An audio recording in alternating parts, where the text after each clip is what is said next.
What's up, guys? Thanks for stopping by. I hope you're doing good. As you know, yesterday, Iron Gate released Mistlands on the public test server. So, today,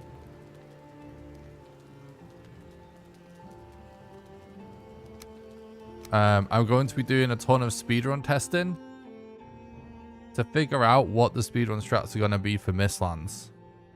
So there's a ton of stuff I want to just go around experimenting with.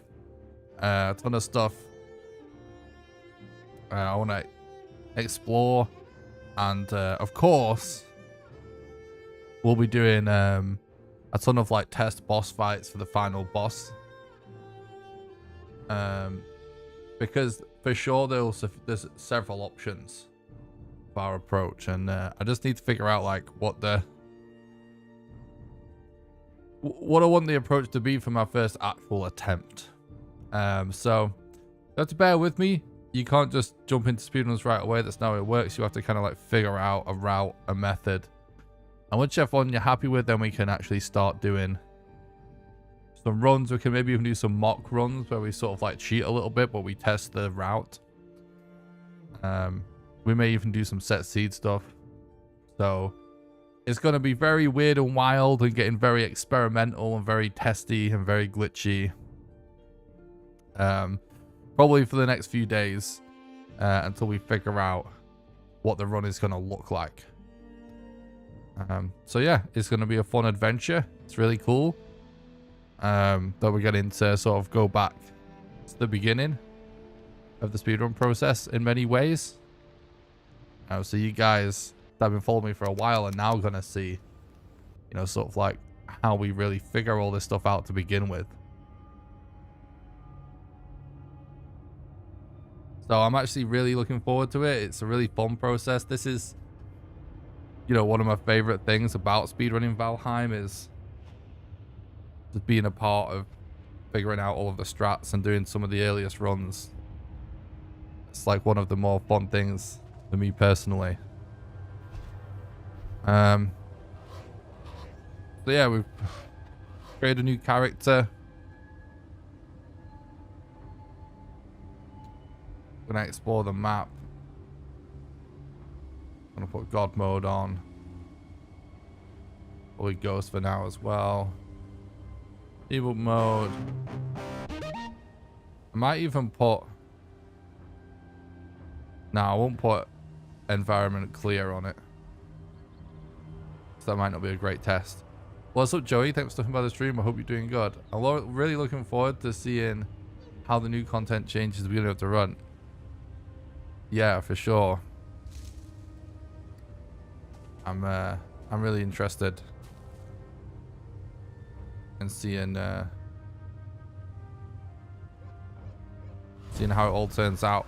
What's up, Nordic? Thanks for stopping by. I hope you're doing good. I'm doing great, thanks, dude. I'm gonna turn my settings down again so I get the FPS and stuff that I want for the speedrun. Also helps with visibility quite a bit, these settings. Alright, let's just go to a Mistlands. What looks like a good one. I don't think... right now it seems like there's sort of like no such thing as like a easy Mistlands. What's up, question mark? Yeah, the new boss power increases your magic regeneration and your mining speed. It's a pretty good find right away. Alright, so I want to get a few key items for just exploring things to begin with.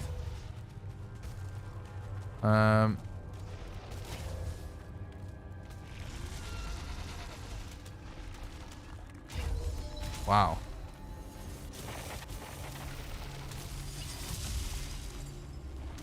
Interesting battle going on here. Wow, those mages destroyed that Seeker soldier. That's kind of sick. The Vergas are very powerful.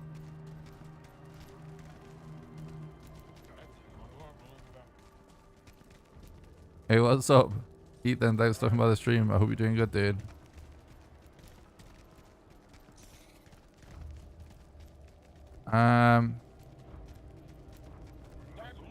What's up, Baron? I need to just figure out like stuff I want to test right now. Thanks for stopping by. I hope you're doing good. What's up, Seawolf? Hope you're doing good. Saw the patch notes about the stamina not going to 100 during lockout. Immediately thought, how's it going to handle this? Oh, it's not a big deal, dude. A lot of people have been asking me that. I ran this game quite a lot before that was really a strat. The funny thing is, they've actually also changed how stamina consumption works. So now, right, let's see if you're running up this hill. You see now that it doesn't actually use more stamina when you go uphill anymore. And that is the largest use for relocking anyway, is for the mountain segment. You end up just like flying through stamina. You used to. So to be honest, there's less of a need for it also.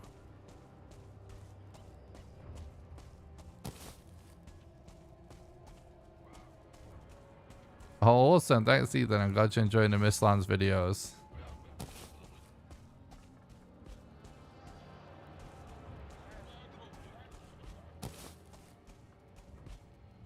I'm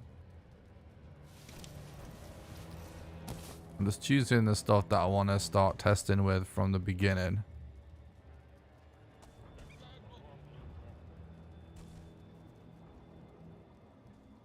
Might be worth testing some of these bombs, I guess.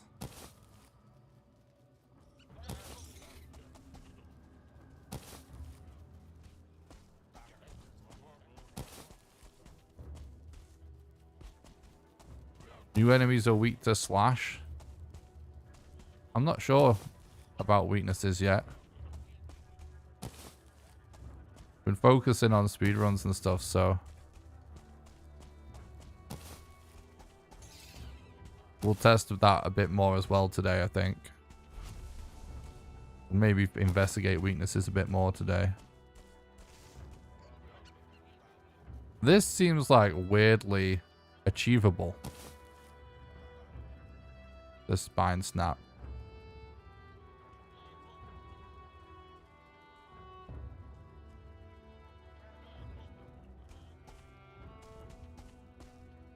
I don't know. It can't be workbench level 1 requirement. That must just be for debug mode.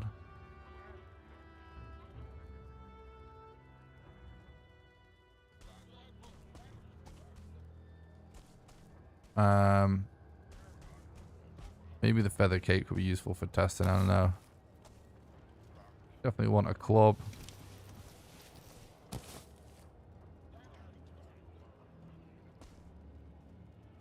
Flint knife's definitely not a strat.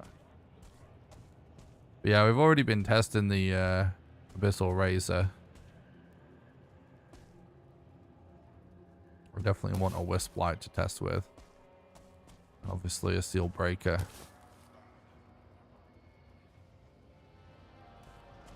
Yeah, we'll see, guys. We'll just have to see. Yeah, see now. Yeah, this stuff does. Alright, well, it must be level 1 then. So I'm assuming it requires the new workbench, the new workstation. That bow. Abyssal Razor. It is very hard to scope the areas out. It's very true. An Iron Mace is a maybe for sure.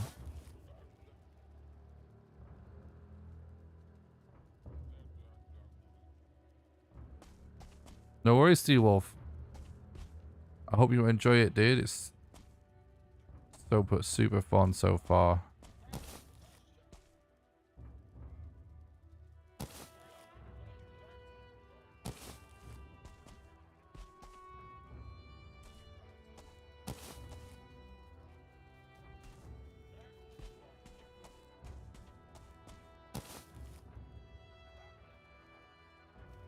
Iron pickaxe is a maybe as well.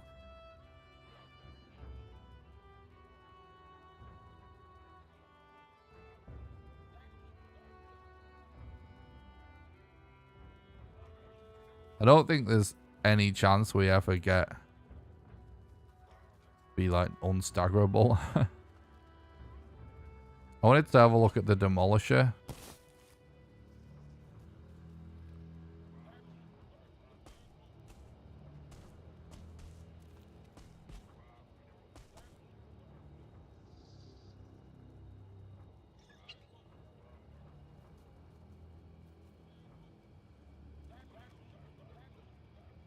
Let's have a look at some staffs real quick. Is the 5 speedrun... Is the 5 boss speedrun dead, or is it still a thing? Don't really fully get that question at this point in time, but I suppose the answer is it's too early to tell. There's nothing to... any game that's on Steam you can down patch.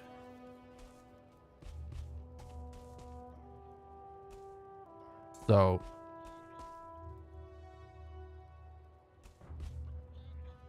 there's nothing to stop people down patching and submitting runs in that category. So it's not necessarily gonna die.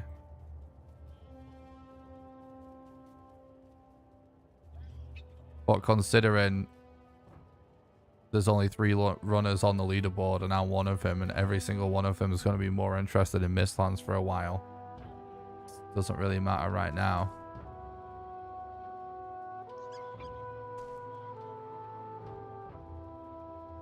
What I mean is, are you still going to attempt world records with 5 bosses or now with 6? I'm definitely going to attempt speedruns with 6. I personally probably won't do 5 boss speedruns. Me personally. Other people might. However, it's also conceivable that some sort of any percent category pops up, or like Queen percent or something. We just don't know yet. It's all too early to have that discussion.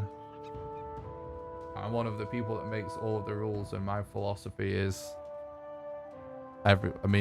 pretty much any speedrun community, the way it works is like when something major changes or when something major comes out, you don't make these decisions lightly. You put a lot of time and effort into it, and first step is for everyone to learn the new stuff first and figure the new stuff out before you can even really say what's going to happen after that point. So there really is just not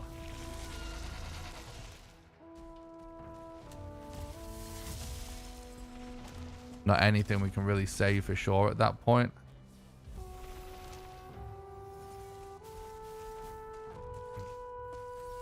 It definitely is stable. It's way more than stable. Way more than stable. Seems flawless. Not encountered any issue. It's just like playing Valheim normal.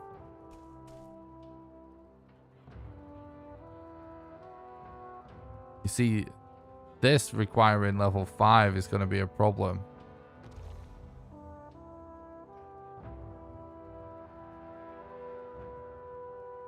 I have no idea if it'll be transferred with no issues or not. I recommend asking someone at Iron Gate that question.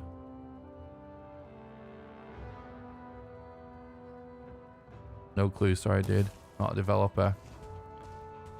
Or I don't work at Iron Gate. I guess technically I'm a developer, but not for this game.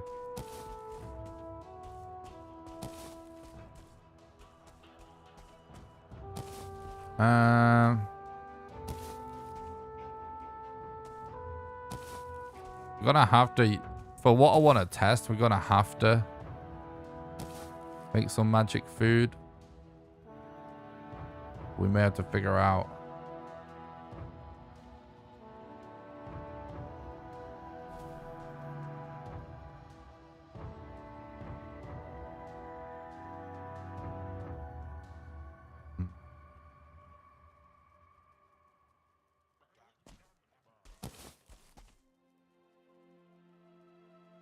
Actually, the Seeker stuff is actually really good, amazingly. A missile is ammo for the ballista. That's a base defense. It's sort of like a turret that shoots people for you.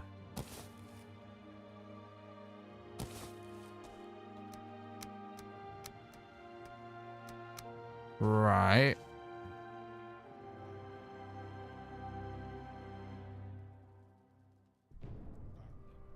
What else?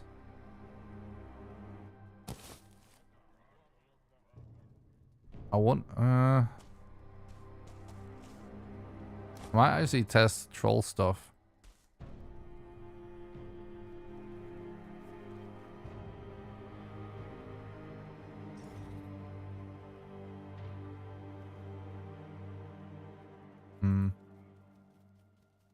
We can test it.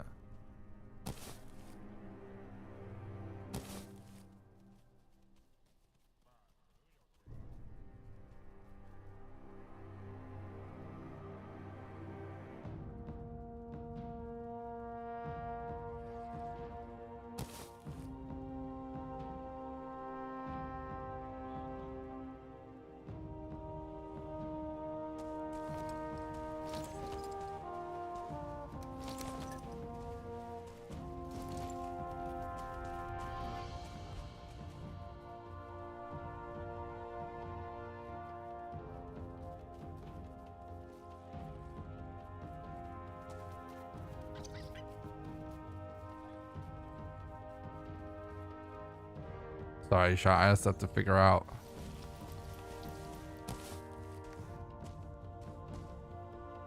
Decide everything I want to test for now. So,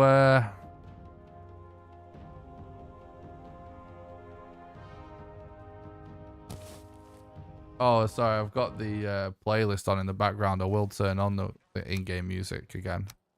It's just, yeah, it was just set up like that because I just recorded a video. Sorry. Yeah, this is the new music. It's awesome.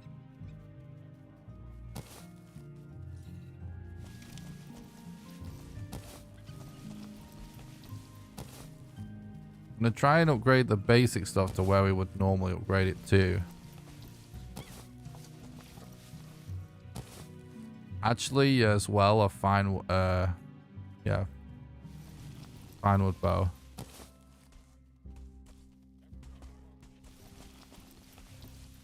Well, no, the stealth bonus is not useful in the speedrun. Capes are pretty useless in speedruns in general.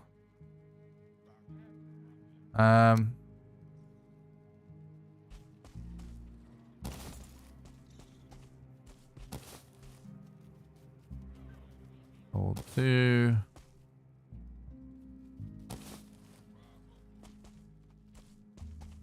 There was a period in time where Iron Mace level 2 was a thing for speedruns. It's a long time ago though.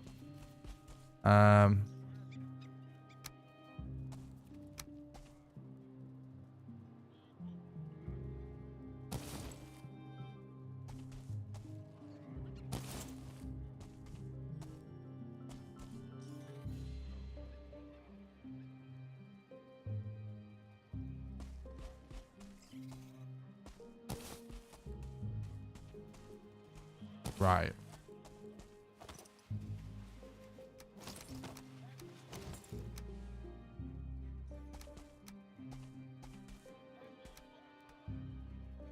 Right, where do I want to start?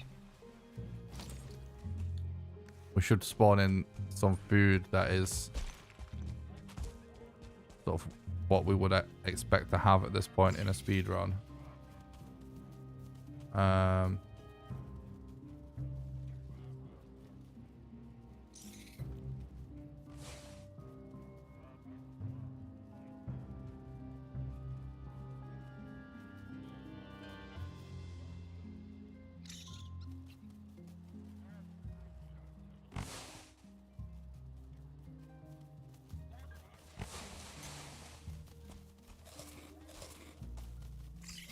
Let's go with this for now.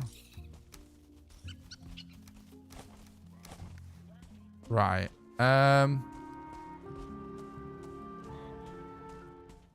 few things to look at.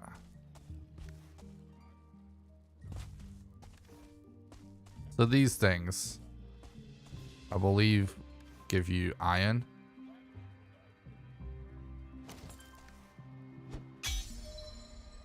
Interesting.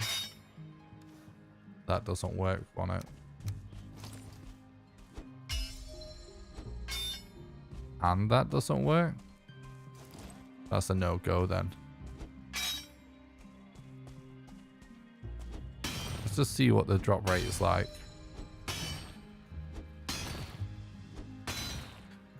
Alright, we're off. The testing begins. We're gonna do all kinds of like random little things we need to test today. Yesterday was more about the big picture things. See this area, by the way, not very foggy in the first place. Interesting how that works.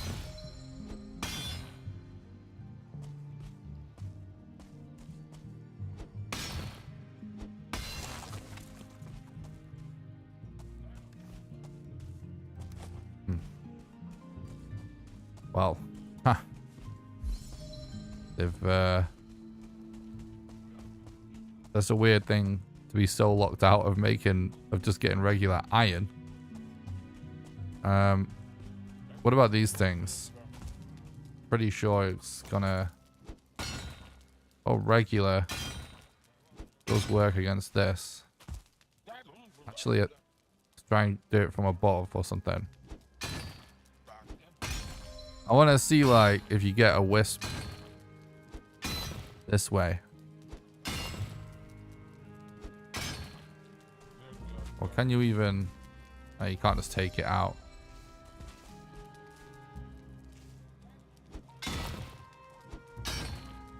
We could do to figure out a lot of, like, tricky ways to get mats in some scenarios. Well, it's worth looking into today, at least. It's not necessarily definitely the way the run's going to go.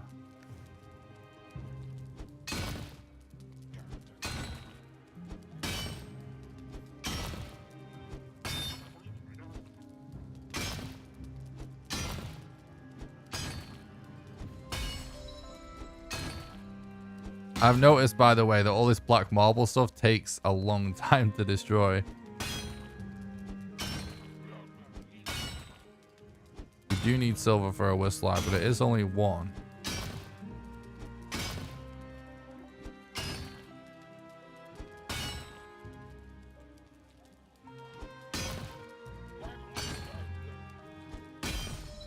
Like, we probably don't go for a wisp light.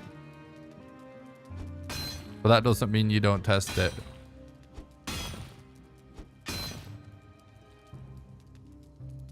We have to be exhaustive with our testing. That's how you find new strats.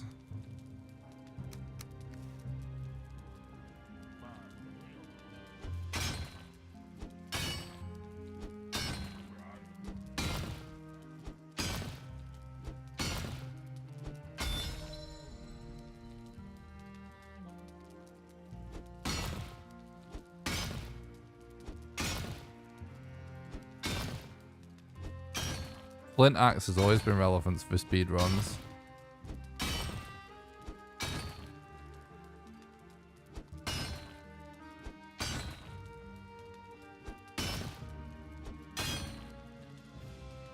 But everything right now is just in the testing stage, so...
This is actually insane.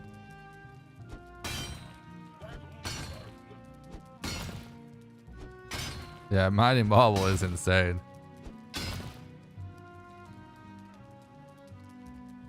Thanks a lot for stopping by the stream, by the way, guys. I really appreciate it. I hope everyone's doing good.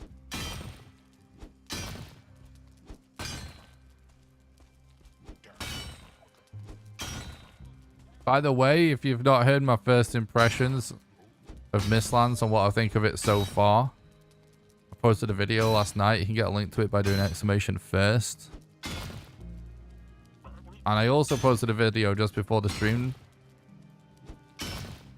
where I just read through all the patch notes just to give people like the raw information that would rather listen to the patch notes than read them.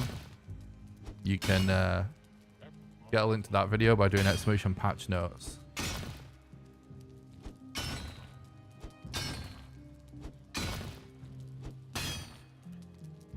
Because I know a lot of people aren't interested in just reading stuff.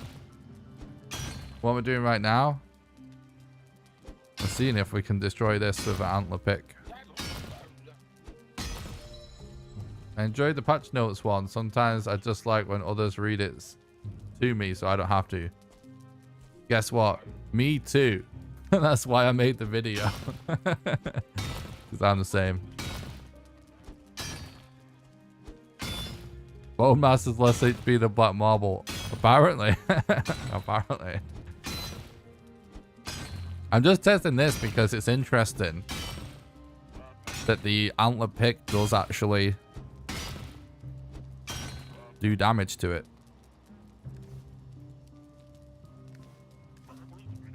So I want to see like what the reality is of it.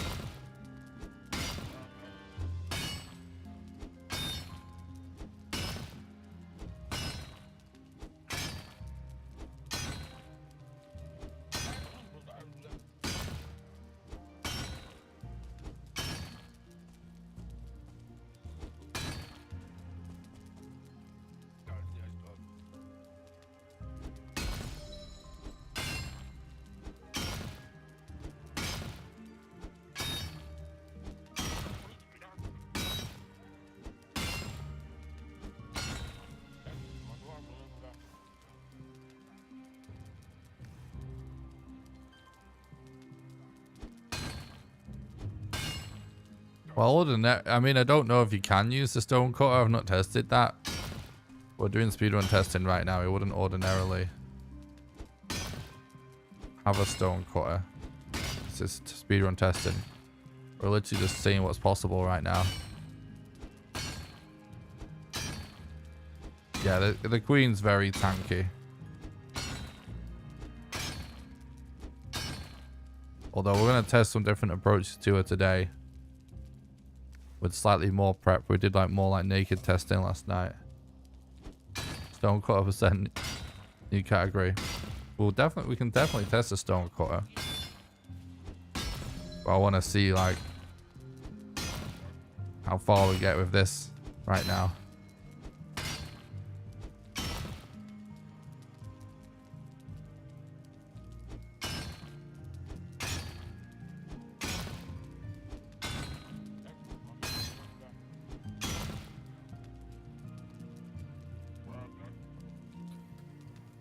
Stone cutter is what I resorted to at first before I realized where you actually are supposed to get black marble. Yeah. Yeah, exactly. Let's see wait, thanks for stopping by. I hope you're doing good. Yeah, I'm thinking about making a video about collecting black marble because it's actually interesting because it seems really scarce at first. But actually there is a lot of it.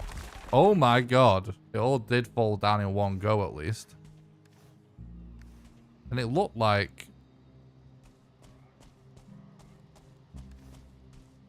Oh, do you not get the Wisp then?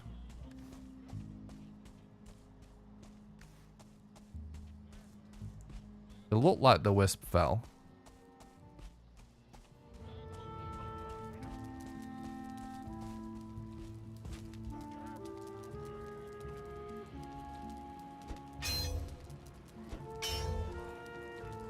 Let's kill these guys.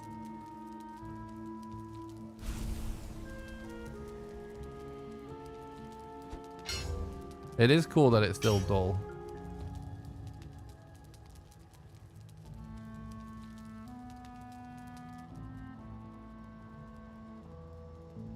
What's up, Sean? Thanks for stopping by the stream. Hope you're doing good, bud. Yeah, let's actually mess around. Let's see about stone cutters and stuff. Oh yeah, the ward stops us in this area. Is there no, see, is there no way to get a wisp out of a lantern then that anyone knows of?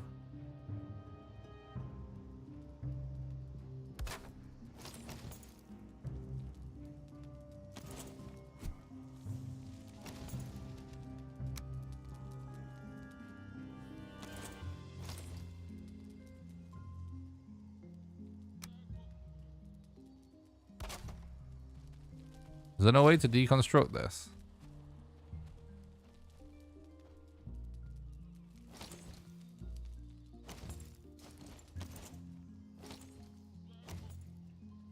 So what do you use the stone cutter for then?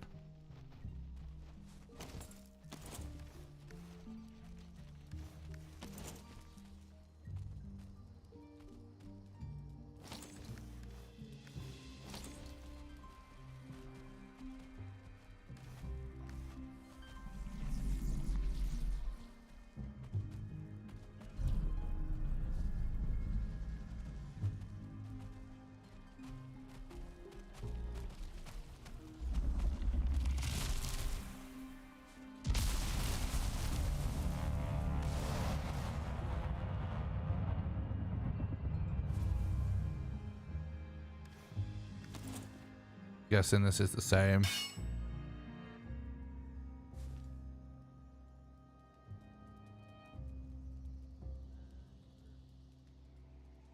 Oh, just yeah, okay. Deconstructs normal bricks. I got you. Yeah, that's not what we want then, unfortunately. It's interesting. It seems like you don't get a wisp from him anyway, doesn't it?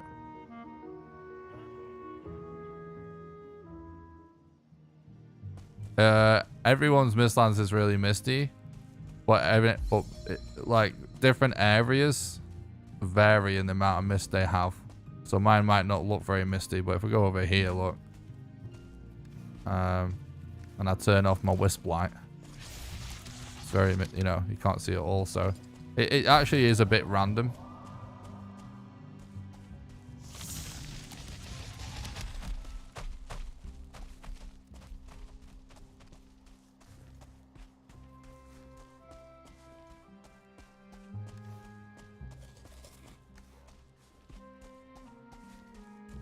All right. Let's find a boss.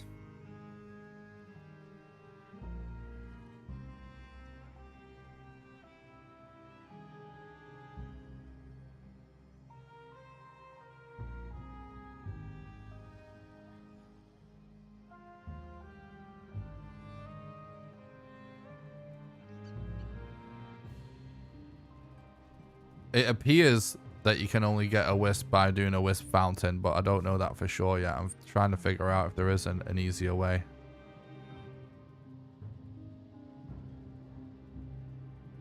I haven't found one yet.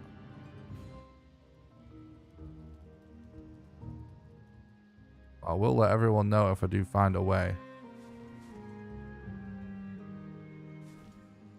I do think it's interesting, the concept of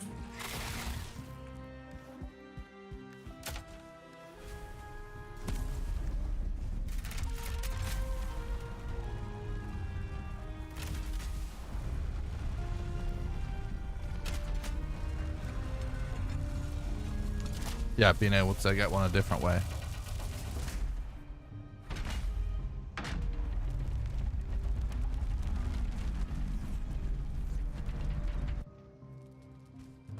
Okay.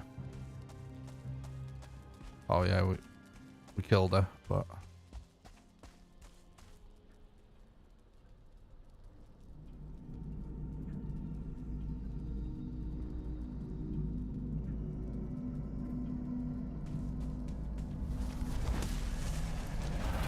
let's test this.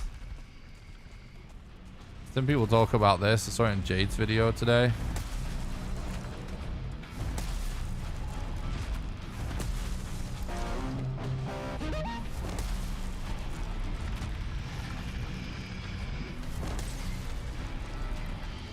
Thanks for the follow on Twitch. I appreciate that.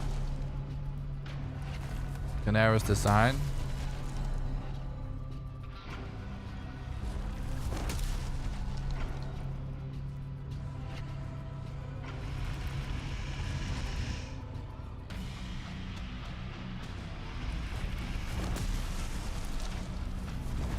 Yeah, this is a thing for sure. I'm just trying to weigh up if this is actually something I would want to do though. Because obviously it requires making this weapon. But obviously then we could also try it with a stag breaker. But I want to just see first.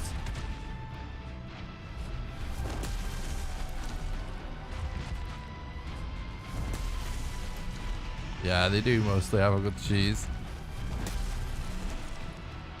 That's actually why I do think it's possible they don't change it. Magic also works there. No, the marble won't break. This is an invincible wall.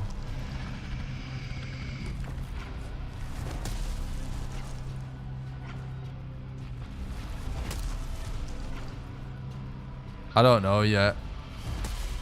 I'm doing speedrun testing right now, guys. I'm not just testing like any weapon yet. I will test some stuff, other stuff on it later though, for more geared attempts. What's up, Early? Thanks for the stream. Hope you're doing good, dude. Do you have a gut feeling for what the new old boss's time will be yet? No, it's not possible, but no one. It's not possible for anyone to estimate a time.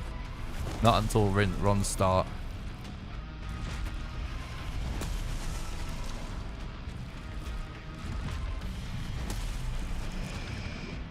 Yeah, God mode is on because we're doing testing for speedruns like the title says.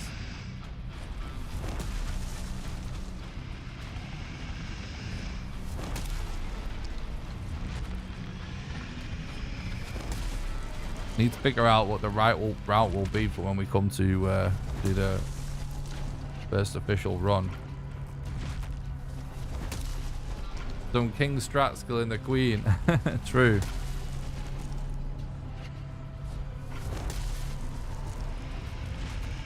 What's the command to give me myself rested, by the way, chat? Wait, no, we should be able to actually get rested anyway, right? Except we're going to end up destroying it. Oh no, I accidentally went through the door.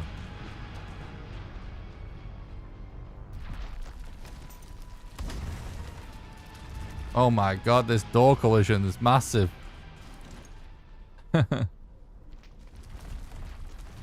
Alright.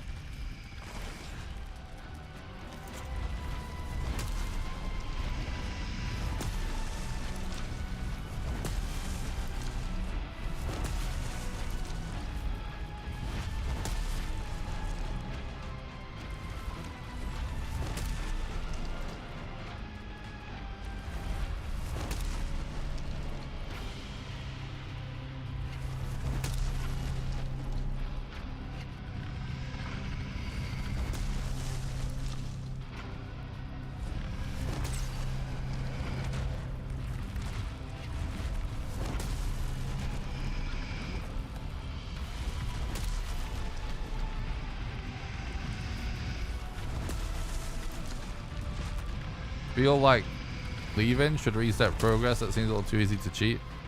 That's not possible for them to do that. They can't do that because this boss is actually such a crazy. This fight is actually so nuts. Like most people go through multiple sets of armor and multiple repairs on this boss right now. So I actually think that's not a good idea. But all bosses do heal over time, yeah. So if you went away for a long period of time, you should be healed anyway. But I think it's done like this so you can actually die and come back. And so you can go repair.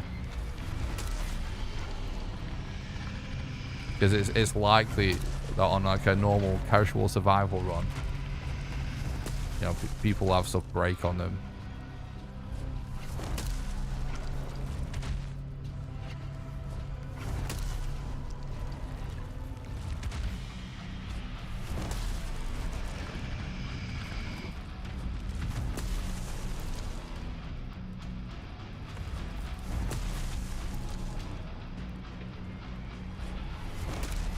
We really just want to see if this is going to work for the whole thing. The whole fight. It's actually really bizarre that she hasn't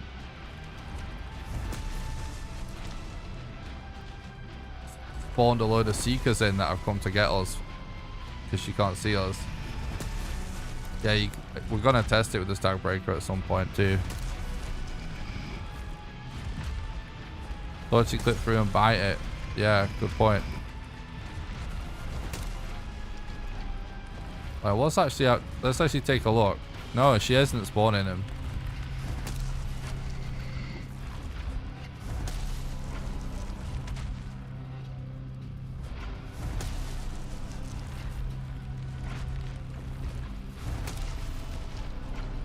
This boss is no different to every other Valheim boss, the way that the HP works, as far as I know. Every boss in the game, the HP slowly regens over time, so you can leave and come back. But if you leave, and they may have only recovered like a tiny amount of HP depending on the amount of time, but if you leave for ages, they'll heal back to full.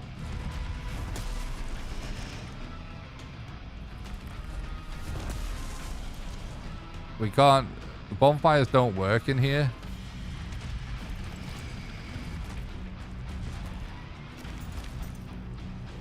But if you mean to get rested at the campfire... Ooh. I don't know.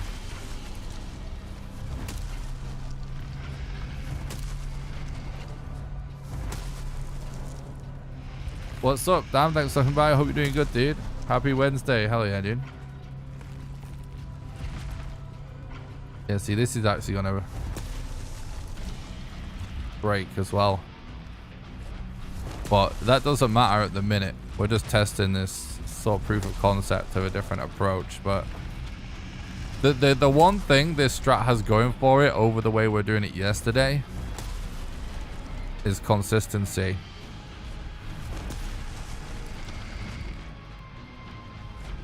Thing is though, we'd obviously have to make this weapon.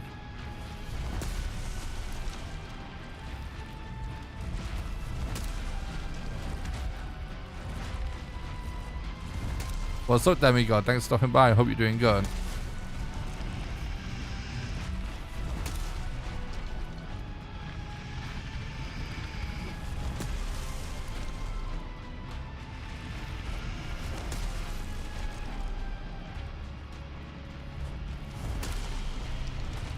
She does not reset her health when you exit the dungeon. No, she heals over time, just like all the other bosses. Dagbreaker should do it. We're going to test that soon.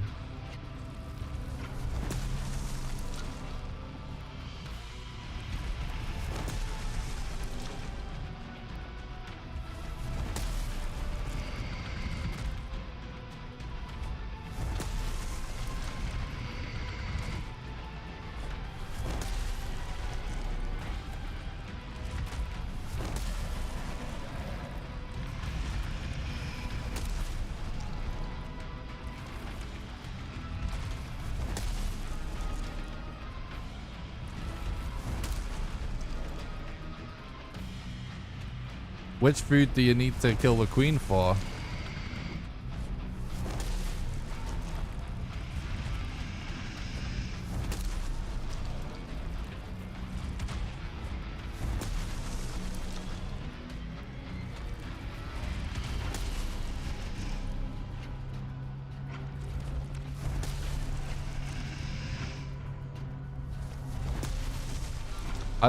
No one knows, to my knowledge, officially when the update will go to live servers.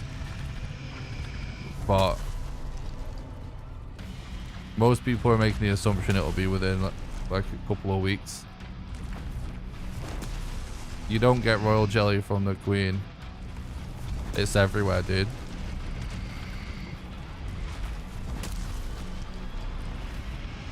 You get it from pouches in infected mines.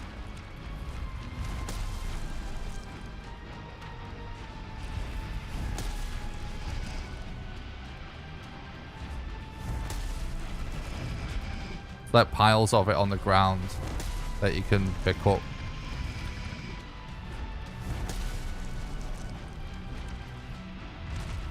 Yeah, I know. You just don't get it from there, though. That's all. That's why I asked.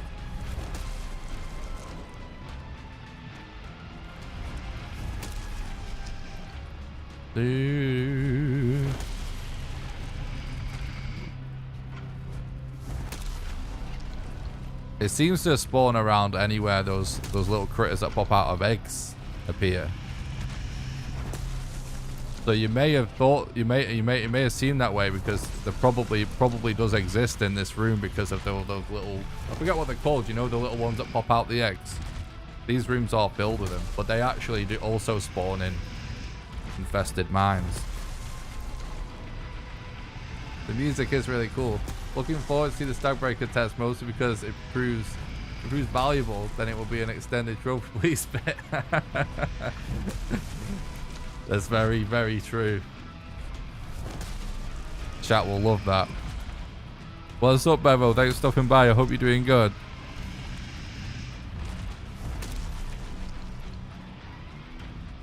Oh, thanks, Bev. Appreciate that.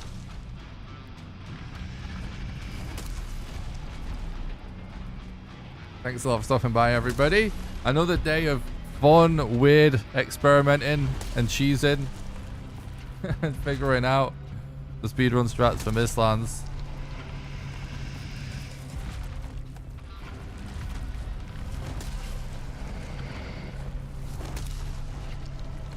It's actually kind of interesting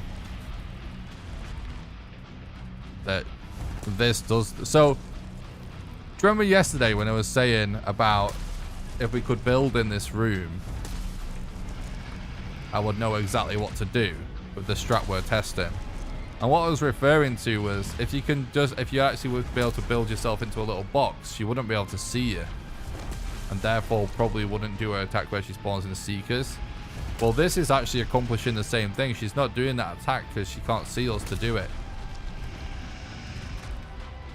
Would the Thunder Weapon be viable as the Stagbreaker? No? Probably not. I mean, ideally, something that's really, really easy to craft would get the job done well enough. But I'm testing it with this to start.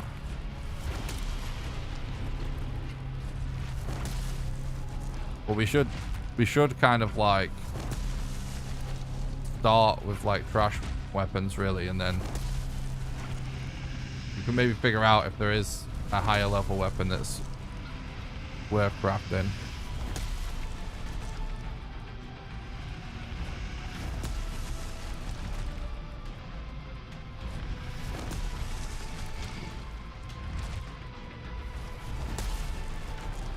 This is a great proof of concept. What this really makes me think about is I found this out from JPG's video, by the way. I didn't think of this.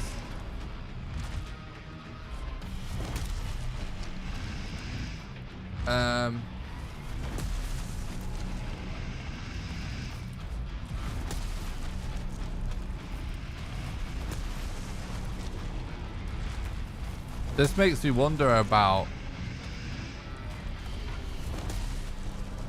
being able to like we could potentially have a fire somewhere that we could keep repairing with this setup if we can figure it out, the positioning. There's no way of knowing the length of speedrun yet, guys.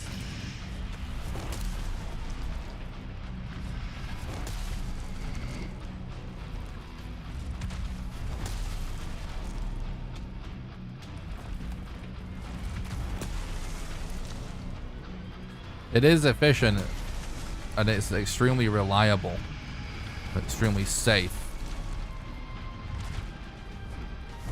It almost makes it worth it. But I guess it's a matter of how much effort it will be to make this weapon.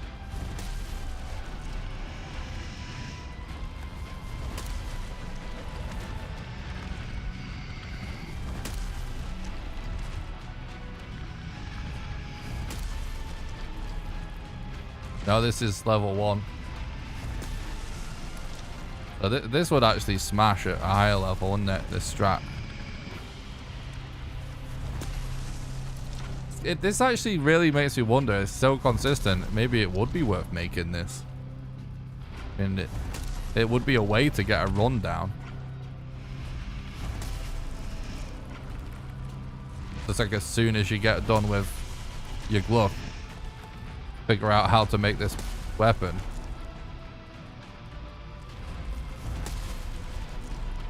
You can't place chairs inside, but you can glitch into walls. But we're testing and routing glitchless.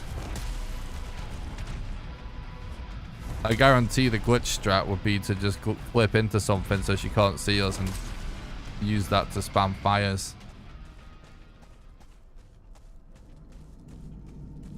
So what I really like about this strat as well, I like that it's really consistent, first of all, but I also like that it's not a big deal to not have a wisp light. Because the thing is, with all the weird setups that we're doing in here, I mean, once this wisp light goes,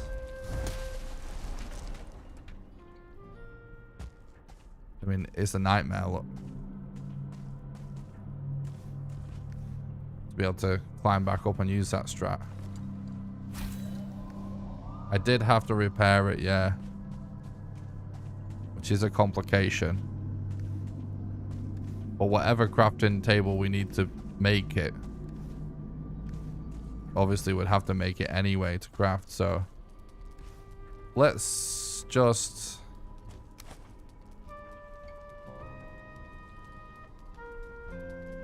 very interesting proof of concept though.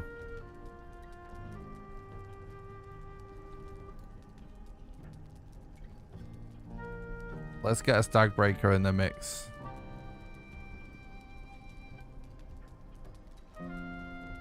Fucking 5 trophies is so cringe. But the grand scheme of things.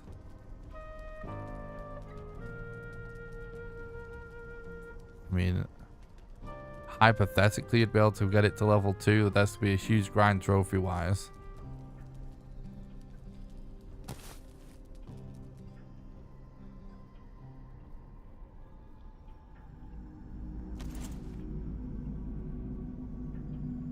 That's a lot of trophy pleasing. Well, it's proof of concept for now, so let me just check something else though. Would have liked if the queen was the cause of the mist and used an attack like lore purposes. I guess it's possible that we get some more lore to do with it, even in potential future updates if it isn't buried in here already.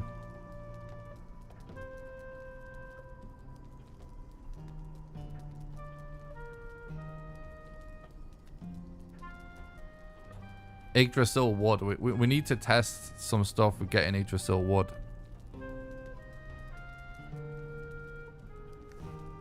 Right, we've got rested now anyway. Let's see what the stag breaker can do for us.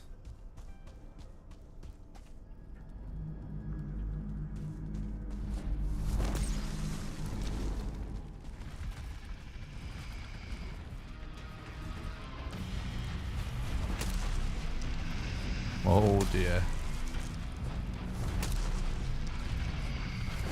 It's that the damage is actually not that bad. It's just her HP is so out of control.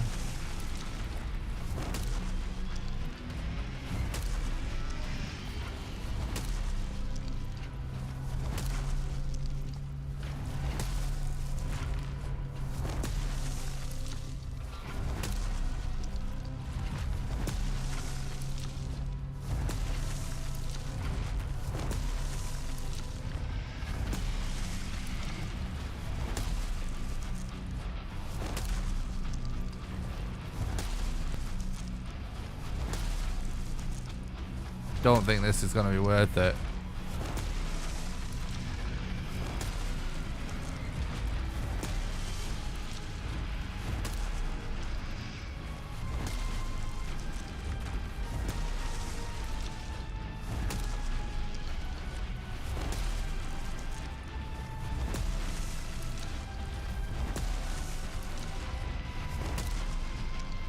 Well, we don't know if we're going...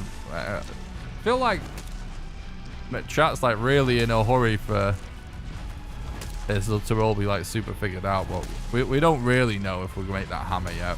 But hypothetically, we'd need to make a lot of stuff, yeah. If it takes too long, won't she heal back before that? No. As long as you're doing consistent damage, she won't.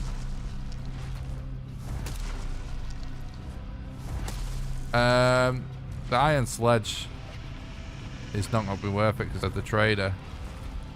It's going to be worth messing around with fires in this spot.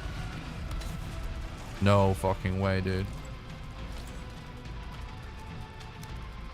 He did catch fire then.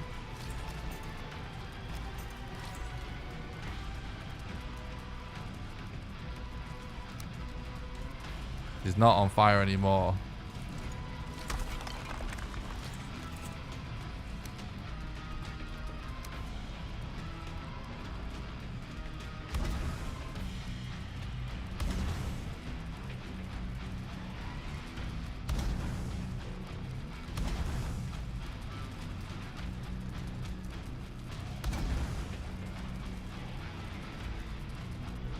The collision is so sensitive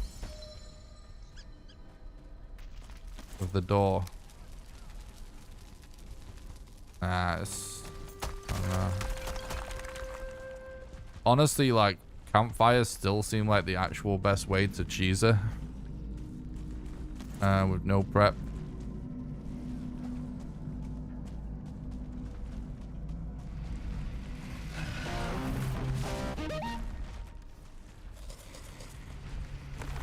Thanks for the follow, Leafer. I appreciate that.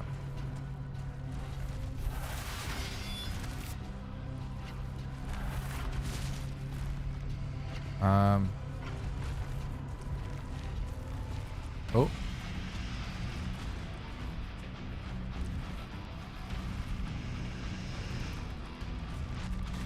Bro.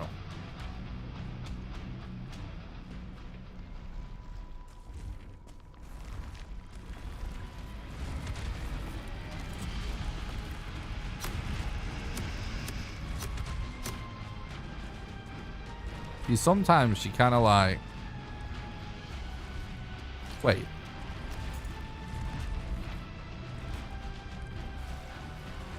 Hang on. Yeah, that's actually not black marble either.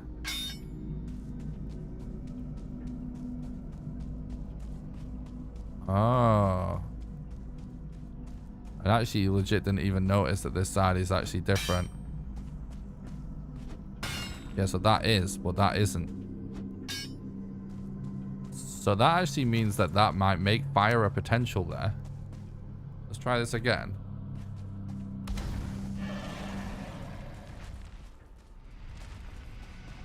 I think if we wait here until she comes close, because otherwise she might actually be able to see me, right? And then...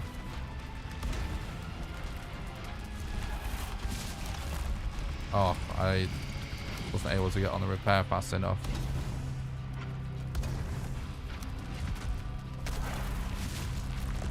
He does immediately...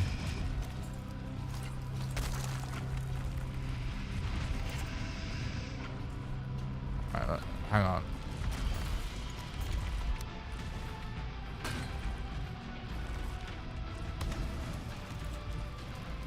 She does immediately destroy him when she sits on him.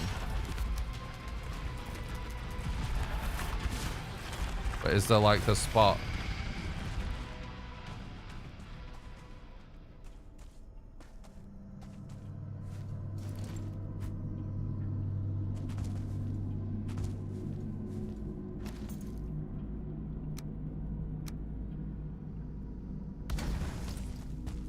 Trying to get it in a spot that I can see from down here.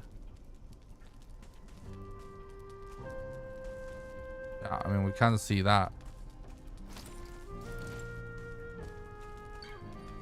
Why am I smoked?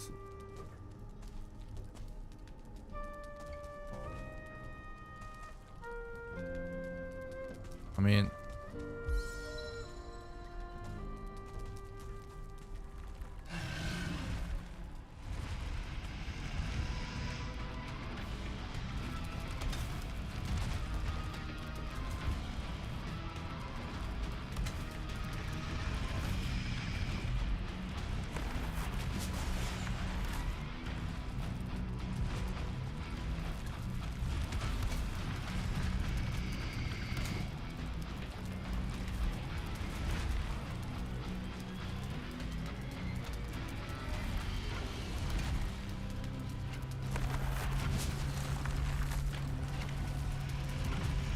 Well, this actually works.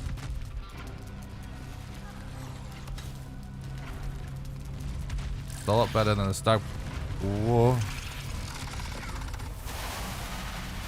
We're getting enemies at us though in this spot. Oh no, you see, that's the problem. She can actually see us, so.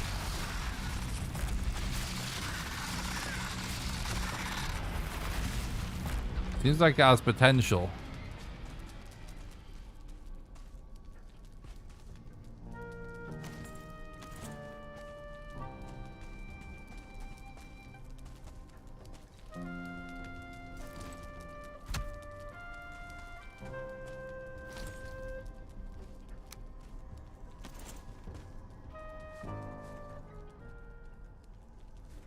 Something else I was kind of thinking about.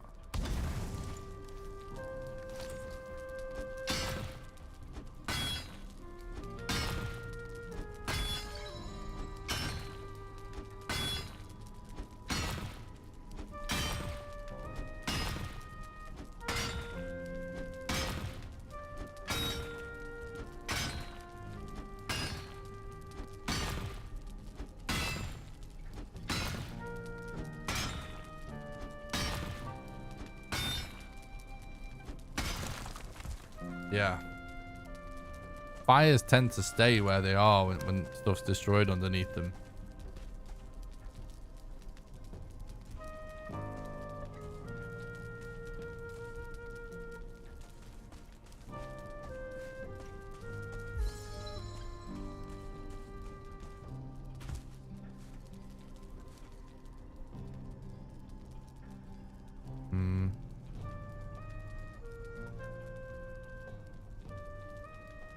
There should be a lot of platforms in that situation in this room.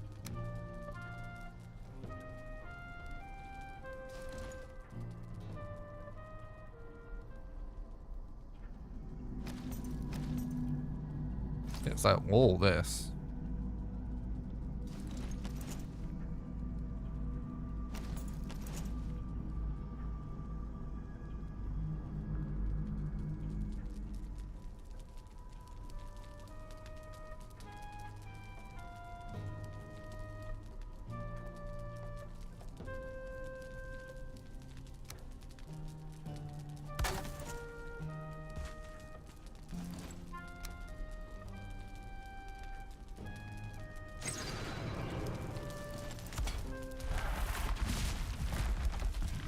Oh, she's pushing me though.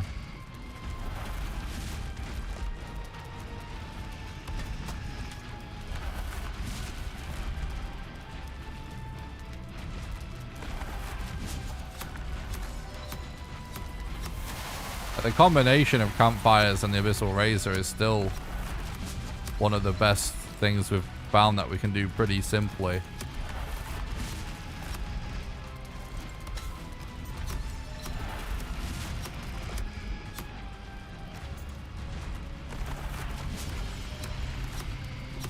Let's just see if, yeah.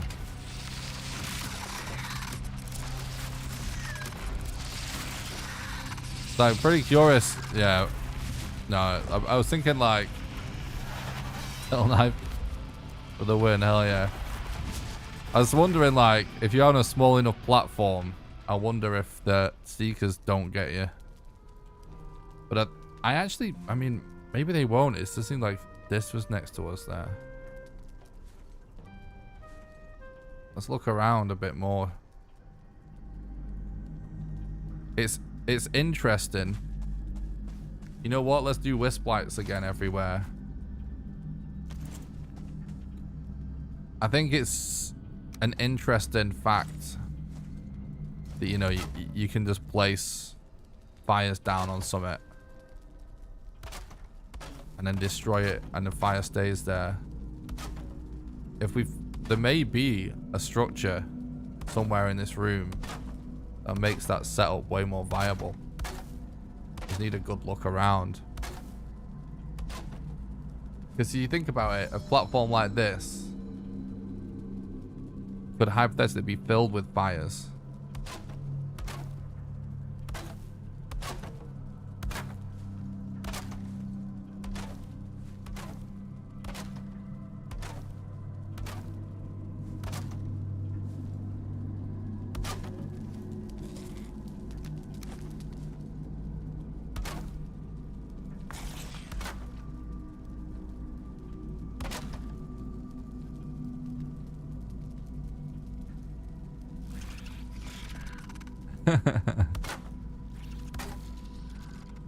True, Jesse. The Bizzle razors are definitely the Viking Gillette.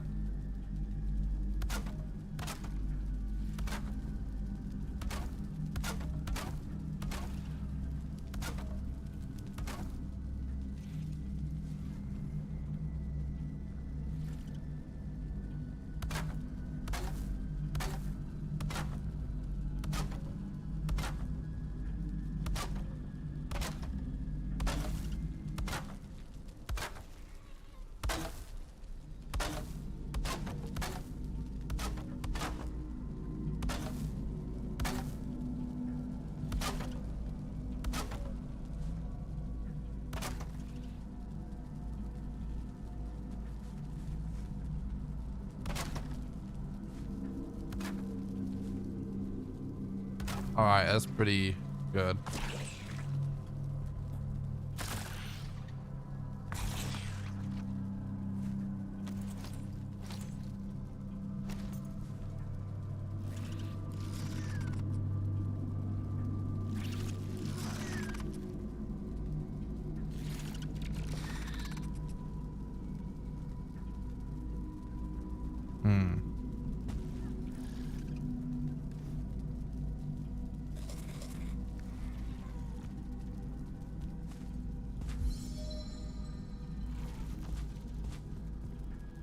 This is kind of interesting.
Once that thing gets broken, you'll be able to collide with way more of them.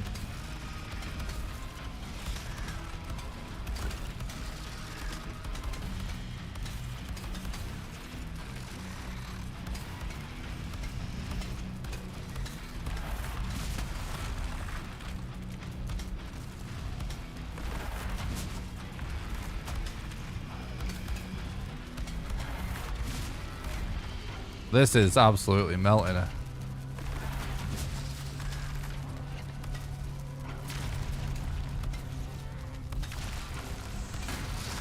Yeah, that's the problem though. This is the issue. Like, there's so many weird little strats we've found that do work, kinda. But it's that attack. Being able to get, like...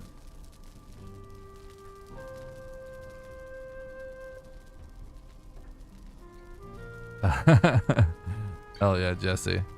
It's that one attack that we just need to... Oh, right. Maybe we can get high enough up for it to not become a problem.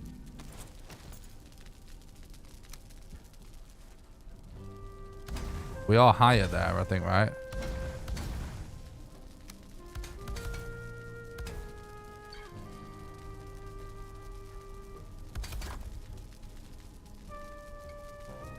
We could use the bow, but...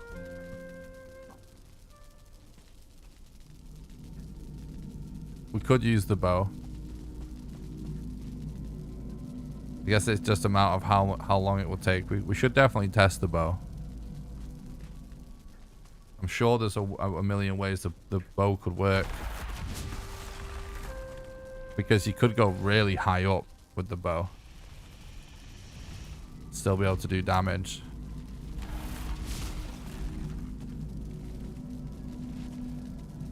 Roast her alive should be tasty.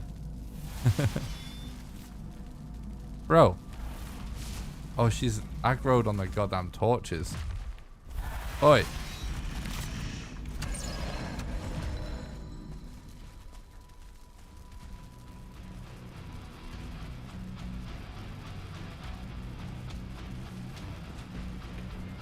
If she's not even colliding with us, we don't even need like measures to not be pushed off.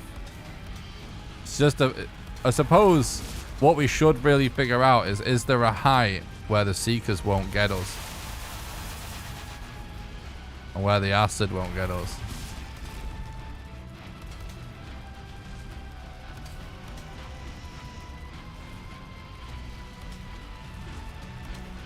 Yeah, for sure, Sean, it definitely will work, I'm sure. You could use this method to climb pretty high up. In fact, if you use stacks of wood, it's unlimited how high you could get up.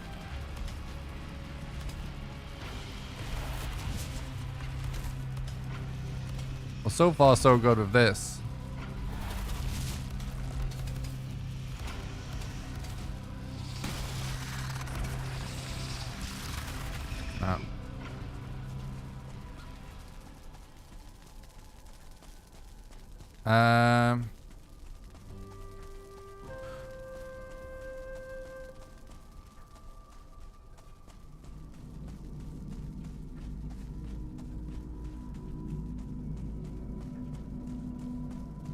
It is interesting.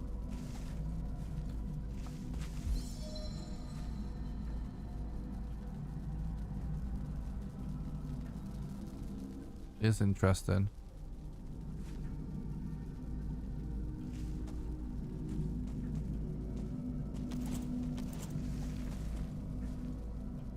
I wonder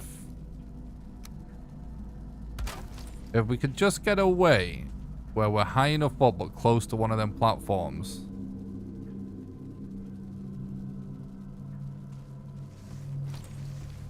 And we're at a height where, like, if we can stand up. Oh, look at this. But obviously we're miles away from any platform which you can. But you know, if we can basically be standing on something that isn't relying on something wood underneath us.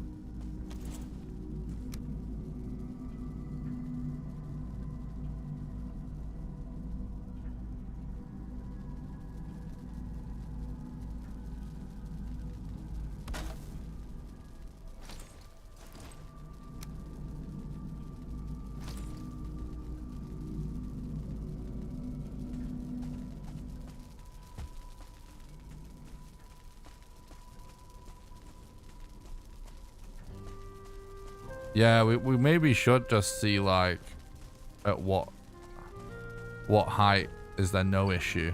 We should maybe just see that. I think that is a worthy experiment, innit? Like, let's literally just put like a wood stack or something against the wall. Just like there or something like that, and see if it's still an issue.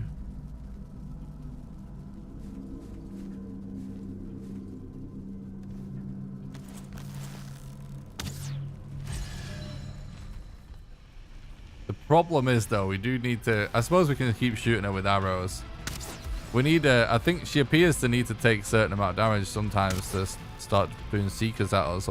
Well, I don't think that's actually how it works. I just think that sometimes she's just kind of chilling. You have to keep her aggro. Let's just shoot her.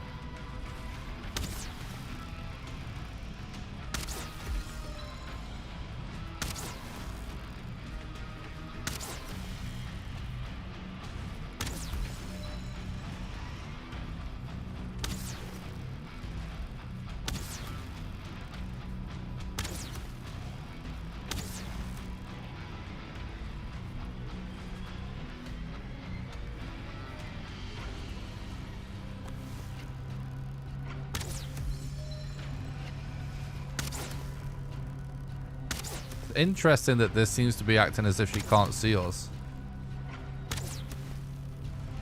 Why don't I have chat up? Oh, I actually do have chat up.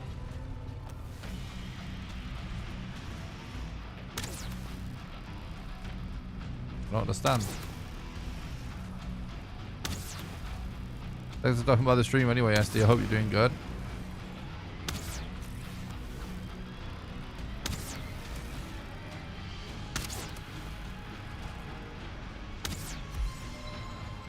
How does poison affect? I don't think it has much of an effect, but we can try.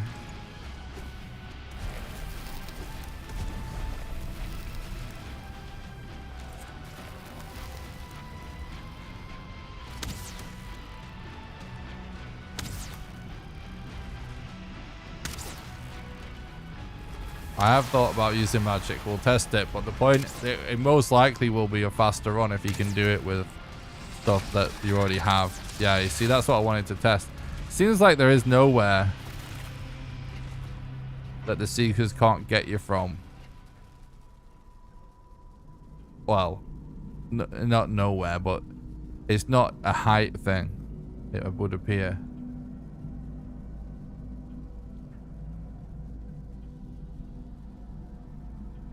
We are testing all things, chat, was one by one, but we are starting out with what is most likely to make for a good time, which is always going to be something that we'd already have or doesn't require extra time investment. I suppose it may be worth testing that at a different spot though, because at the end of the day, even though we're high up, the Seeker was stood somewhere. Like it was being fired from somewhere that wasn't that high, like was pretty close to us, if that makes sense.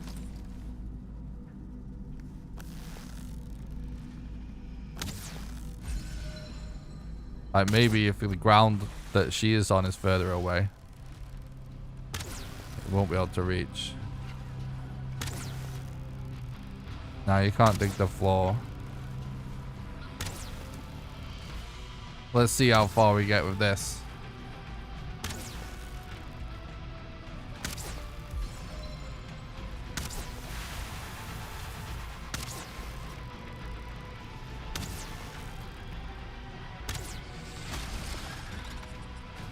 Wow. Oh no, they fucking fully fly, look. If you stay in the air, they just do it forever. So that's, yeah.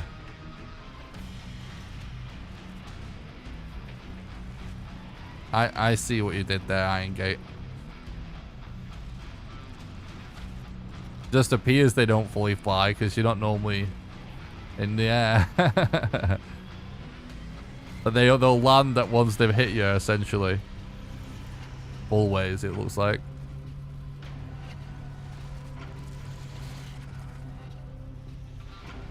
That's hilarious.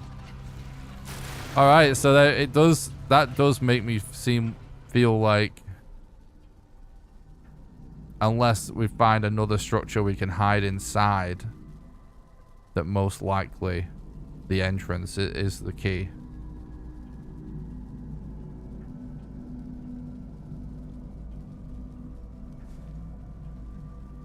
It's pretty funny though.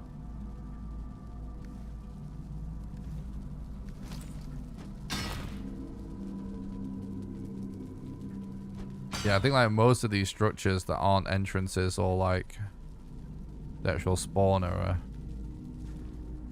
destructible. Yeah.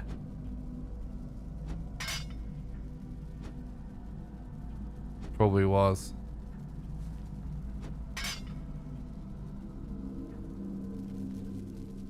Yeah, so anywhere where she can actually see you.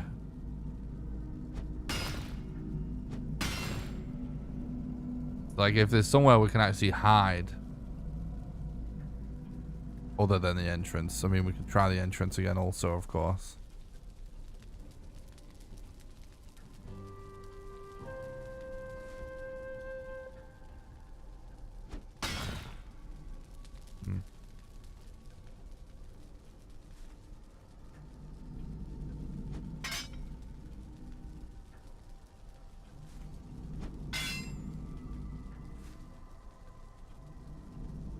This is sort of interesting.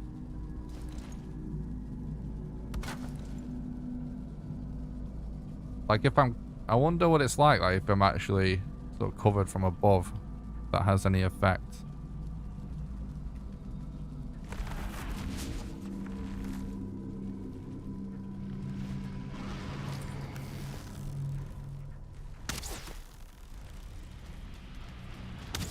I don't care about not being able to relog for stamina.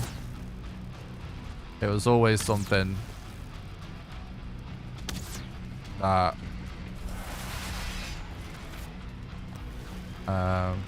lots of viewers didn't like it anyway. Like I do think it will improve the stamina, improve the viewing experience with the run, but also they've actually also nerfed stamina usage anyway, so there's actually less need for it now too. Because they've made it that the stamina drain doesn't increase when you go uphill now. It's one of the big reasons why it was used in the first place.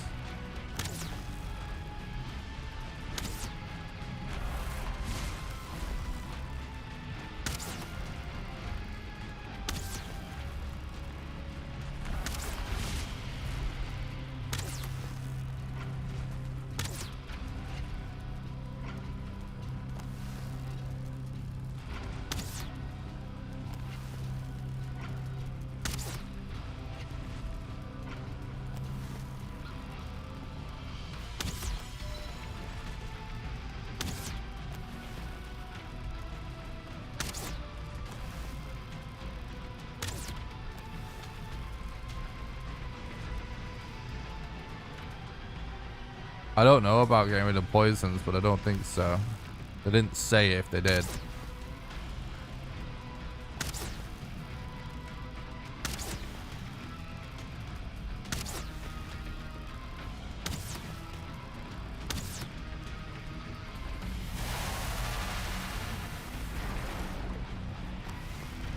It wasn't that the attack causes seekers.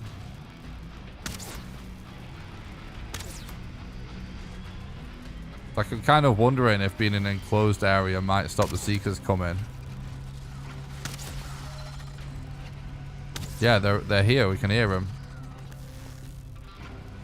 We could have just got unlucky though.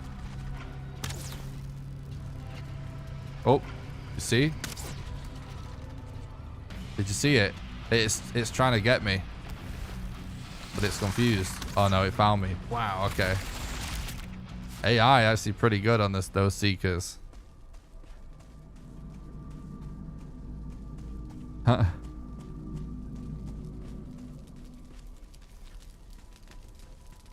All right.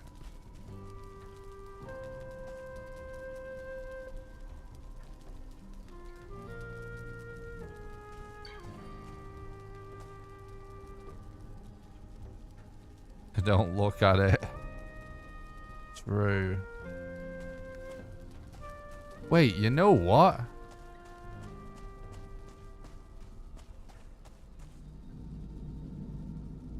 Like,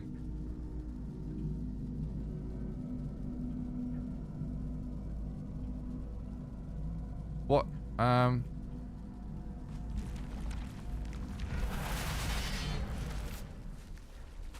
want to know what happens when you relog and those seekers after you.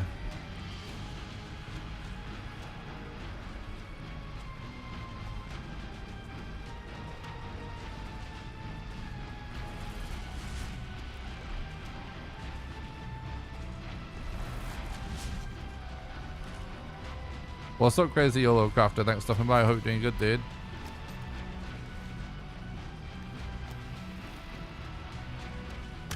We're experimenting with the potential speedrun strats for this boss. Right now I'm trying to figure out if when she spawns seekers in, when they start flying, if you relog, I want to know what happens to the seeker. Because I wouldn't be surprised if the seeker goes back to being on the ground. And as soon as it's landed on the ground, shouldn't be able to fly all the way back up again.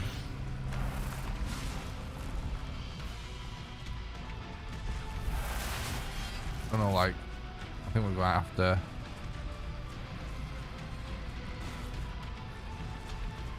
find like a spot to chill or something. And shoot with arrows, maybe.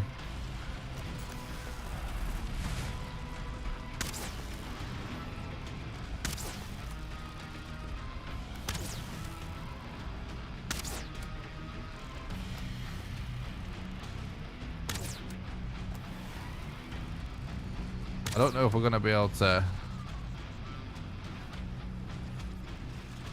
see the Seeker soon enough.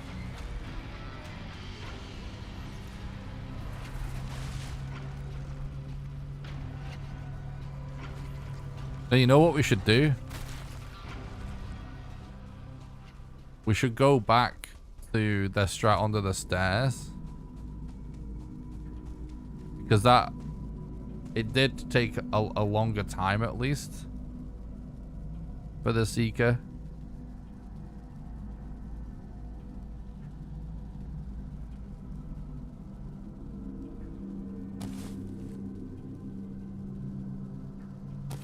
To find us.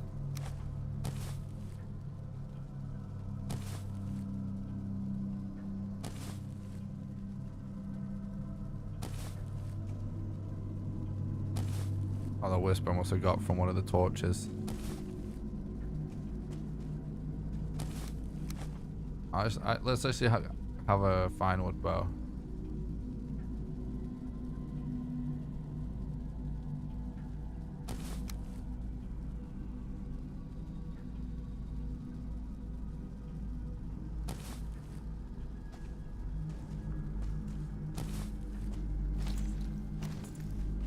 Right.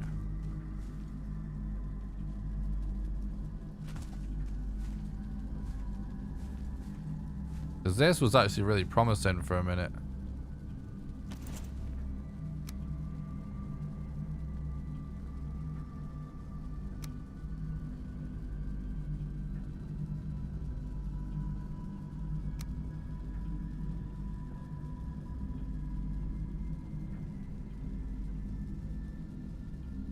It'd be amazing if we could get it so it was sort of in a spot that wasn't sticking out. But I don't think that's going to be possible.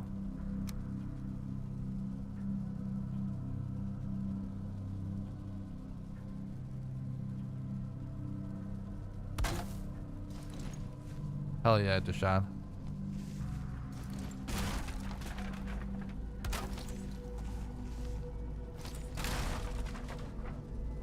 Hopefully we can have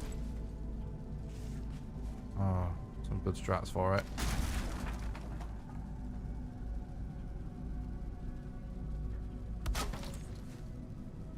There's this the rot. Hopefully.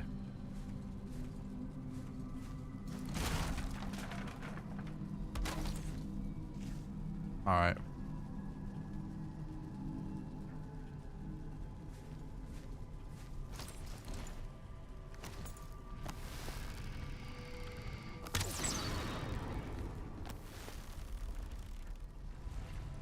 I forgot that I made a cup of tea before the stream.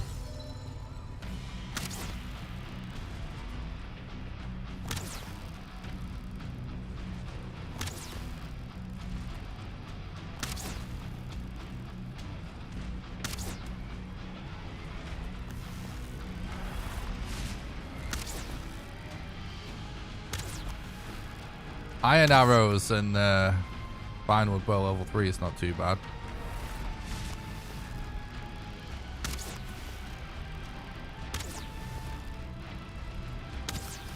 What we want is we want to keep doing this until she spawns a Seeker.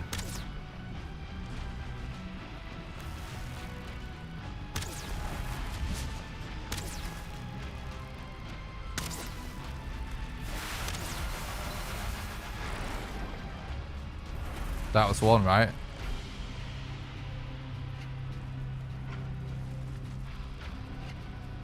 Where is it? There it is. Right, log out. It's flying in underneath the wall on the left side. Like, us being sort of under the stairs seems to at least make it take longer for the Seeker to find us, because it keeps flying around underneath the structure to get to us. It seems to confuse it enough that it buys us some time at least. So let's see if I relog.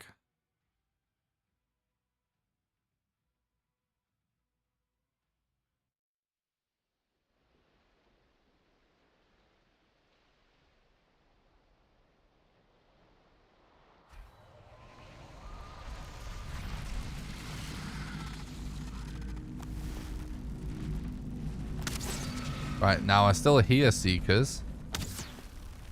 But the question is, are they flying still? Because my guess would be no. Because I think Seekers spawn in on the ground, not in the air. The flying thing just seems to be when he spits them out.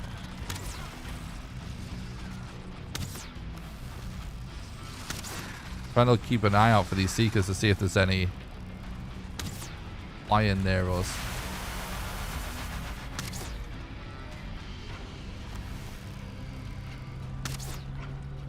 Oh, yeah, I think that worked.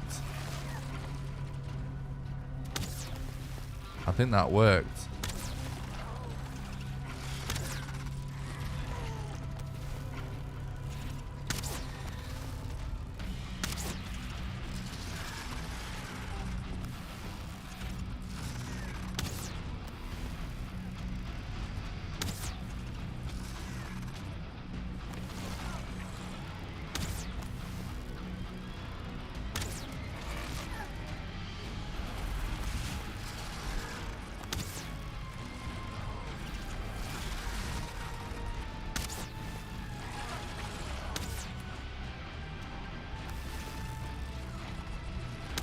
I wonder if there's a limit to how many Seekers you'll have in at one time as well.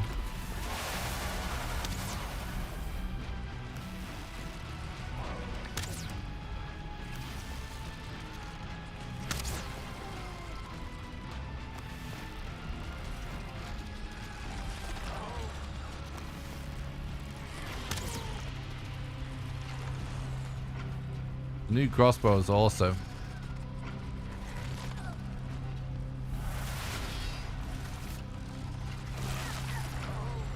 Yeah, it's not really decreasing very quickly for sure with the bow. But we're more just testing like actually staying alive right now. Like what? I think her Seekers are all on the ground, right? Yeah. So that actually works.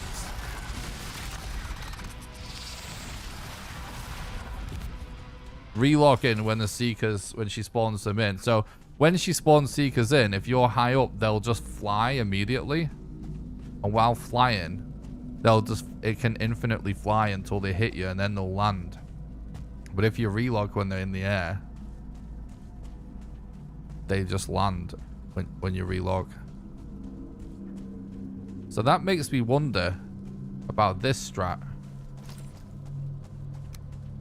Now, it's really hard to figure out all the tells of this boss because she's so weird looking.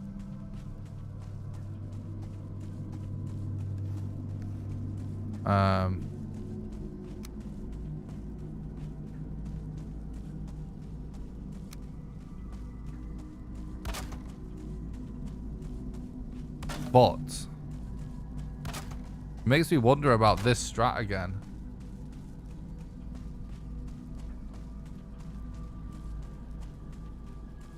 Well, that's the point, yeah, it's relocking at the same time she spawns Seekers. That's literally what we just did.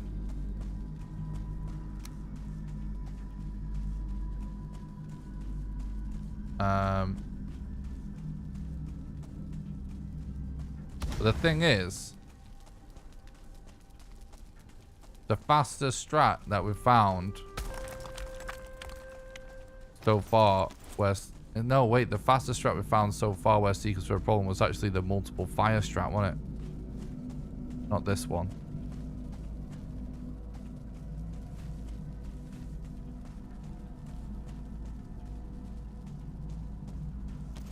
My god, I can't see it all.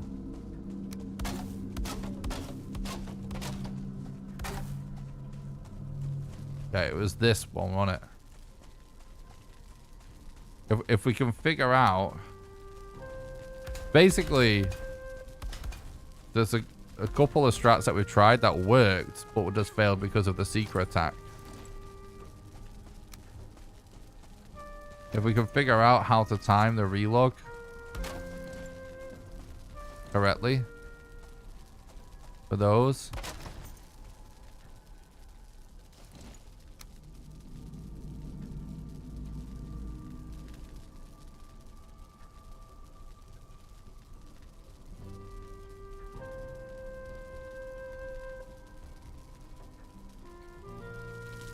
then could be key, but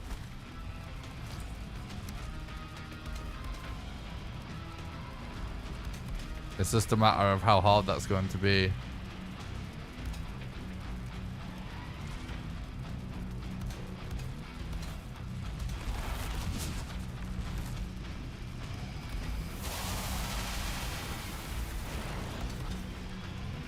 Oh, there's one.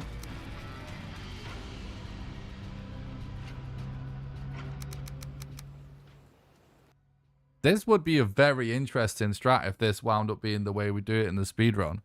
It's kind of cool that it would require you to constantly be alert, looking for seekers flying, and as soon as you see one to relog. That's actually kind of cool because it's a pretty interesting, like, skill-based thing to have to relog in time. Plus, like, the multiple fire strat actually should be relatively fast. The only issue I see with it is if you have to relog a lot, it will add time. But honestly, yeah, every strat is obviously taking like a long period of time. Yeah, see, look, it's not in the air anymore.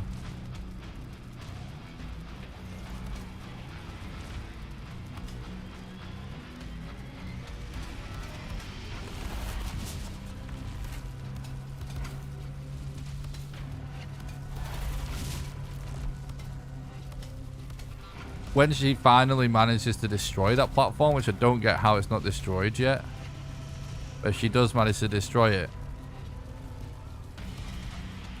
she'll take tons of damage because she'll try and walk through those fires.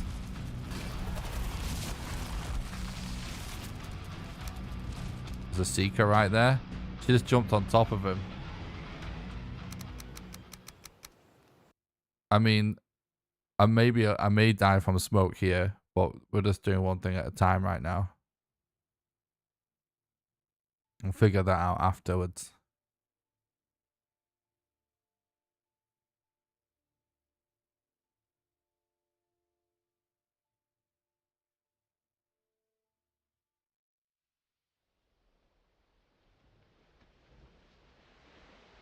Everything's just proof of concept at the minute.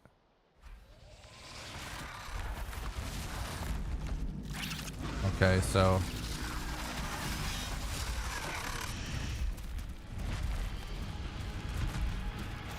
where she was standing made me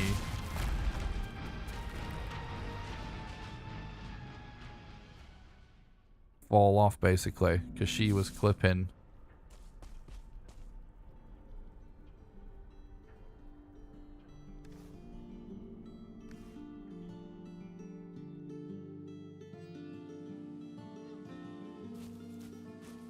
Her head actually pushed me off. What? Oh.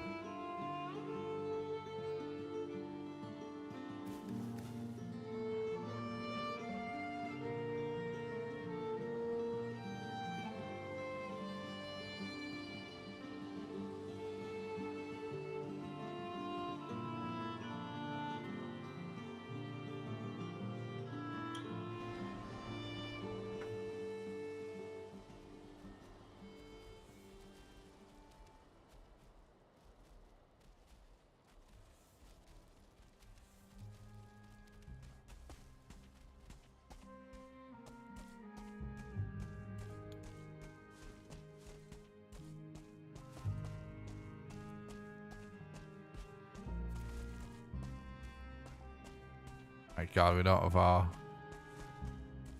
Wisp light, do we?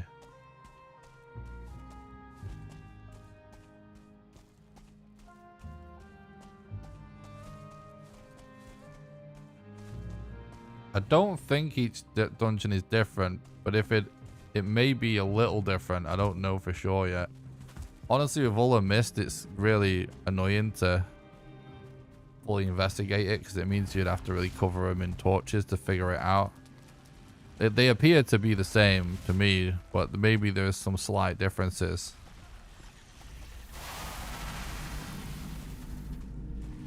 But I'm not sure.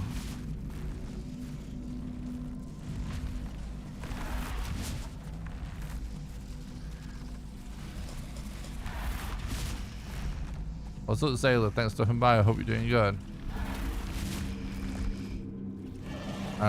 Actually, that may have been avoidable anyway with just better set up that scenario.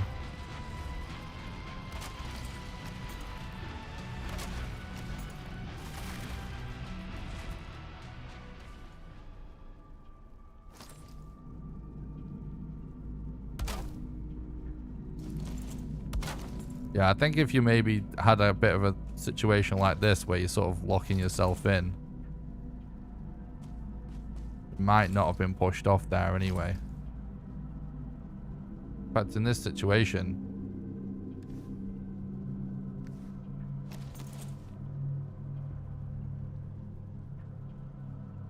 yeah, they appear to allow us to place these anywhere.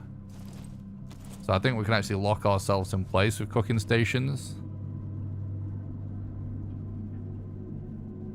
There's been no changes to what you can or can't place in dungeons. You've just always been able to place cooking stations, fires, and wood stacks. That's always been possible. Which is why I'm testing it for the go-to speedrun strat. 6 kind of makes sense.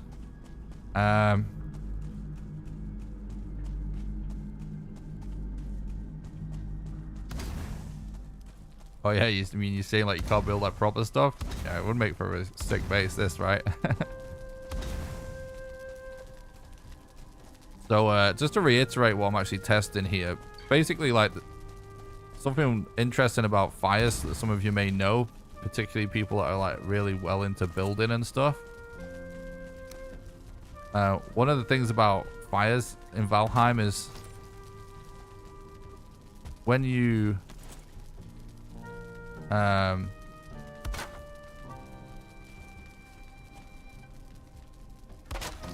when you place them on like a stone surface,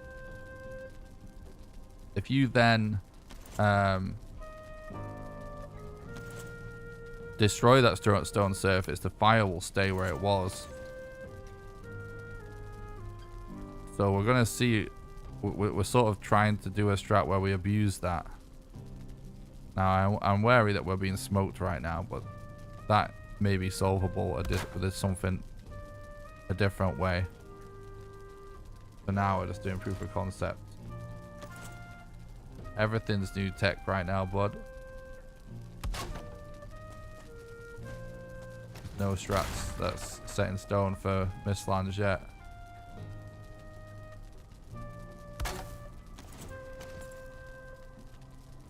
I'm trying to just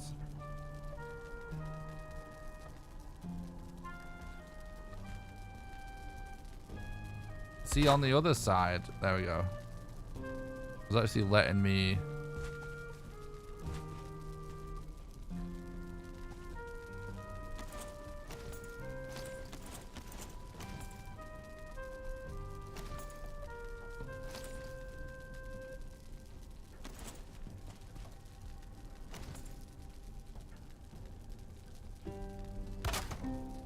let me be way more generous with cooking stations on the other side.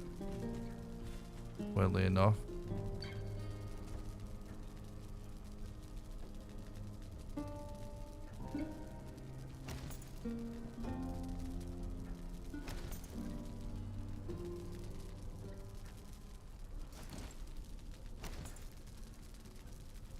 Maybe I would stack wood, yeah.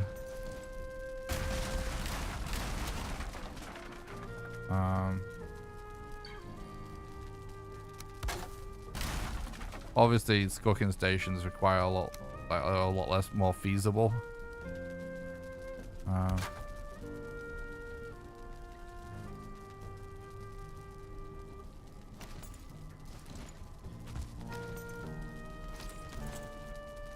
Yeah, they do block it out enough.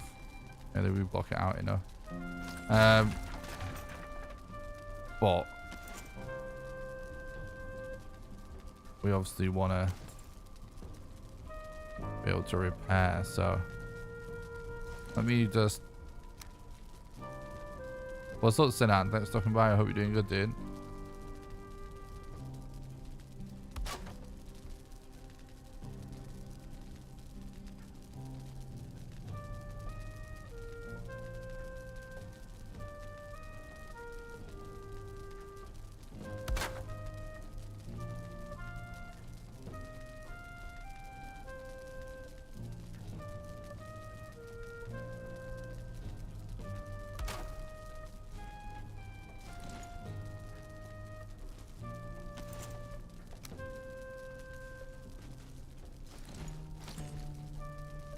Alright. This really seems to vary on oh.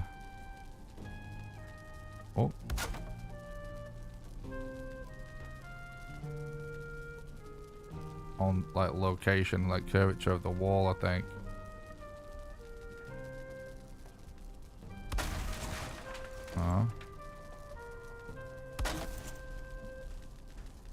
What I'm trying to do is have some sort of setup that kind of locks me in place.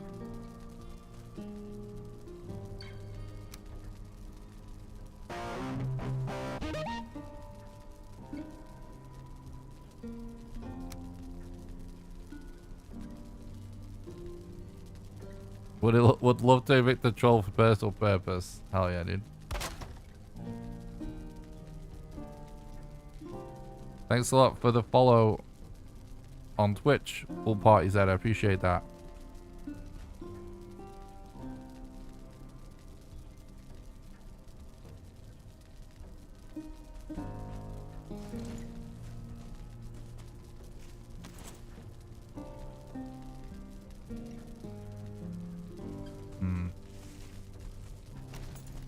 I suppose there's a wood stack for stopping us from going anywhere.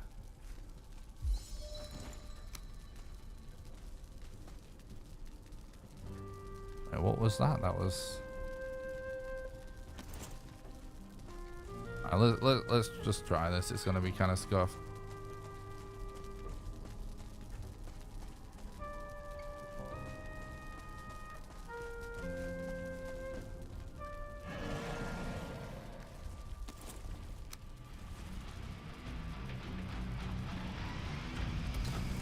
It's actually not the best spot. We've gone too far off the track.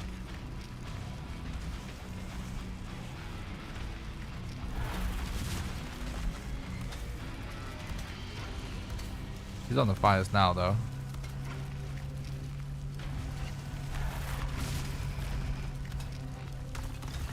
Now we're fighting in a sauna, true.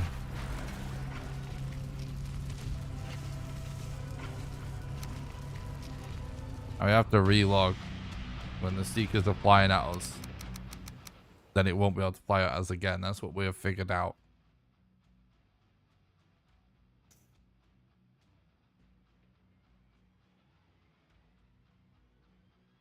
We're trying to find all different tactics for the boss.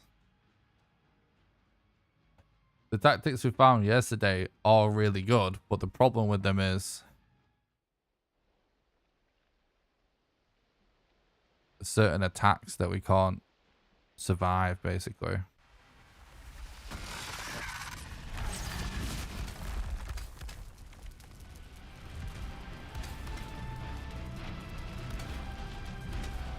Well, this should actually be faster if we can figure out a good setup for this. This is actually faster. We just can use multiple fires in the right scenario, especially. This isn't the perfect setup, but I'm just testing. Well, when this is done like most optimally, this will be the fastest strat that we've found so far. by far. Anything that requires multiple fires that can be infinitely repaired generally is. Oh, relog.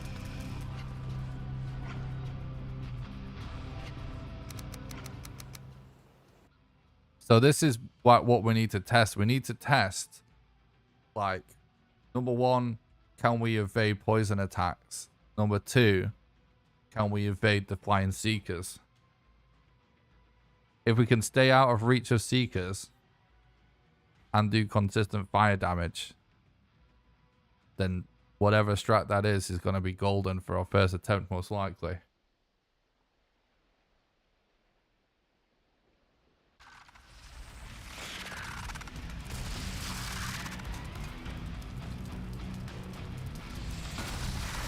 Oh no. Got a pile of seekers there now, unfortunately.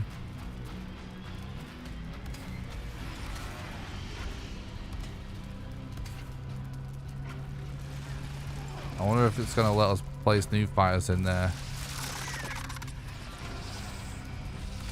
See, the seekers have gotten on top of the fires. The thing is, I was expecting it to destroy that platform, which would make it do more damage.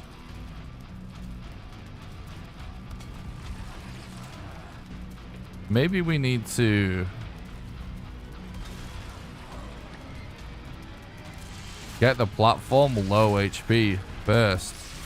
Because I wonder if those seekers could be standing on that platform. He does try and jump sometimes, by the way, if you noticed. I wonder if the seekers would be able to stand on that platform. If it was just fires, like whether they would actually stand on fires. You know what I mean?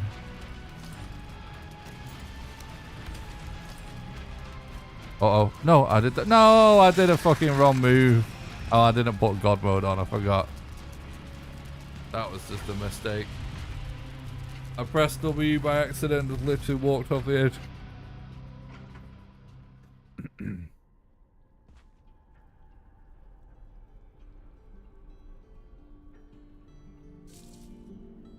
No. They were never delogging, mate. They were never despawning. That's not what we're trying to do. It makes them land.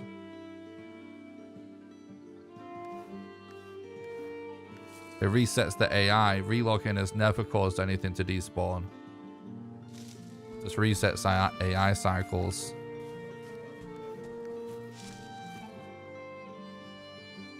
That's the point. That's the reason why we're doing it. So it just makes it land. They're not an issue as long as they're on the ground.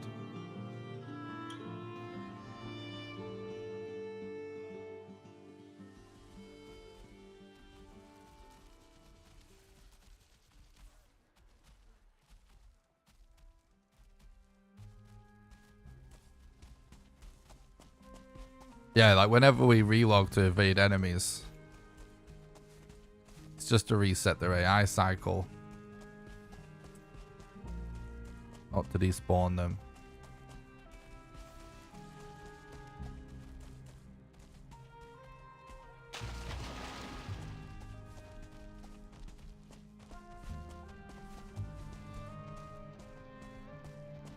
We're making good progress here though.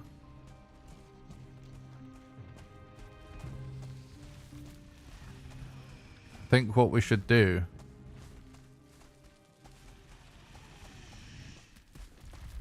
oh no, it's still conceivably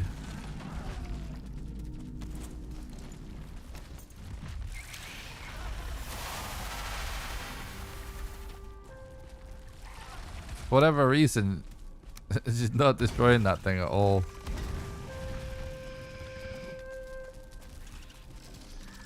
What?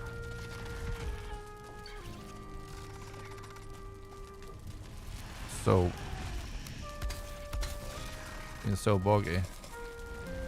Alright, let's get back in position. Just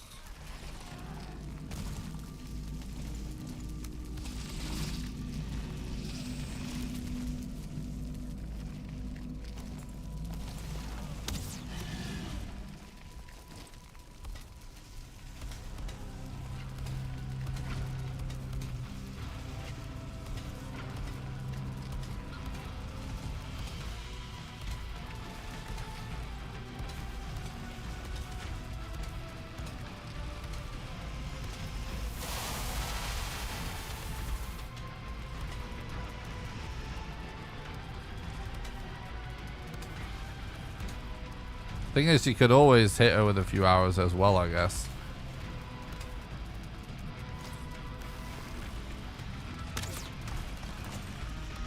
Yeah, it's not worth it if you lose a fire, though. Oh, got a fly in. Yeah, this could really be really good.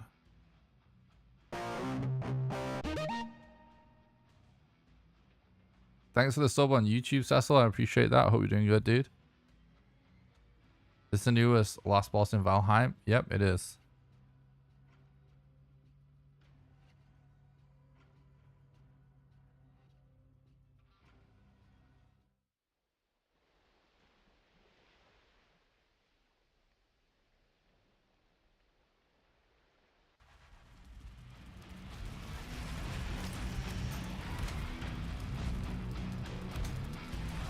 That one's still flying though. Just flew away weirdly enough.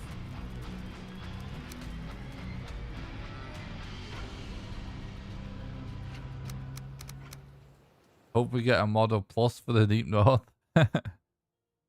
Yeah. Or Fenrir. Yeah, it's gonna be interesting.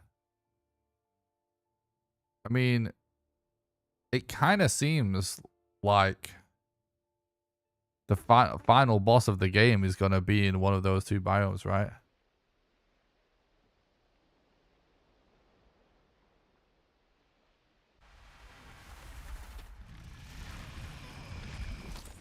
Well, still Welsh, thanks for stopping by. I hope you're doing good.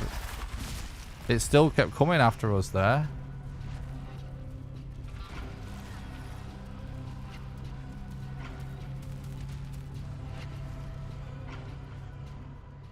I'm just giving a new character stuff I would have at the end of a speed run.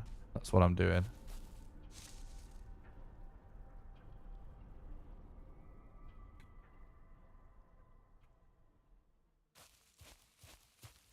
But the strat just failed us. Relocking didn't make that.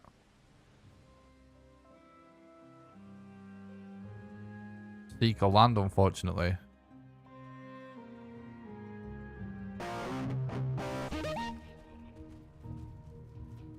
I appreciate that a lot, Sinan.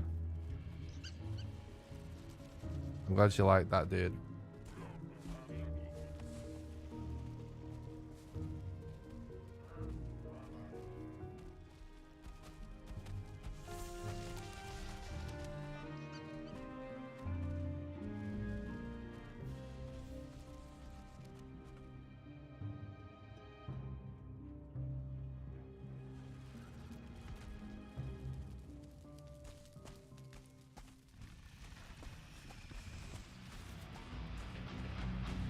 Thanks for the sub on YouTube, Juan. I appreciate that. I hope you're doing good, bud.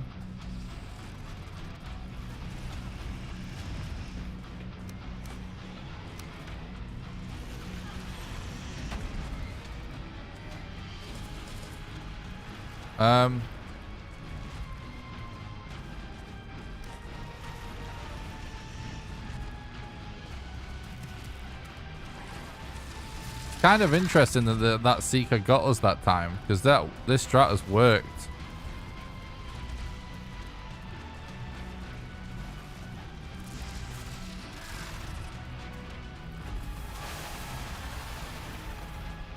Flawlessly, pretty much so far. The relogin.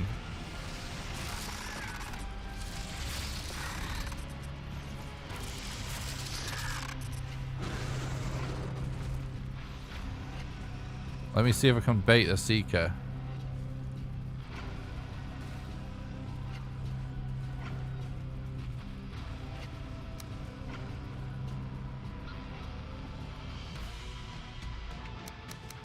I wonder if they have to also not be able to see you.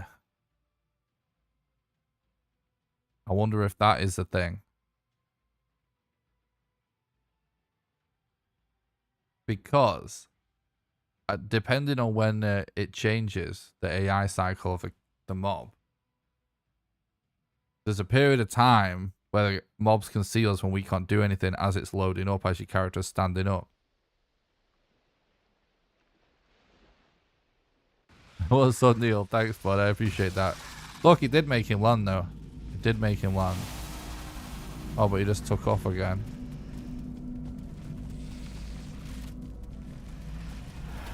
So it does seem to work.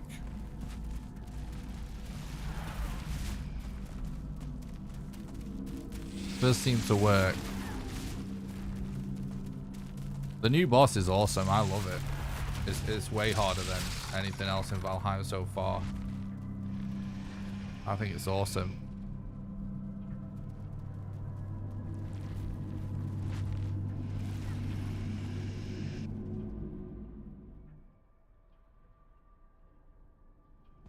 Just figuring out speedrun strats. Right. I want to test something else. Take a break from this. Tested this strat a lot.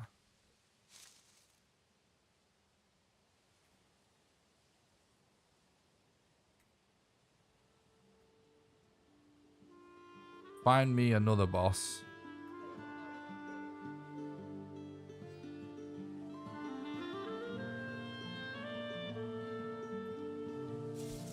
Let's get a fresh boss arena.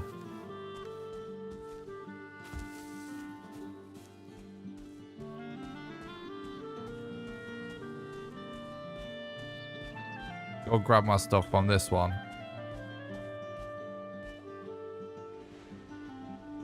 What do you think the expected strat for the queen is supposed to be solo? I suspect there's actually a lot of effective ways, but I actually kind of think the frost staff, run it like kind of just running around and kiting her, spamming magic attacks basically, and even like spawning skeletons to de-aggro even and stuff like that. Like basically I think magic is gonna be clutch for a normal survival playthrough. It's actually kind of interesting. Like the fire staff wrecks seekers, but the frost staff seems to do more damage on the queen. Like that's what my thoughts were yesterday. And I saw like I watched a JPG video earlier today before I started the stream, and he said the same thing too. Which, that is actually what I might test. Will you try speedrun this night? I might try some sort of run, like maybe a set seed run or maybe just a mock run. You're not gonna see meta strats from me today. You probably won't see meta strats from me for a month. It's gonna be a slow process. But we will start doing proper runs though at some point within the next few days. I may start with set seed ones.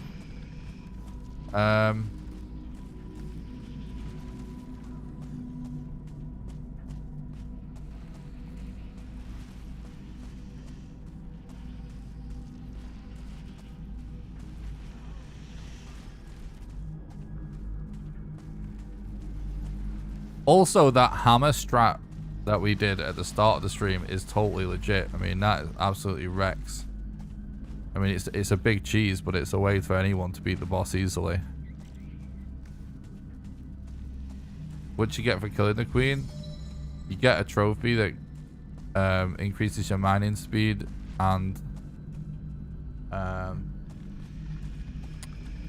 your magic recovery speed. Right, I want to test.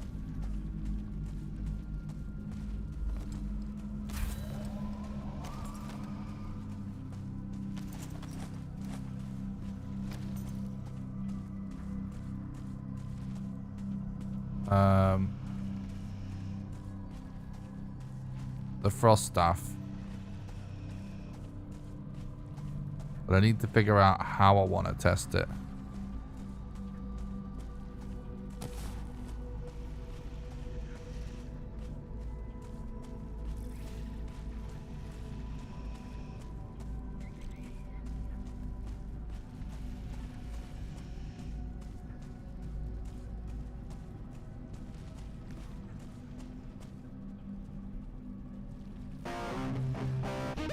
don't know how to get ether,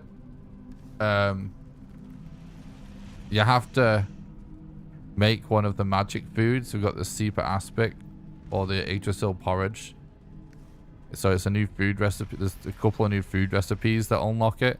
And when you use it, it gives you an ether meter. If you're trying to find the actual refined ether, you basically need to put like a sap extractor on one of the Yggdrasil roots popping out. I'll leave that going for a while, and then you need to craft a refinery and refine it in that.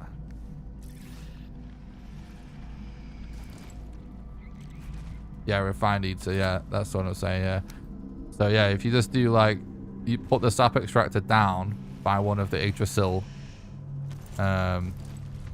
things popping out the ground, like the big tree in the ground. You know, it's got roots all over the place.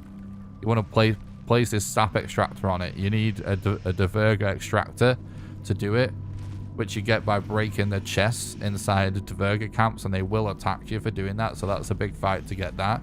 Once you do it, you'll be able to build one of these sap extractors, and then the sap extractor will extract sap from Yggdrasil, and then you need to make an ether refinery. And you put the stuff in here, and that refines it to make it refined ether. Okay, so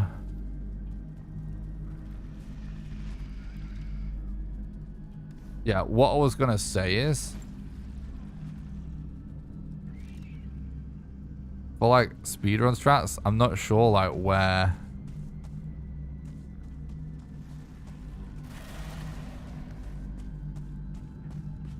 there's no way to estimate an all boss's speedrun time.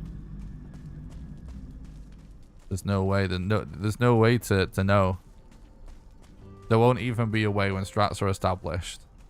Here's the thing, like accurate estimations of speedrun potential times in this game come from like hours and hours of experience of doing like thousands of runs. In my case, other people maybe dozens or hundreds, but like that the experience of like the RNG required to do it, you end up getting an idea of like all the good and bad RNG and be able to estimate based on the best and worst case scenarios and what's likely to happen. You can't really make that calculation without doing a ton of runs, but also you can't make any calculation without the knowledge of what the strats are. There are no strats right now, so it's not possible. You have to bear in mind as well that previously on doing the 5 bosses in Valheim speedruns that I usually do, like yeah, the world record was like just under 4 hours, and we were able to do it in just under 4 hours. But the RNG required to get a run like that was actually really rare as it is. The bigger the game becomes, it's obviously going to get longer, but also like because every phase of the game requires its own RNG, the more phases of the game there are, the less able you're going to be to have a run where you get all the good RNG for all the segments. Does that make sense? So now there's a 6th boss. It's not even clear that because the previous world record was sub 4 hours, it's not clear that we're going to be playing out runs that are at around 4 hours as we're entering Mistlands.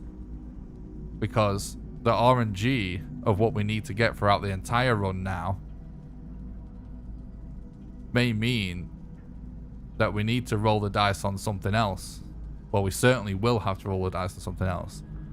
So, you know,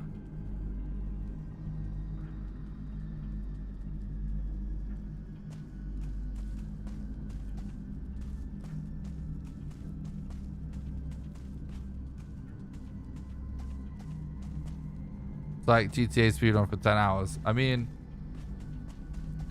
it could get that long to start with. It could get that long to start with. But it could be a lot less. Hopefully it's not more. Or much more. Or something in Mistlands can be collected ahead of time to help with speedrun.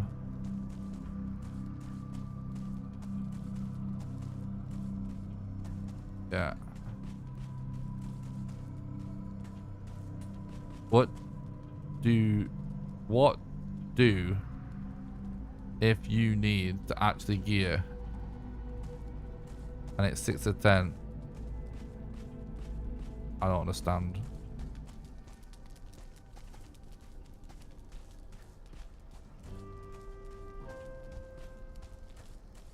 That's fucking nothing, bro. People are just so undedicated. I used to do like 16.5-hour runs of this game when it was new. I've been speedrunning it since day one, so none of it bothers me.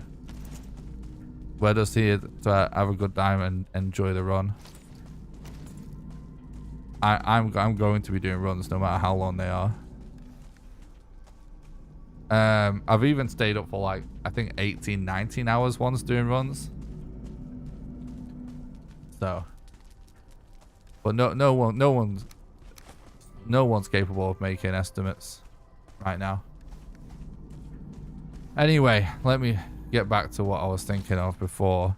So someone said like magic is possible from here. I wonder like what magic. Let's see what we can do here.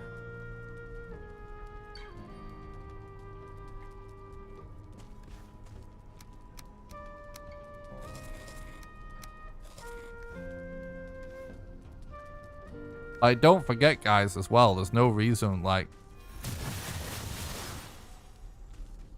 There's no reason, there's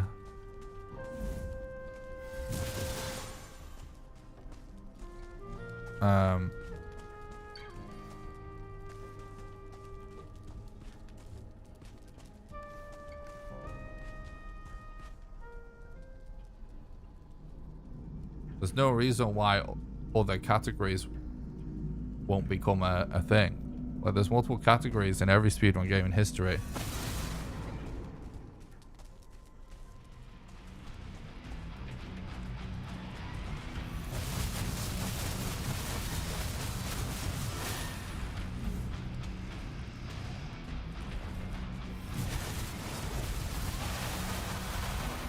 The run may just become like, well, not like the run, but if the category people may want to run may just become just doing the queen or something.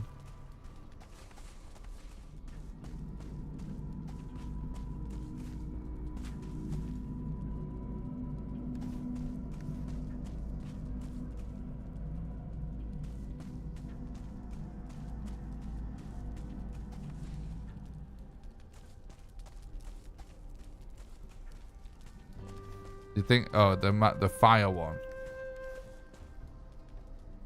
is the one that works from there, is it?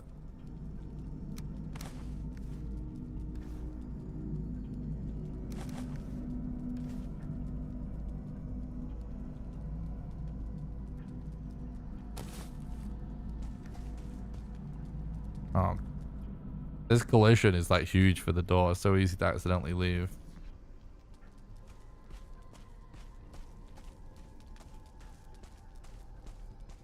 We've already done the hammer. I just want to test magic right now. I mean, I just want to test all options really at the minute.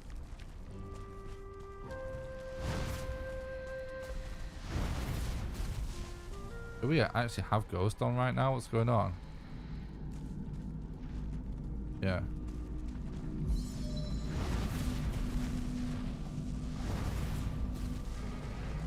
So fucking dumb. I don't know where she was there. Right.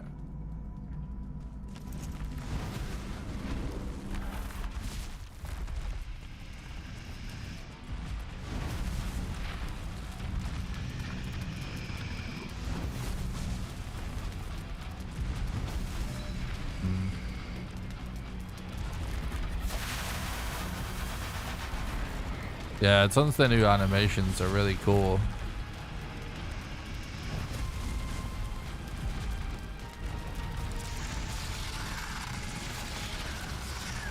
It's actually interesting that those enemies come through there when we did the fire attack, but they didn't when we did it with the hammer. There is a nice one. We're just using it. It's awesome.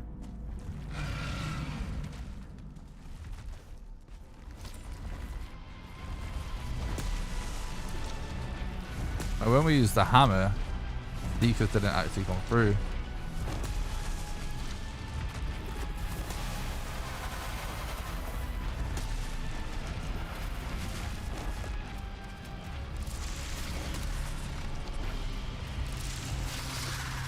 What?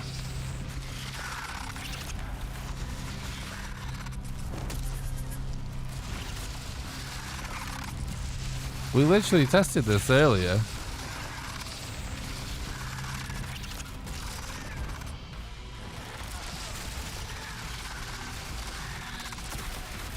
And that legit did not happen. I think there's a lot of stuff going on like AI wise to manipulate in this fight, I suspect. Let me just test something.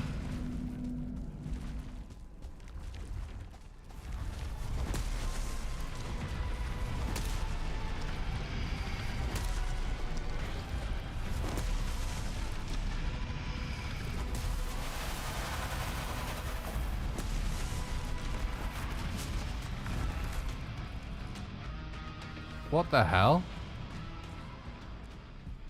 We're actually taking damage through it now as well. Which we weren't before.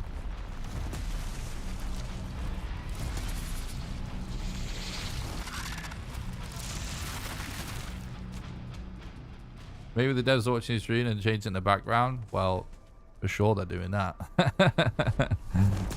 But I doubt that's what's happening in this scenario.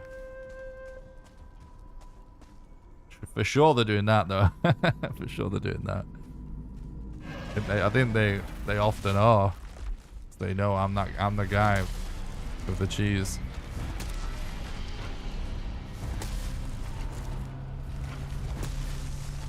Dev's got chasings on the flight now.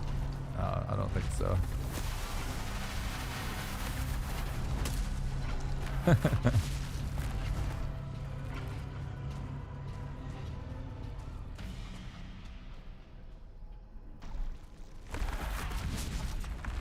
Do you work at Irongate Smith? I feel like I've seen your username in a video or something. Or on Twitter maybe. Oh yeah, dude. Welcome to the chat.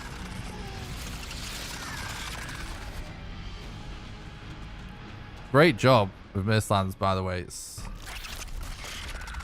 I'm loving it, mate. Been here a few times. Nice, thanks, man. I appreciate that. Appreciate you checking out the content.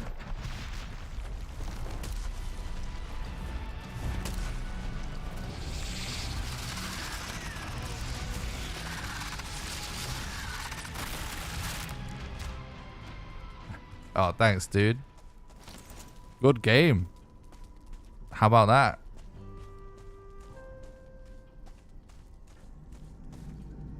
If Valheim sucked, our content would definitely suck. It's decent. That's funny.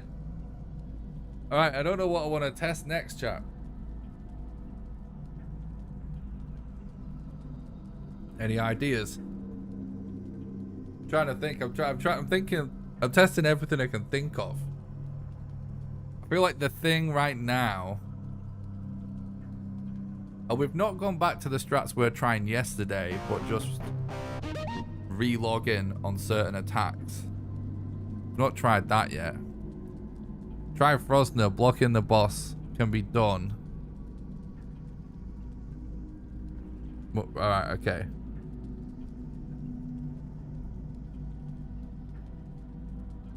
We tried the Frosner. I don't know. The problem with the Frosner is, on a speedrun,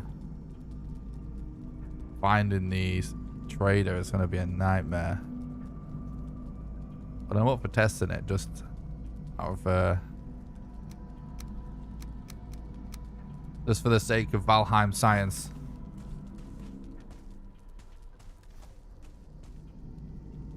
I have noticed in some of the recordings I've been doing off stream to make videos and stuff, I've noticed the Frostner's like really good in the Mistlands, which is really cool.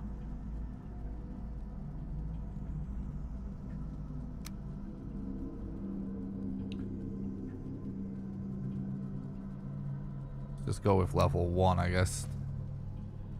The thing is, sometimes we encounter traders. It's just a matter of then would we grind out the gold? It would be really cool if traders became a thing in speedruns in terms of not something that you would want to do every time, but just like dynamically, like there's a bunch of strats that in the game already for speedruns where if a certain thing happens, it's worth capitalizing on. And right now, there's nothing really worth capitalizing on. Oh, well, before Mistlands anyway, there's nothing really worth capitalizing on when you did find him.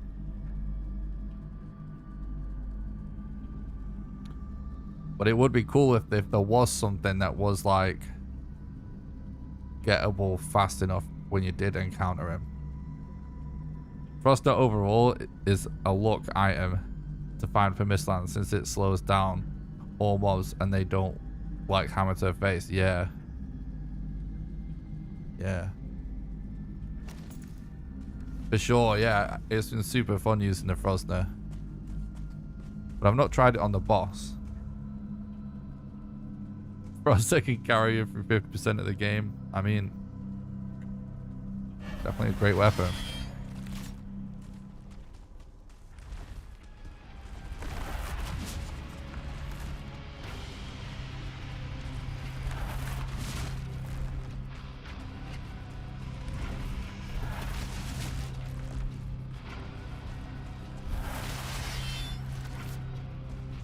Yeah, I can definitely see how even if you leveled this up,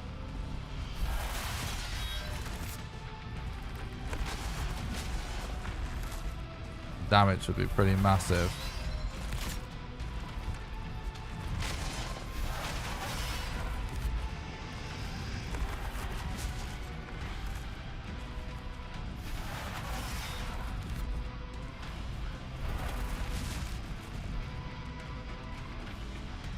You roll the hits? I would assume you can.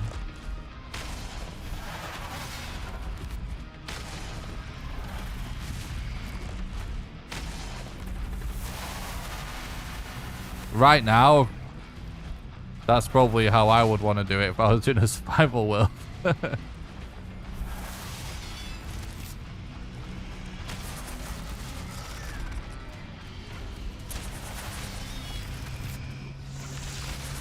A regular playthrough, I mean.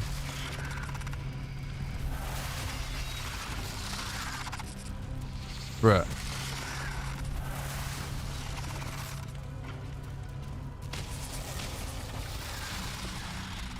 I'm curious if there's, well, I suppose, let's,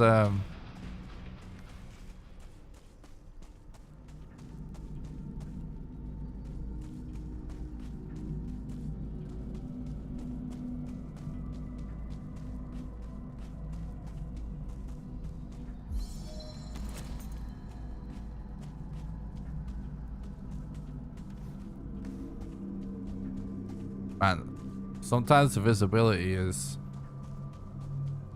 so crazy in here, even with this Wisp light. All right.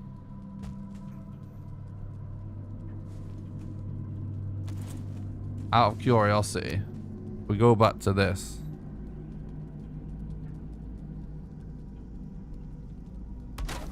The Mistwalker sword also removes mist. Does it actually? Somebody mentioned that yesterday, but when we tested it, I couldn't really tell. I have to admit, we didn't test it that much though. That's nice to have that confirmed. Appreciate that.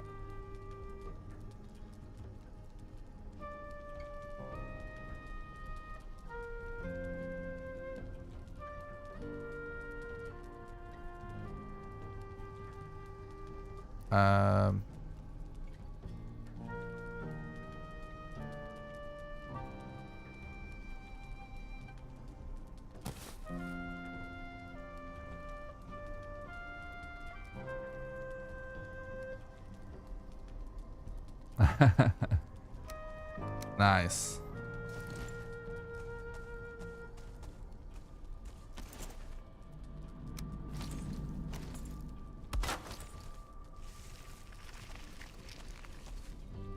I think that is Nick Job's next job there too.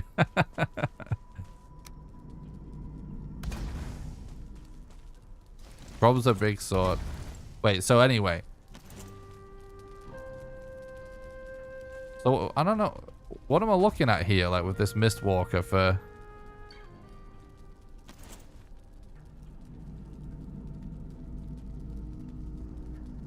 Yeah, this is like what happened yesterday.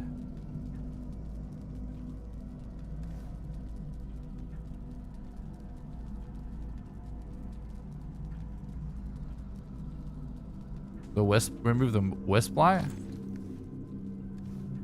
Is that what I need to remove?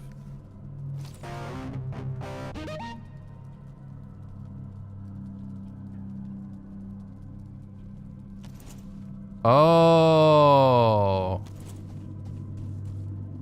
Oh. You know what it was? I was actually zoomed out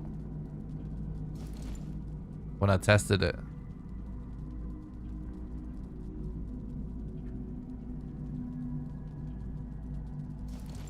I get it. So it's actually the same effect, but perhaps a slightly smaller radius, which is why we couldn't tell before. Got you. That actually makes sense. That is really cool. Thanks, dude.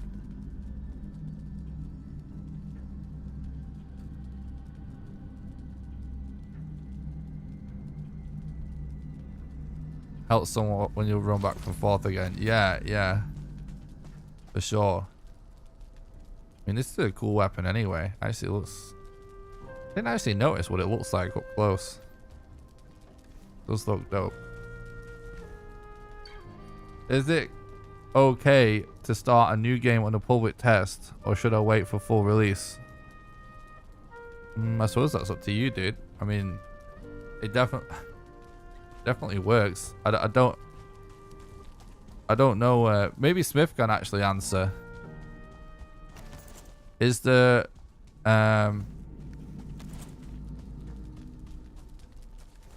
what's the situation with carrying on a survival world from public test? Should be fine. Just do a manual backup just in case. There you go. There's your answer, mate. Does the Wisp... Does the sword/Wisp remove fog on higher levels? The Wisp removes the most fog. The most mist.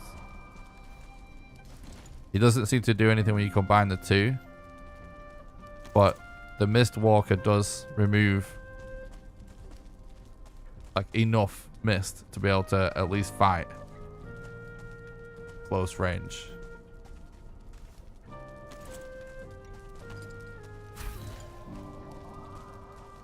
What does it take to craft a Mistwalker? Fine wood, iron, refined ether, and 3 wisp. That's actually quite cheap, which is pretty interesting. Huh. Well, I mean, obviously you have to get all the stuff to get there, but that's actually pretty cheaper than I thought it would be.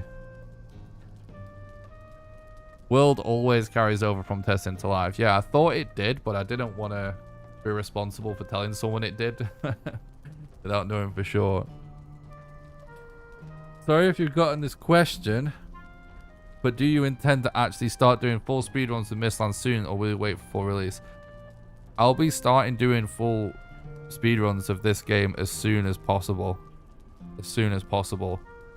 Maybe, I mean, yeah, basically as soon as possible. It's just, I need to figure out how it's physically possible first.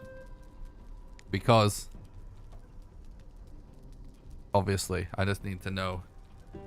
I'm trying to figure out the most minimalist way I can do it first.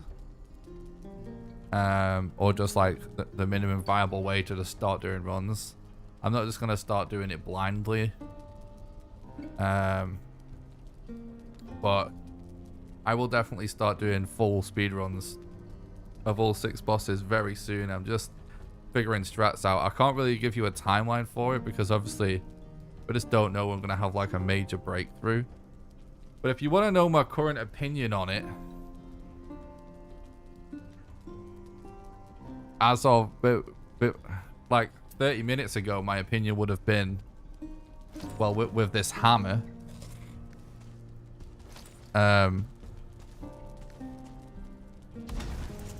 it works pretty much perfectly, so that I could actually do a run where we actually go for that hammer.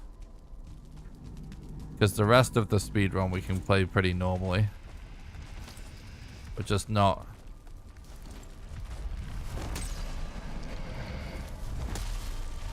But we just go for this hammer. But the thing is, the last couple of times we tested it, Dekas still came in anyway, which is the thing I'm trying to avoid. Also, look, I'm taking damage again now. So I legit wasn't taking damage at all when I tried it before. I'm wondering if I've just had Ghost on or something. But I didn't think I did.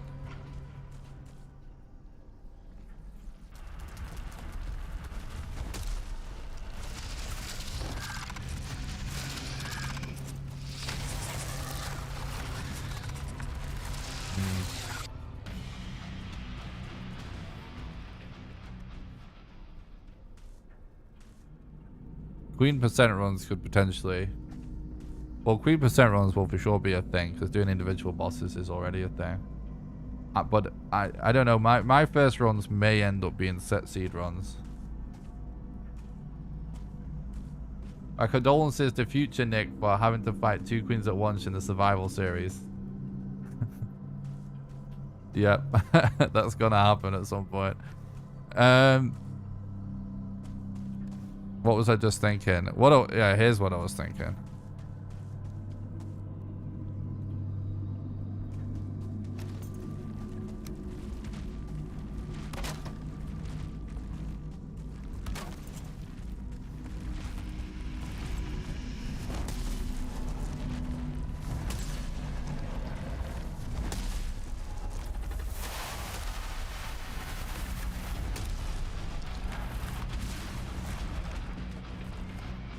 Interesting.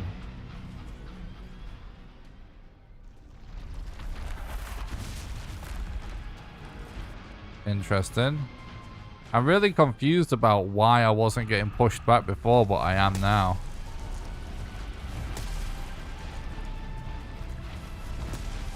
Oh yeah, those things have been destroyed anyway.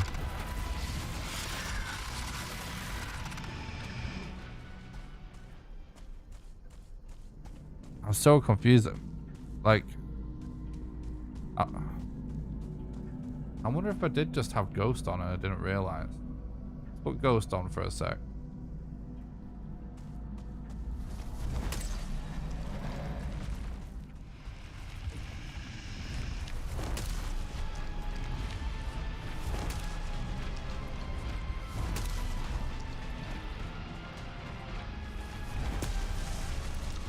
There's technically a new knife in the update. It's a dual wield option. It's like a knife and sickle.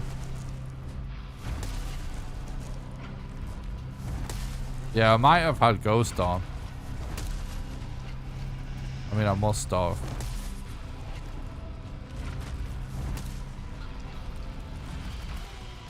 Oh yeah, it still does it. Man, so that means that there's something that I did that worked. Yeah, the hammer is so cool. I'm really confused by this because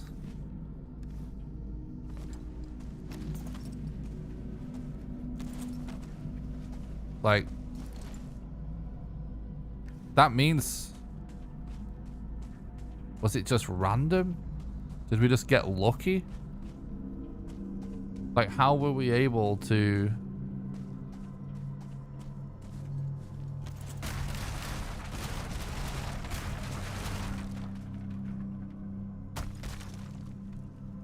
I'm wondering if maybe if some of these structures are causing it to do an attack or something.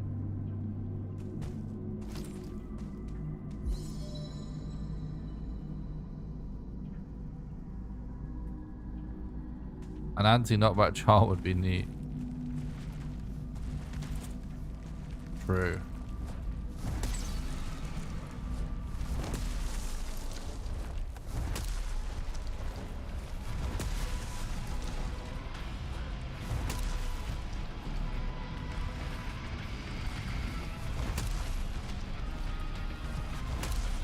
Oh, that might have been it.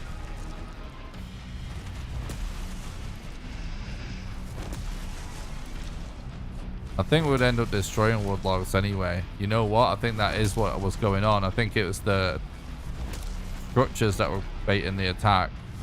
We don't have a ghost. Hang on. Oh, we had ghost on. Now we don't.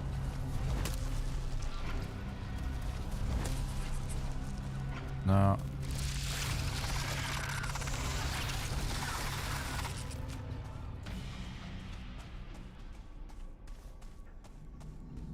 Oh my god. Chat. You guys sat and watched me just sit there with a hammer and be absolutely fine, right?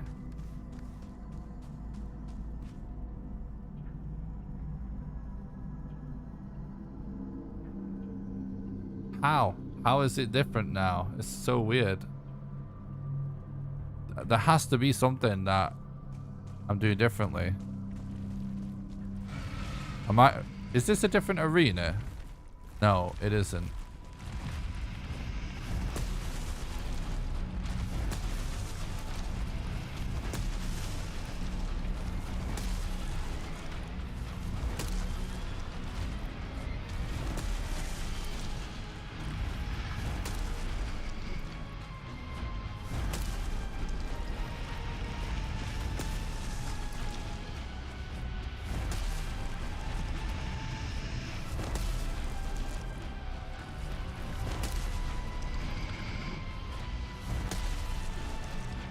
Yeah, I wonder if it's even like my positioning. It could be just more to do with like oftentimes in this game, the AI doesn't work the same way if they can't really see you. Or if you're like not in an open area. Like for example, if you just like build yourself into a little box, you can just straight up get arrested in front of a group of people and stuff. I wonder, because I think this is actually where I was standing.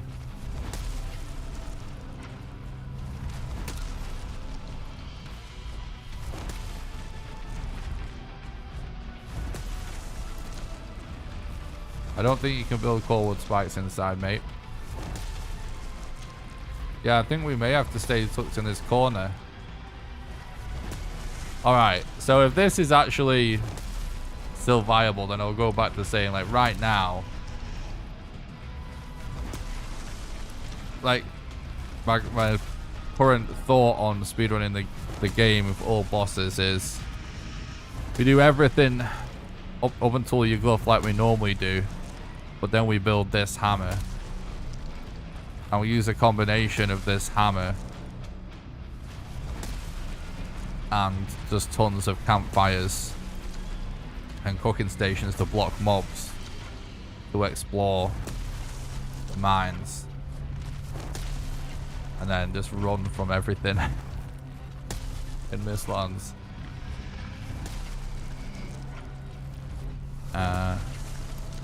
We are obviously going to have to craft the key, though.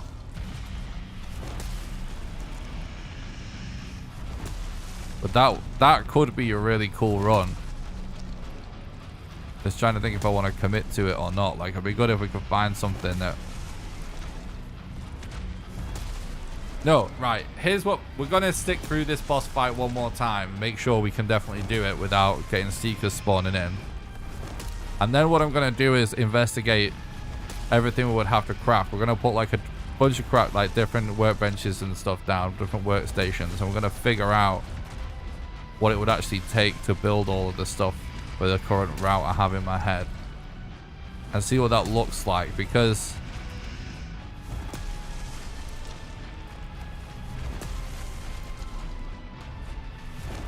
it may be the case that, for example, like if we're having to go for the seal, obviously we're going to have to go for the seal on a glitchless run.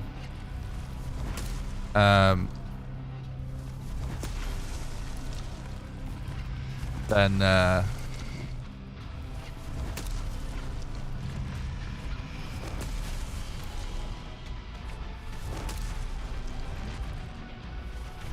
there may be other things worth going for without much time loss, if any.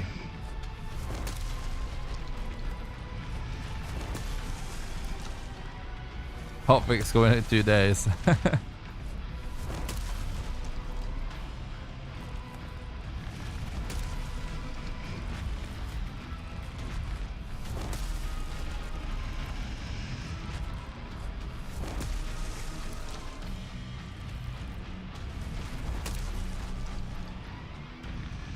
This strat's pretty great.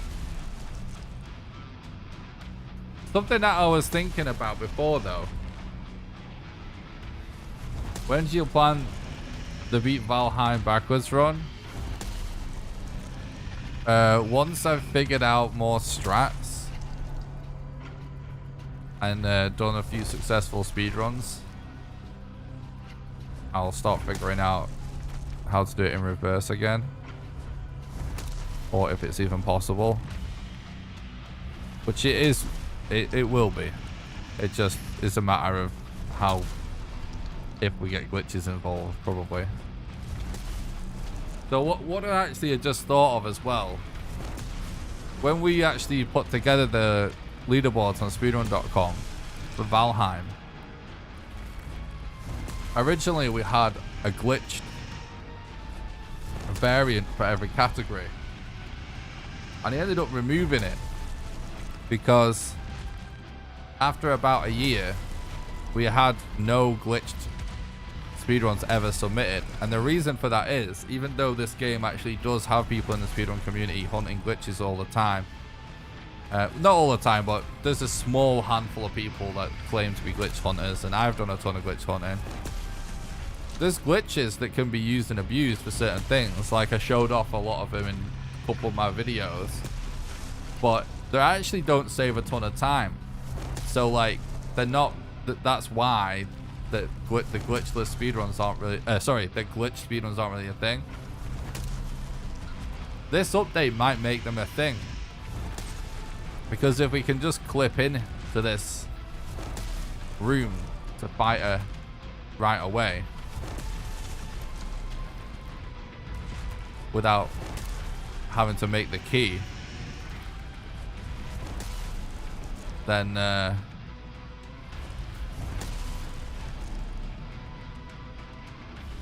stag breaker, you basically can't even see the health bar moving. There's no comparison to be made at all. It's absolutely wild how slow it is.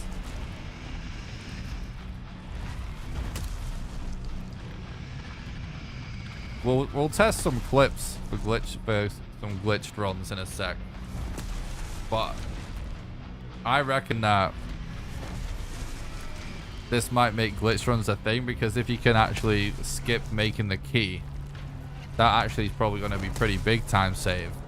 Then if there's no viable, I think there will be a viable way to do this fight.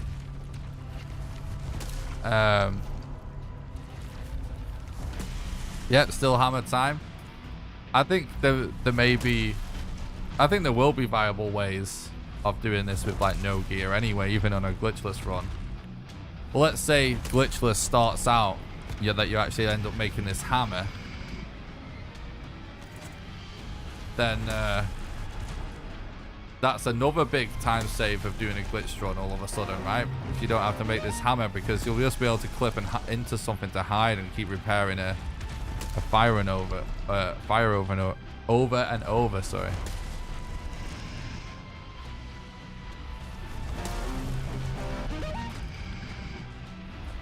Yeah, we're just saying though, just for the sake of conversation and out of curiosity about glitching it into stuff, as actually doing a glitched run might actually catch on in the speedrun community after this update, if it really is going to be considerably faster, because you won't have to make a key. Because we haven't even started making keys yet on runs, right? But we should probably actually start testing that today. But that's going to be a time sink for sure. So skipping those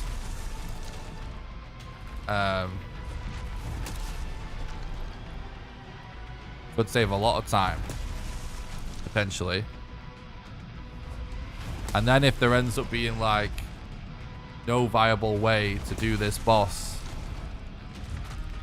without making some advanced weapon as well, I guarantee you will be able to clip into something in this room and just be able to infinitely repair a fire from it. And that's just another way it would be even faster again. So what we're just saying is it's possible that glitched runs actually may become more of a thing. But I may do a glitched run, but I am more interested in glitchless personally.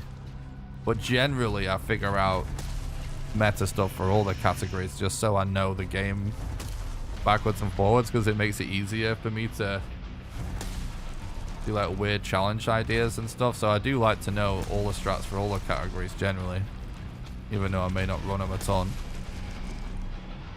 Most categories I'll run for at least once. Thanks for the follow, by the way, Amnaf. I really appreciate that. I hope you're doing good, bud. Will it be efficient to get the hammer you're using now? The iron sledge will never be good because it requires finding a trader. I guarantee this will be more efficient than that. We don't know. Obviously, crafting anything mage is never the most efficient way to speedrun Valheim, but if this is the only viable strat we have for the time being, we can at least see what min-maxing crafting it looks like. Yeah, it's no Frosner either. I mean, like I was saying earlier, perhaps stuff that requires a trader to craft could factor in at some point in the future of Valheim speedrunning. Because the more sophisticated it becomes, the more like dynamic runs are going to become, and the more runners will start to adapt. But I just don't see it happening right now. You do often stumble across a trader though. Yeah, it's true. But it's the fact that then you have to get all the money to buy all of the remains, and having that money already is kind of having that, you know, I just don't see it like carrying around all that stuff. But it may be something that is one of them things that you do if you end up finding it, which means that you're still gonna need a way to do without it.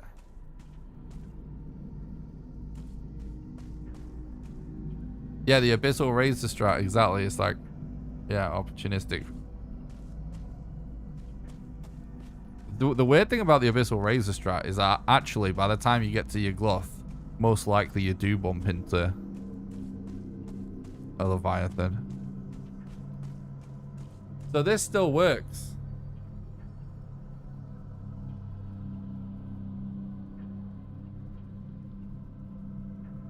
What damage type is she weak to be honest, I still don't know. Blunt weapons seem really good in this biome in general because the knockback seems to be what they don't like the most. But though also the freezing of the Frosner, like slowing them down, is like super good as well. It seems a lot of these enemies in this biome seem quite staggerable with something that does enough knockback.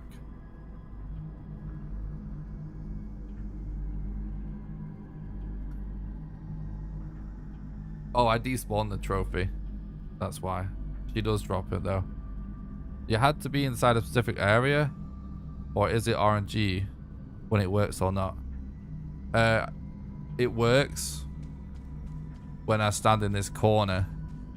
And I don't know if my camera placement is a factor, but I'm trying to keep my camera pretty zoomed in and sort of pointed at the wall here. Because sometimes what I have found is camera placement can affect aggro in certain scenarios. Like with the serpent. So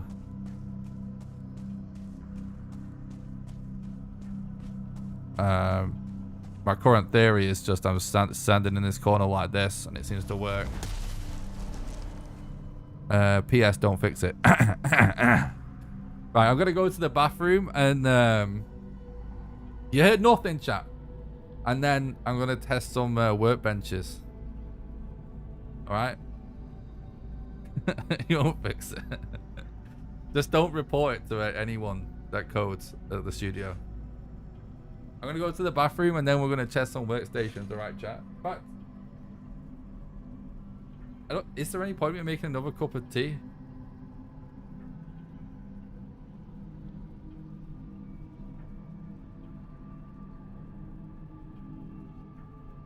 I appreciate that, dude. Honestly, it's legendary that Irongate hasn't, like, gotten rid of a ton of stuff that I've shown in my videos. I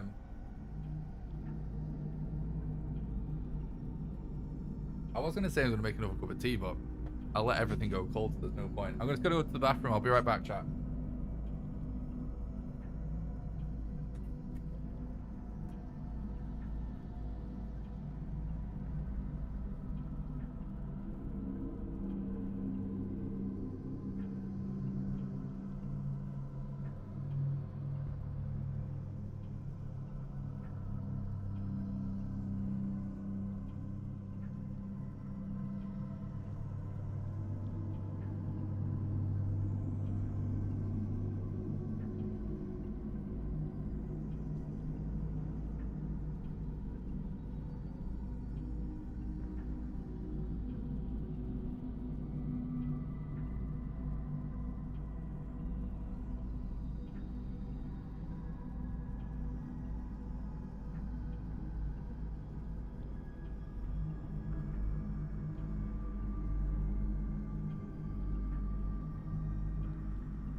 Alright, I'm back.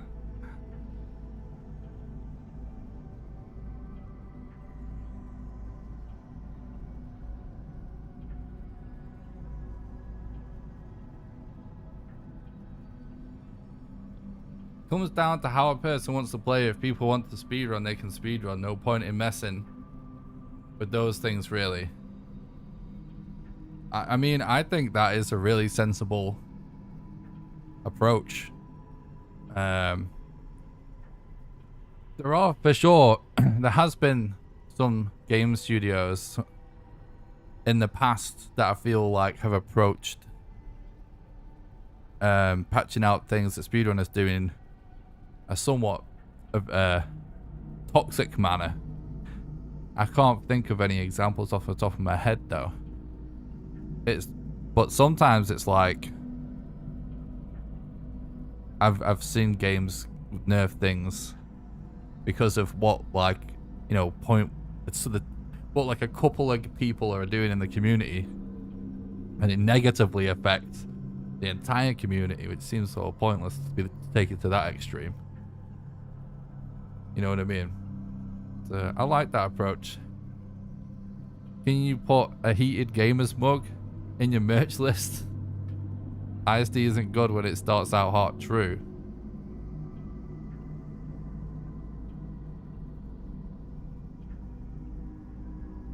Grim said he watches Nick. He said it on Jade PG last time. Oh, did he? What a legend. Yeah, I've spoken to Grim a few times. I didn't know he mentioned it on Jade's stream. That's cool. I appreciate that. I love how Iron Gate is connected with players since the game release. I love this game and its team. Yeah, same. It's awesome. I do think it's really cool that, you know, Iron Gate, like all the people that, like so many of the people that work in Iron Gate are just properly part of the Valheim community, as opposed to being some weird separate class of gamer.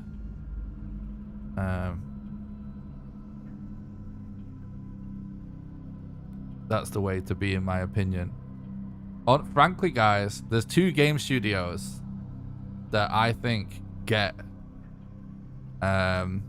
really get the current state of sort of like games media and how to handle their communities. And Iron Gate is one of them, because there seems to be more of a focus on actual content creators and stuff that are real community members, rather than reaching out to people that aren't really in the community, or trying to reach out to like mainstream, like more bigger like gaming news places that frankly won't have the same amount of impact as just reaching out to big content creators in the own games community. And like just doing things in such a way where you don't need more of a traditional media approach. You need to just be genuinely a part of your games community and not like a separate entity from it.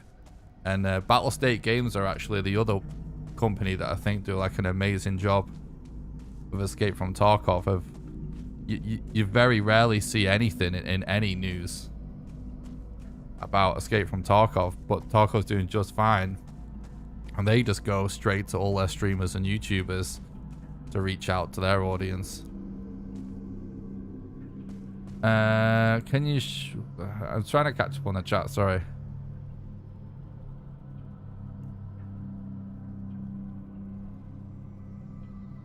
Yeah, they did kill a load of so many strats in Elden Ring's Wild. Can you show us the new staff? Yeah. Sure. Oh, I don't. Maybe not.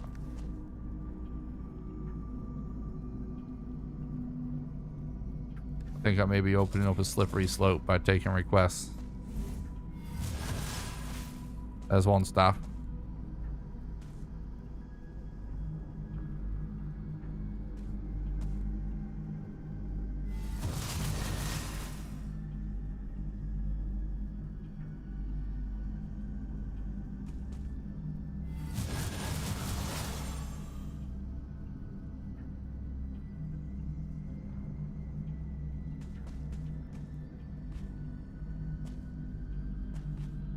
You ever do a full-on speedrun, a full-on gameplay series with no edits? I'm playing Valheim without. Yeah, I mean, I did a full playthrough of the game where we fully crafted everything and fully upgraded everything. It's on my YouTube channel. I did a Hearth and Home playthrough. It's all on my YouTube channel, Oldest Live. I may be doing more of that in the future. Right, anyway.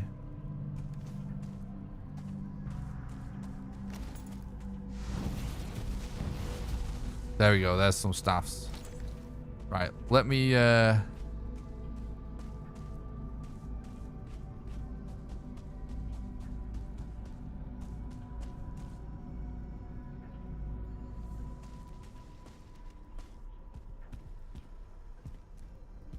will I ever? Yes.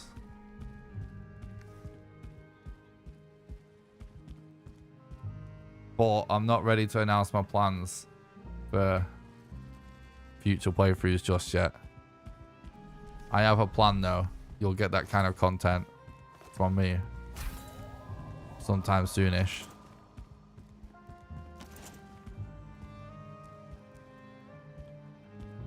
But yes.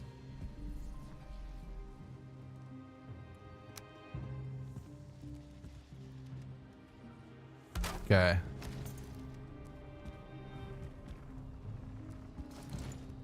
Oh, is it exposed there?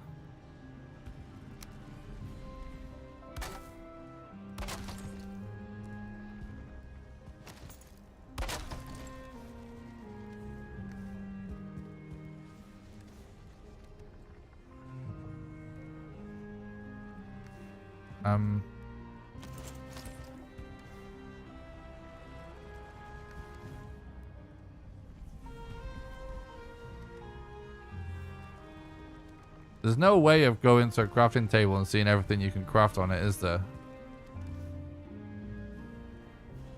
You know what I mean? Like, just what's possible on this table.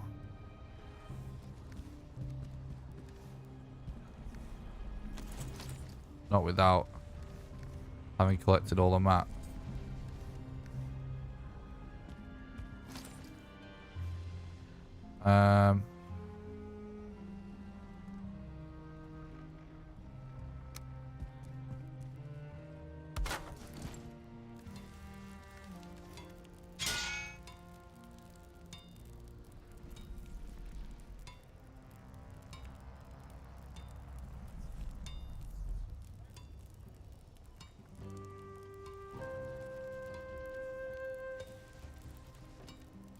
It's disappointing in Sony games that came out.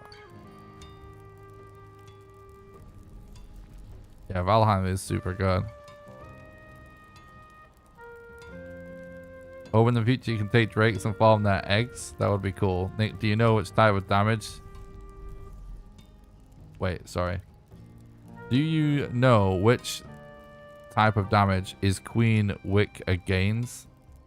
I don't understand the question. But if it's what she's weak against, I actually haven't figured out all the weaknesses yet. But the Ice Staff seems pretty good. The Hammer's pretty good. And Frosner. Honestly, in this biome, a fully leveled up Frosner seems to be one of the most effective things all around. It's all good, buddy. Thank you for taking part in the chat. Yes. I actually don't know what the actual best damage type is yet. I've not experimented with all that, but if you get a fully leveled up Frostner, it seems like to be really good in this biome in general, including against her. What's up, Project? Thanks for stopping by. I hope you're doing good. A flying mount for endgame content would be dope. I think it would be fucking so good as well. Gets me excited. I'm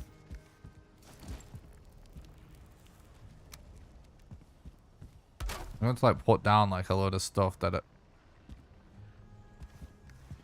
Like, how do I guess we're just going to have to...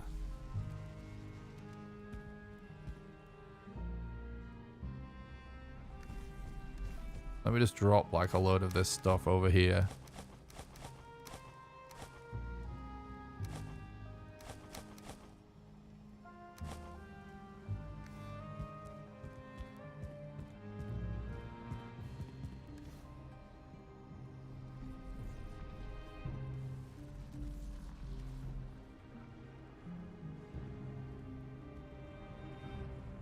where's this hammer again?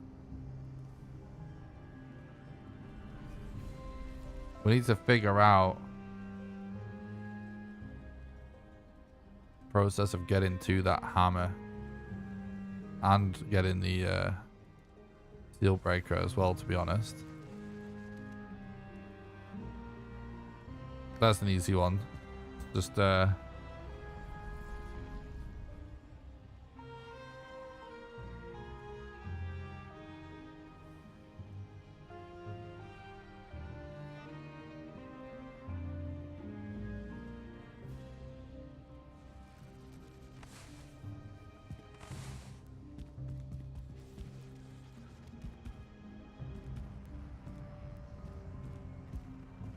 yeah, I did go through some strats of how to survive the dungeons already.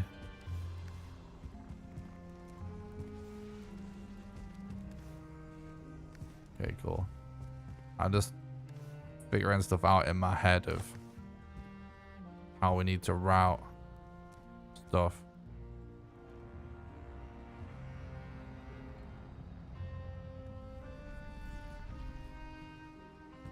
Yeah, running away like from Seekers and all of the Mistlands boss types seems to work pretty well, and I've noticed. Yeah, Mistlands is actually out right now on the public test server, dude. Get hype. Exclamation Mistlands in the chat for how to get access to it.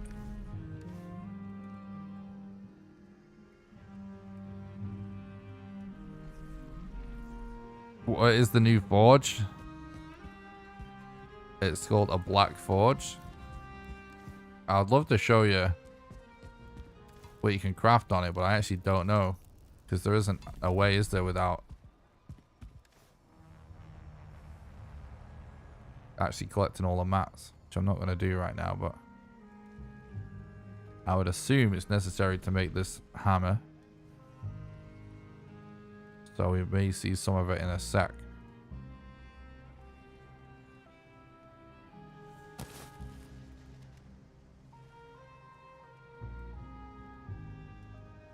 How is that not such a YouTube? Nah, it's all good, dude. YouTube's kind of interesting with the way the algorithm works. Kind of don't have to be. Stop, do you? Alright, so Yggdrasil Ward we're probably going to need a decent amount of, but let's just spawn in 10 for now.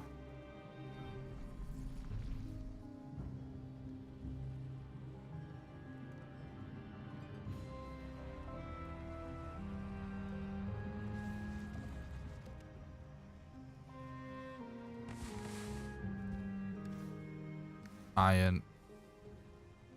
Wait, how much iron was it? 20.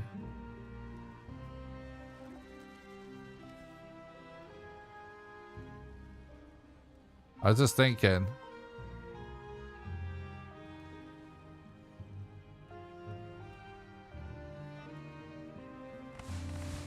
Carried around 20 iron.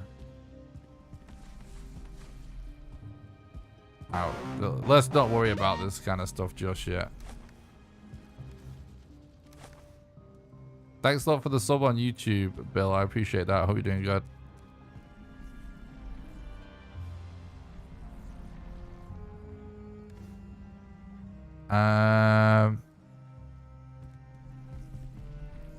Oh, sorry, I was distracted. Eatia? Eater? However you say it.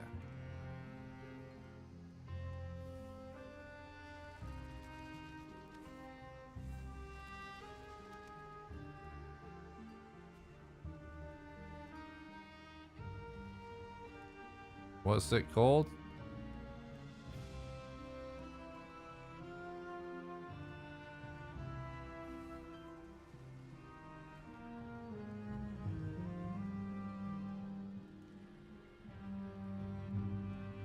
Trying to guess what it's called, this stuff.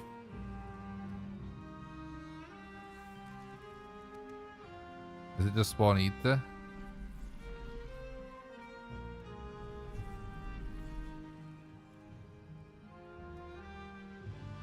Oh yeah, thank you. That looks really cool. No.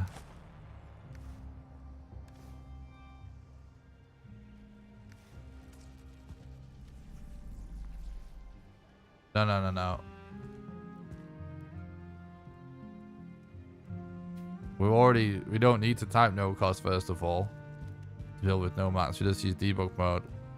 That is the opposite of what we're trying to do right now. What we're trying to do right now is figure out the routing to get all the mats I want in the speedrun to make this weapon. That's what we're figuring out right now, mate. So out of this stuff,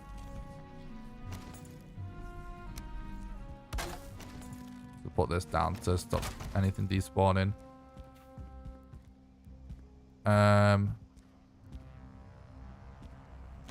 Maybe I'll actually put a chest down to organize some of this. I need to just get things straight in my head right now. How this is going to work. We can start figuring out what to test next. Because I am kind of feeling at least experimenting with a speedrun route that when we make this hammer. And the reason why, to make this clear, is because I think that would be fun. Like, some speedrunners, it's just like fun doesn't necessarily enter into the choice. I am cool, especially in the early days of a run where it's uncompetitive. It's not like I have a lot of competition to do this run right now. Most people are probably going to wait until I've sussed it to start doing runs. I don't mind the idea of doing things if it's a fun strat. At least to begin with, if it's viable. Within a certain range anyway. So this is for the key. We don't plan on taking any armor. Maybe troll or leather. But we're basically just going to run from everything. That may change. But I think I've got enough of a proof of concept for it so far to be able to just do it like that. So then everything else is like this stuff. So, oh, that's the other thing. Yeah, so it does just show up right away on the Black Forge. So that means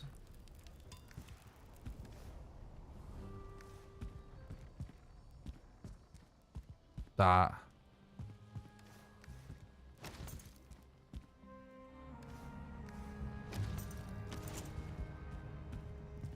maybe let's start doing this just so we figure to help ourselves out. That is the hammer. This is the key. Then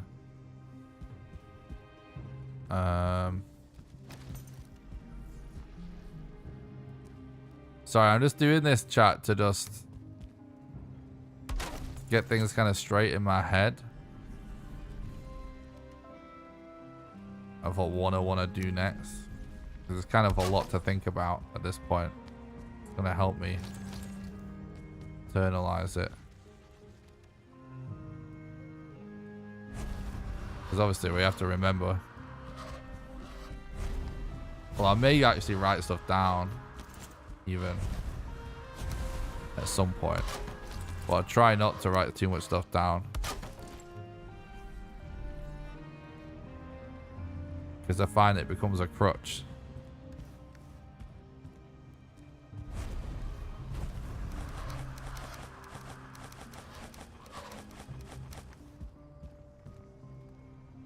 Oh, don't drop the hammer, that's stupid.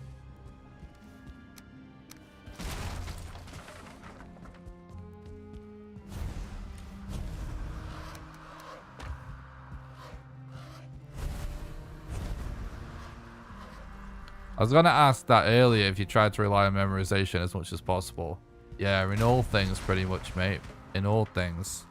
I find that I'm a big believer in all things. Any kind of skill that I've tried to learn in my life. I'm a big believer in learn by doing and just trying to remember things off the top of my head and like forcing myself to remember things off the top of my head too. I find if I don't have, in general, in many things in life, I feel like if I have no option but to just like rely on myself, I'll figure it out in some way. Whereas if I have anything to fall back on, I tend to find that I will fall back on it, if that makes sense.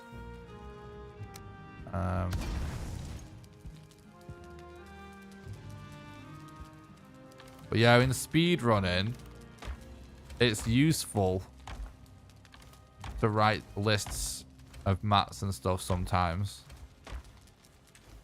But at a certain point, you want to get rid of that list. You know, like when I started running this category, I had a big list of all required mats and I would have it up and what they were for in just like notepad on my other monitor.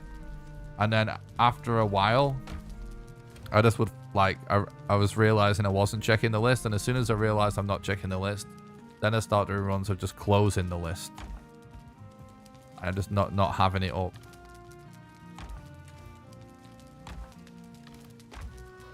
And then usually by that point, I've memorized it. Okay, so this is everything. So Yggdrasil wood is something that we need to experiment with getting. And we would need 20, 30, 40 of it total.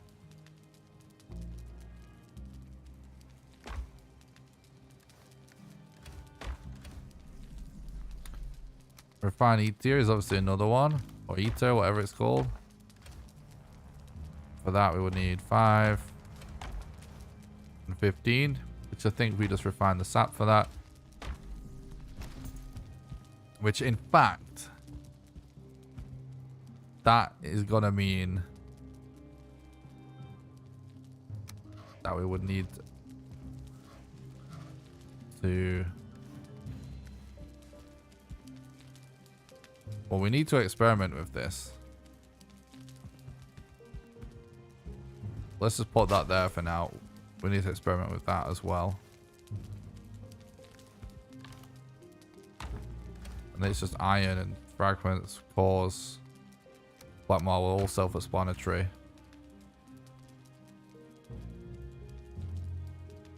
Can you drop Ether and see if it gives you damage? What? Oh, it's just blue stuff, right? Blue? Why did it say blue? Green. I'm blind. Okay, so what I want to do right now, I've decided.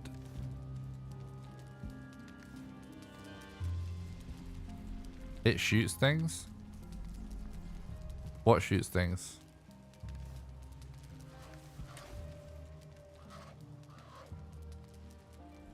What do you mean?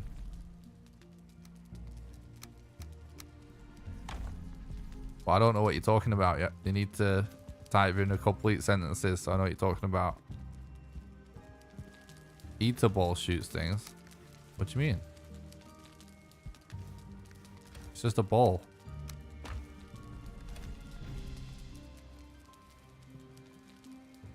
What shoots ether balls? If you drop ether balls, they shoot things randomly. What? Really?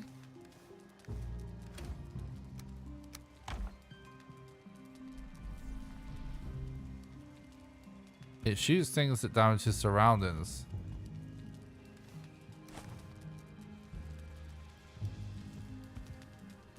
Thought it was the refiner machine itself. Whoa. What? Crazy. Alright, yeah, you're right.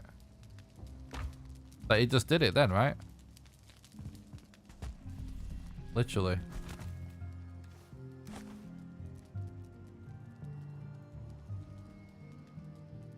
Assuming that's what you meant anyway. Yeah, whoa. Okay, that's cool. Man, there's so many amazing details in this update. It's crazy, dude. Okay, anyway, so we need to figure out that and Yggdrasil Wood. So let's start with Yggdrasil Wood. Let's just put this something like this. Oh, it's way more than adding a new biome. It's crazy, dude. If you don't know much about it, I made a video just literally just reading the patch notes for people that don't like to read. I read it for you in a video. You can get a link to that by doing exclamation patch notes. And if you want to know my first impressions of it so far, I also made a video about my first impressions, which you can get a link to by doing exclamation first in the chat. Guys, I forgot. We're way over 3 hours into the stream now. And the 3 hour marks usually want to remind people the ways that they can support the content financially. Because it is the financial support of our community that allows me to put so much time and effort into all of the streams and videos for you guys. So if you would like to support the content financially and help keep my dream alive of being able to make content for you guys,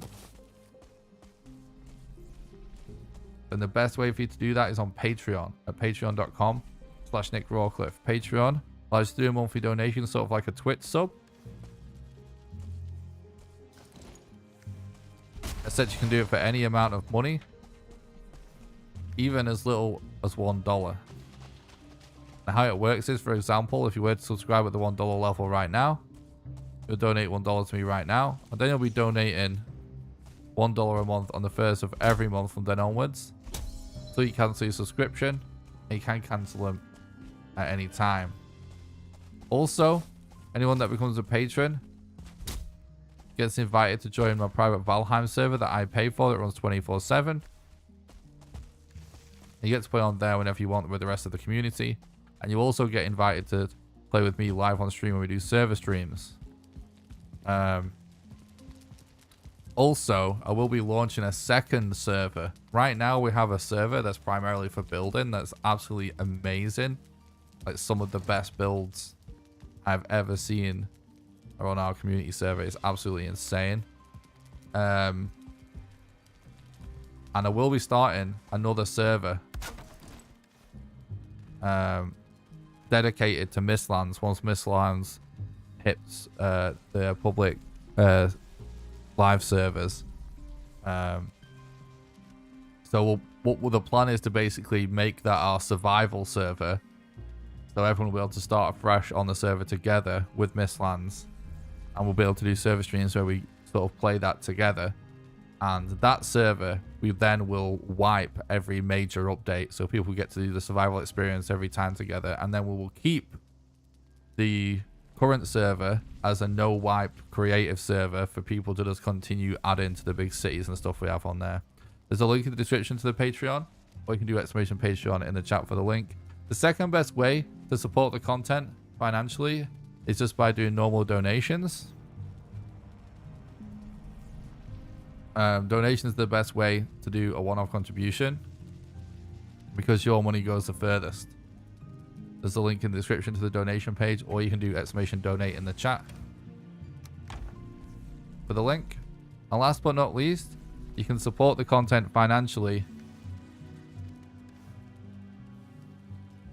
over on YouTube by doing super chats during the live streams, by doing super thanks below any videos, or by clicking the join button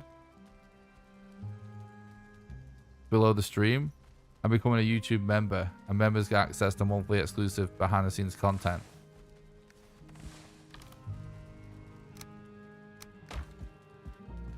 Also, don't forget to join the Discord. It's the #1 best way to make sure you don't miss any live streams or videos. Exclamation Discord for that. And there's an invite in the description to that as well. And I do stream on Twitch and YouTube at the same time. So if you're watching on YouTube and you'd rather be watching on Twitch, there's a link in the description to the Twitch page, or you can do exclamation Twitch. And regardless of what platform you watch on, the #1 best way to support the content completely for free is by subscribing to the YouTube channel and smashing the like button on the stream, because it makes it more likely that the content's going to be recommended to new people in the recommended feed. That's everything. Oh, lastly on that front, I just want to say, I know people have been waiting for the next server stream. I planned to do that before the trailer dropped, but then they just released Mistlands, so I'm obviously super busy with Mistlands content. So I'm gonna have to delay the next server stream. We'll try and still do it soon. But depending on when it goes to regular live servers, we might be able to make the next server stream be Mistlands related, which will be awesome.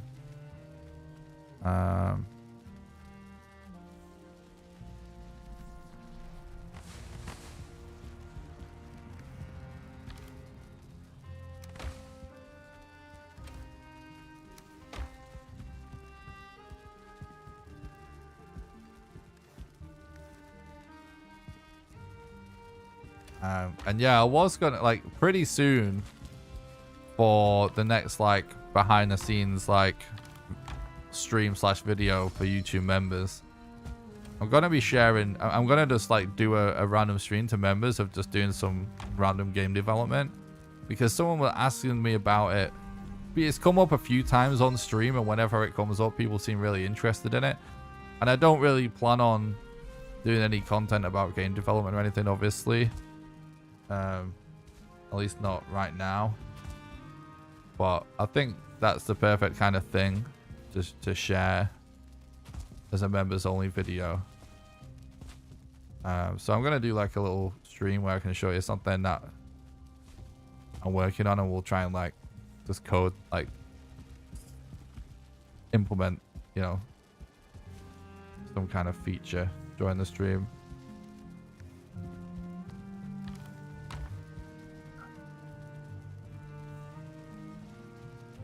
What's up, Jessica? Thanks for stopping by. I hope you're doing good. Yeah, he drops, I think it's called a Torn Spirit or something. Yeah, Torn Spirit.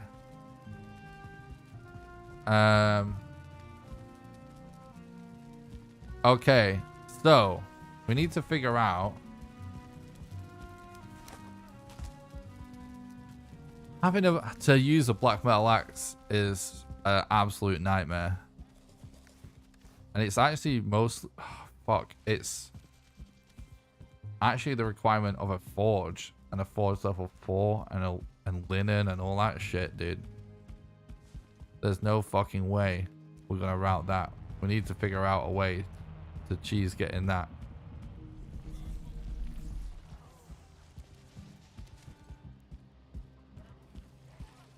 He dropped something called a Torn Spirit, which allows you to summon wisps, essentially, to make this torch thing. Yeah, we're gonna see if we can get mobs to break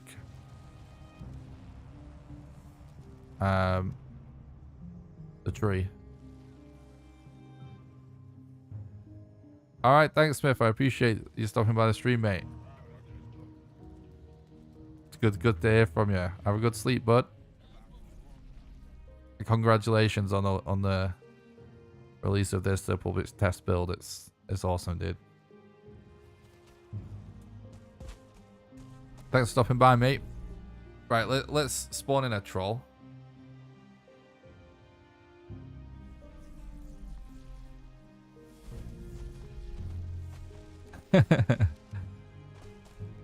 Nice, I appreciate that, dude. Yeah, you'll definitely be able to see how far we got figuring stuff out by watching the VOD on YouTube. All my VODs are on YouTube, saved permanently. Alright, so troll can't do it.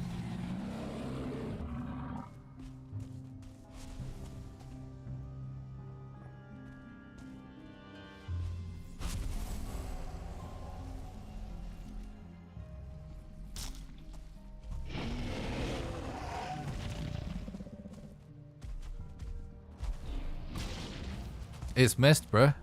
We're in the Mistlands. Alright, that can't do it either.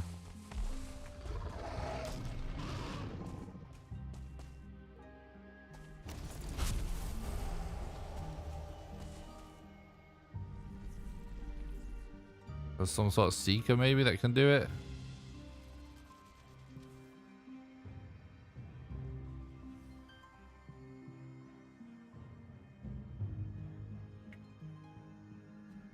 Oh. That little thing. It's not gonna do it. Yeah, I was thinking about the soldier as well myself. What's it actually called? Brute, is it? Yes.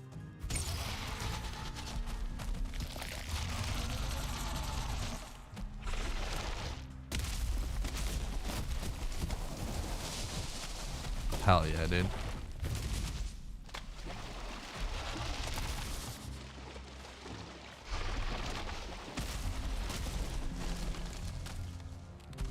Let me actually test something real quick. Interesting. So it's not like ancient bark where it works once it's on the floor. You've got to get it to do the whole thing like fine wood.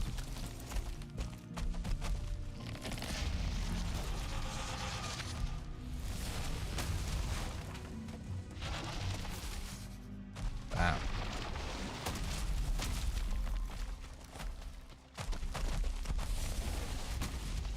Yeah, whatever. How much did we get from that? 3. And how much of it do we need? Isn't it like 30 or something at least?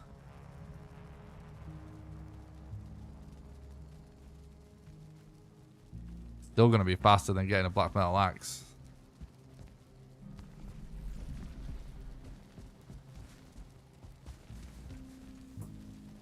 Bruh. Be teleported inside this. Yeah, the knockback's insane.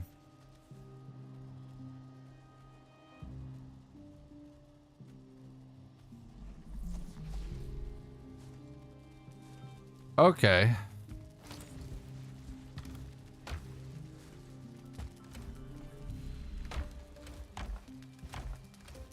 Yeah, it's 30. Man, that will be a grind.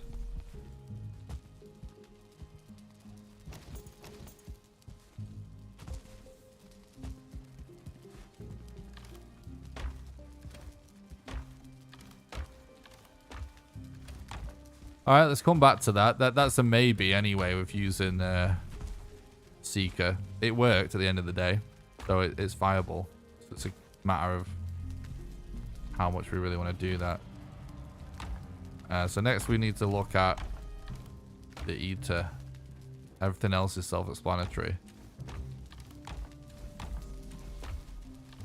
Obviously there's black metal there too, but that should be fine. Yeah, like that's not a big deal really.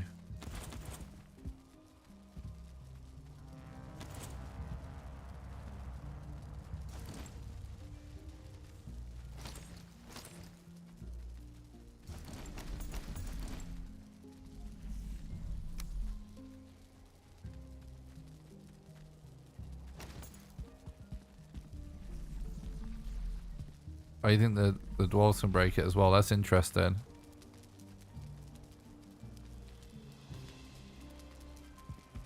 We could test a brute later.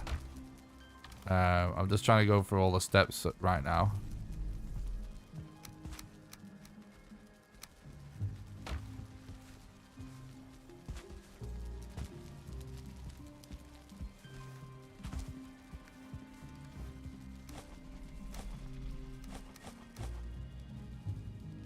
All right.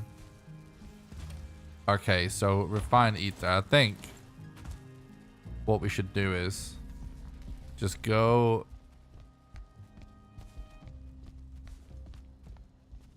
We need to find a spot where we can farm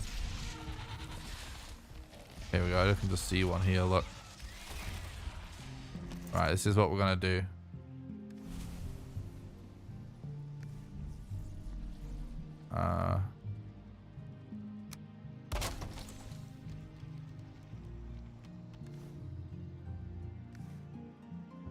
Right.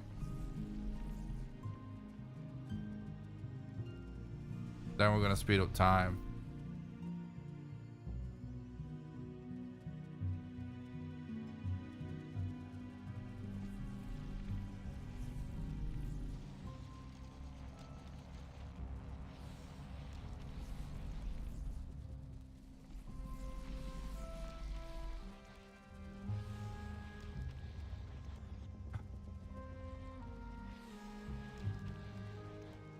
This isn't weird at all, is it, chat? I don't think we can go any faster. I don't know what the max speed is, but...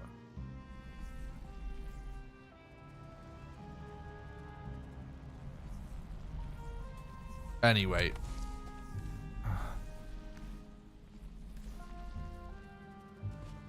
Yeah, so...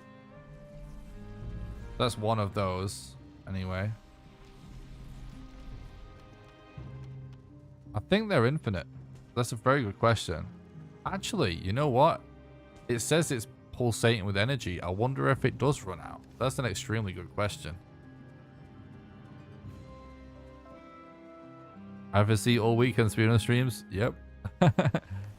Okay, so, yeah, me too, mate.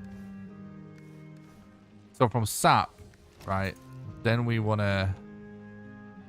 Where's the refinery? So luckily a refinery still requires a workbench.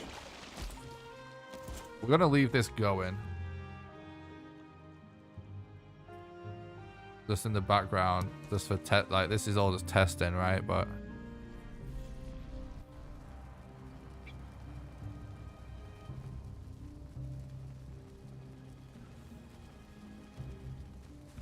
fucking I did it again, dude. I teleported inside something.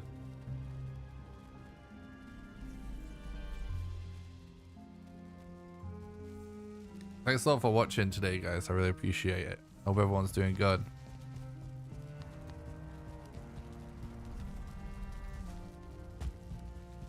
Right. So...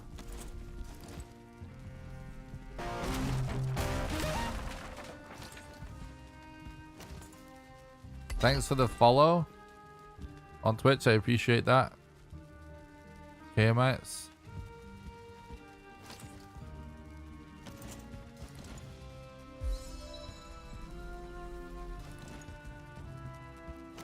Did I build this backwards or something?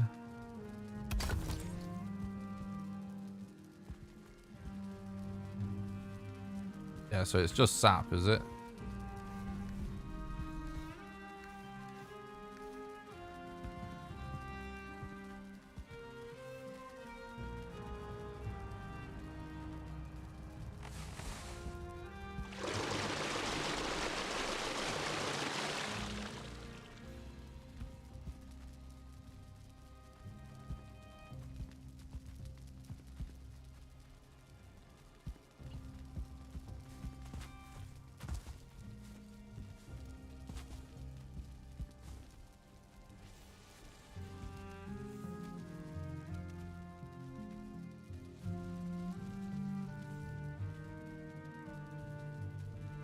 Soft flesh, is that what it is? That goes in the top. Ancient flesh.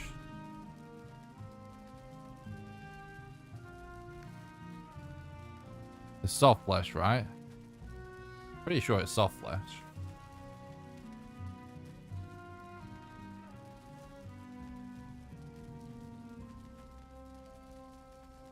Soft tissue? Is that what it's called? Soft tissue. Alright. That's gross. Whoa! Shooting stuff. This is fucking so cool looking though.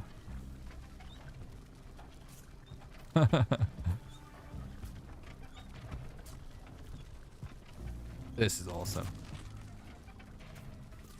All right, so it's a black metal axe. We'll leave that going as well.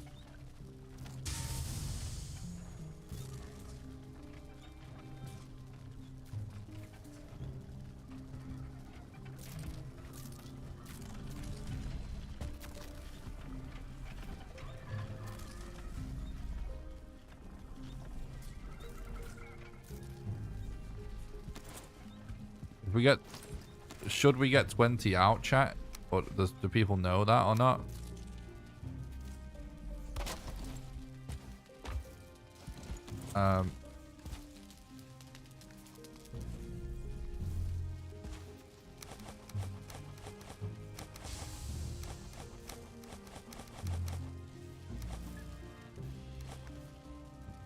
It's quite fast.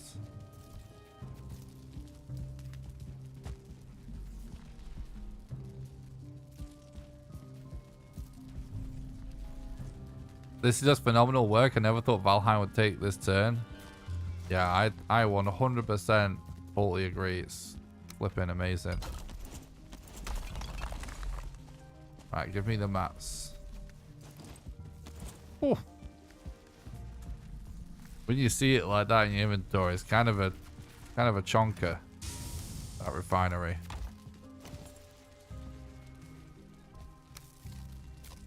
In terms of what it requires, it's not cheap.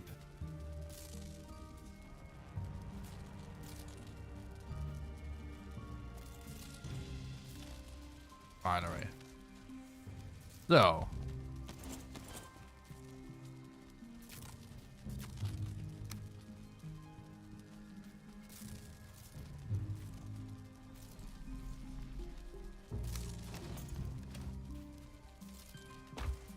So bare minimum.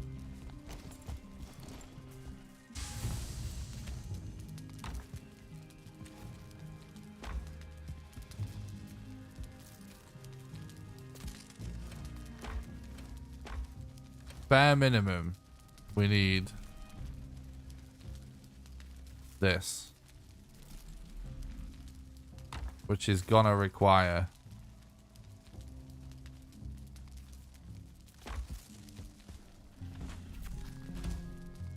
I make one of these also. Ooh. Very interesting. The idea of a glitchless run requiring you to get this key. It's going to be a big grind no matter what. Even with the most, you know, stripped down naked strats. That's the grind.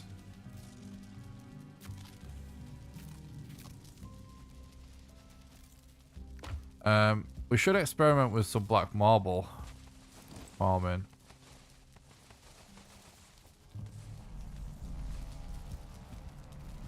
As well, again.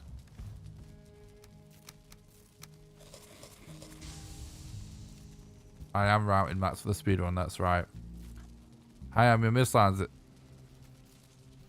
It's hard and rough. Yep, it is.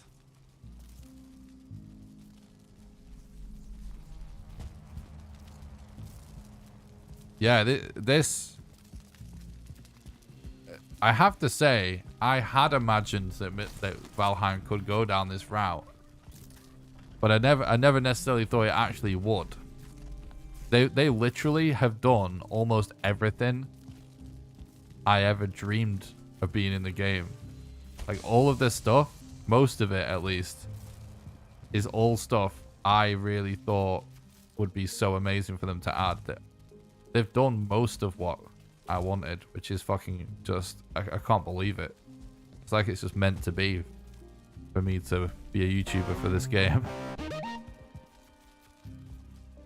Thanks so much for the follow. I appreciate that, bud.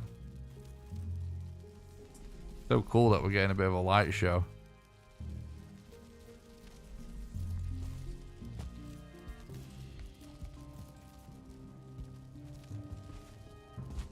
Well, yeah, there's gonna have to be some sort of base. Yeah, I mean, whether it's like a base necessarily, but like, yeah, there's gonna have to be a spot to come back to, of course. I mean, we have a refinery to leave going, right? So, and I was expecting to have to do portals anyway.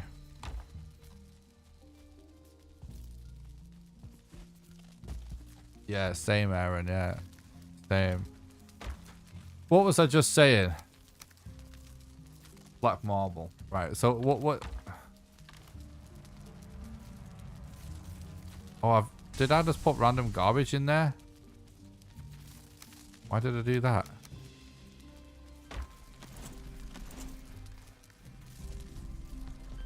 Oh, hang on. What was it again for the that definitely was the mats for the hammer, right? I've left in there. There's no more to it. Yeah.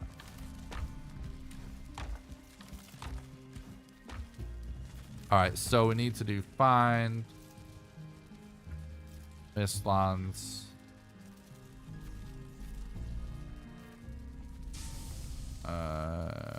Giant.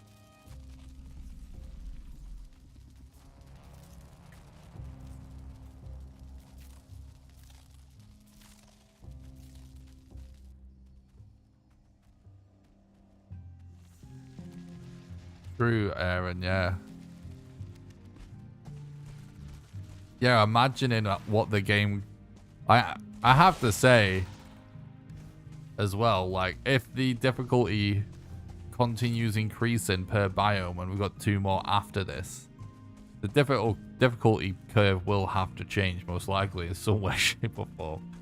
I think it may get completely insane. So this is the official way to get... No.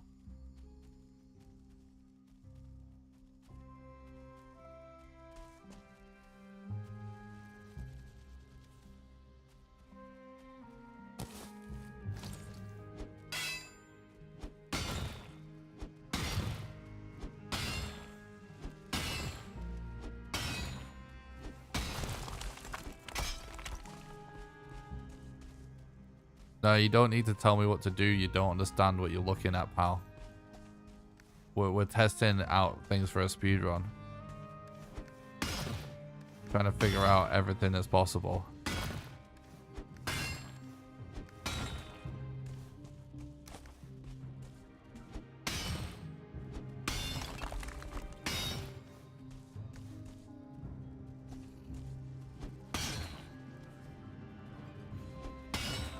Interesting that soft tissue is inside there.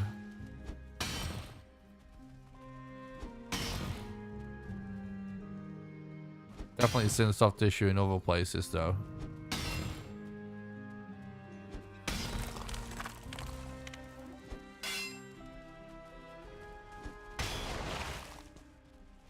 That's actually really funny.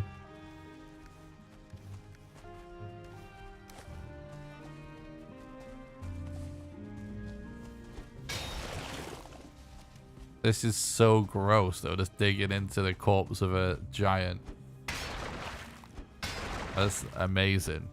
That's so cool.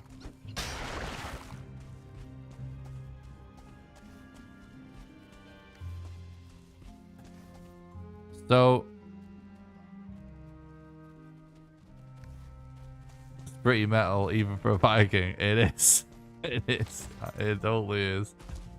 I love though that this is like one of the sort of general themes of Mistlands left over from the original Mistlands, the remains of giants, and these are actually like way cooler than the giant skulls that we had in the original version. It is very cool, right? So I wonder, what I'm currently wondering is, for sure there's lots of other sources of black marble. This is just the most plentiful one. And for sure there's other sources of soft tissue. I definitely remember finding it in crates in the Verga villages. So the question is, though,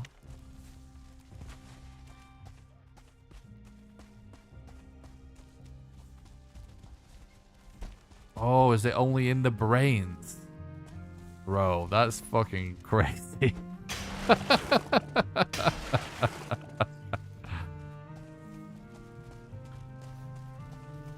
The helm, we already tried these helmets, right? It's also got to have black metal for it. And it just gives you iron. This is a source of iron. People were asking me about iron yesterday, if there's more sources. There is. This is a source of iron. Pretty expensive source of iron, though. I mean, it won't matter if you have this pickaxe anyway. But you need a black metal pick for it. It's actually brain matter.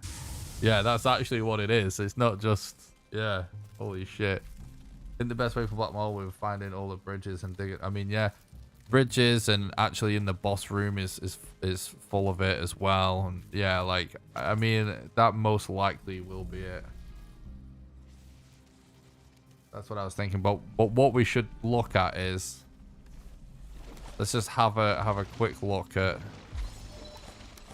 how much of it we actually need and figure out how viable the other... We obviously know there's a lot of other sources of black marble, but let's just see how much of a grind it's going to be, because depending on how much of a grind that soft tissue ends up being. That's nearly done as well.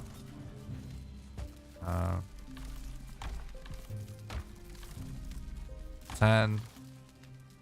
Is it only 10? No. 30. Yeah, that's not a lot really, is it? I mean, it could take a while. But when you think that there's a ton of things you can actually attack with the antler pick. At this point, the speedrun is almost one of the biggest achievements is almost going to be getting through the whole game with your only pick being an antler pick. That's almost going to be like the big thing, which is kind of funny.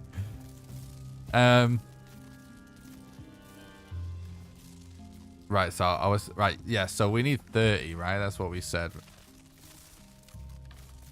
Let's go get 30 from somewhere else, like just some random spots, see what how we feel about the yield.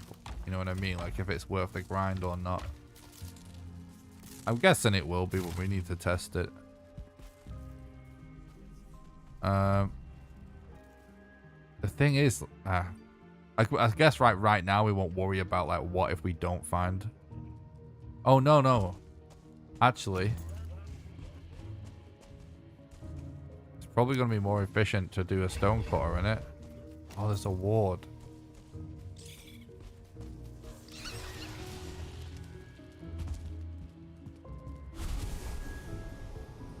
Can we actually just destroy this?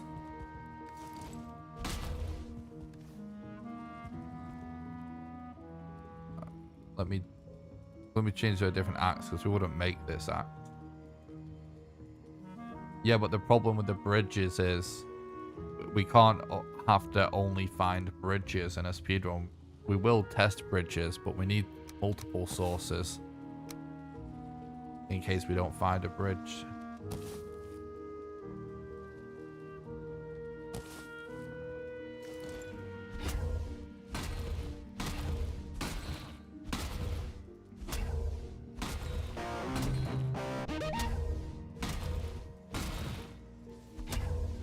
Thanks for the follow. I'm not a robot, dude. I appreciate that. Don't hit him out. Will not appreciate it. True.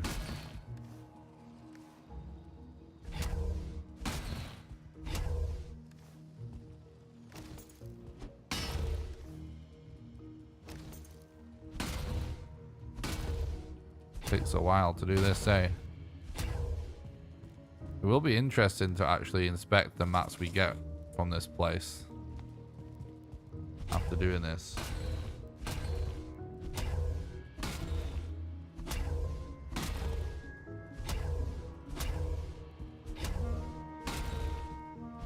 Oh my god. This first run is gonna be completely insane, chat. It's gonna be completely insane.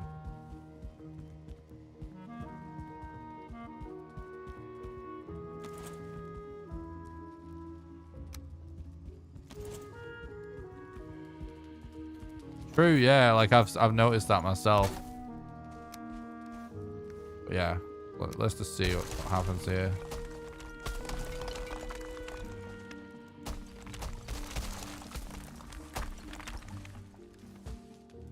Yeah, this is so rapid as well. You can't deconstruct those things. What mats do we get from that? Copper, interesting. Andverger metal. Andverger wood, right?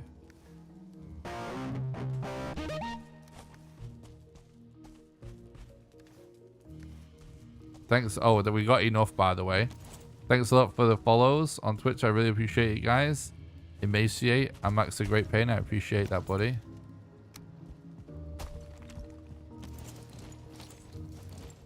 Pretty sure we just got that Yggdrasil from that. If that's the case, then yeah, no need for... Wait, what? Why is other stuff like not deconstructible?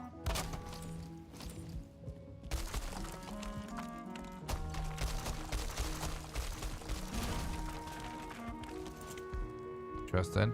Anyway, let's check the chests up here. There's usually chests. So this is obviously where we get our extractor.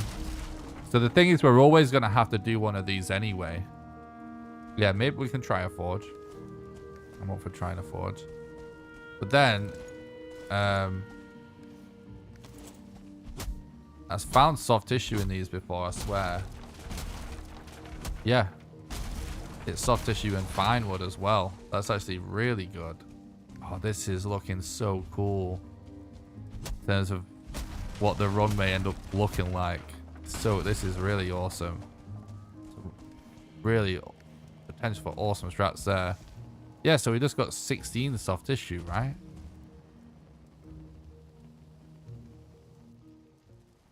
Oh, I shouldn't have.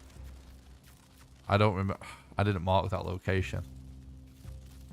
It doesn't matter. We'll oh.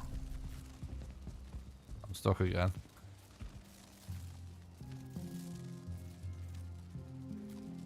I can, we'll find it.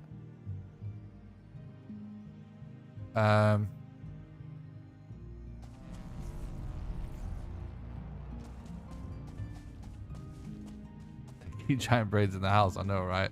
Weird jam. Just in case.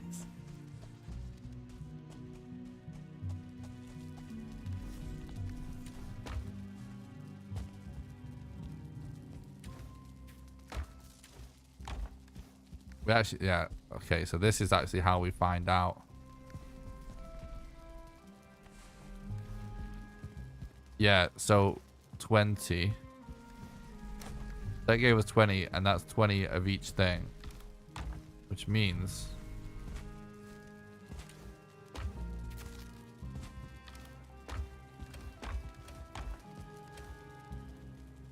So...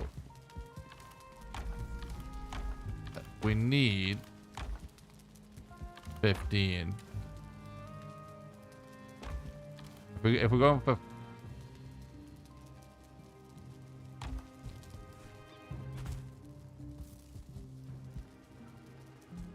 Yeah, so... So yeah, there's definitely enough soft tissue there as well.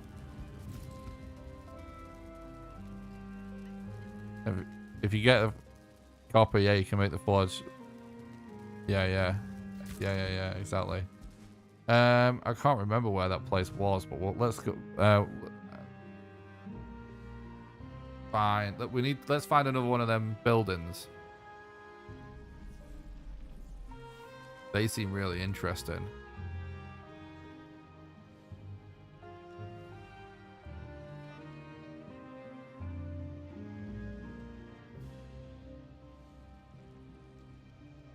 Is that?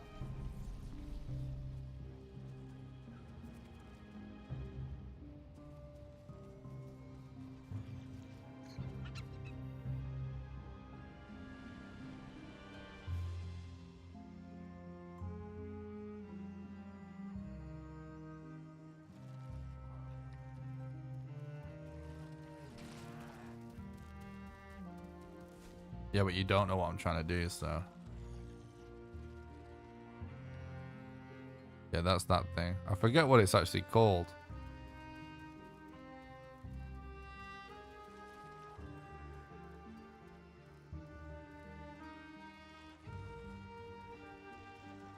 God Tower, I guess.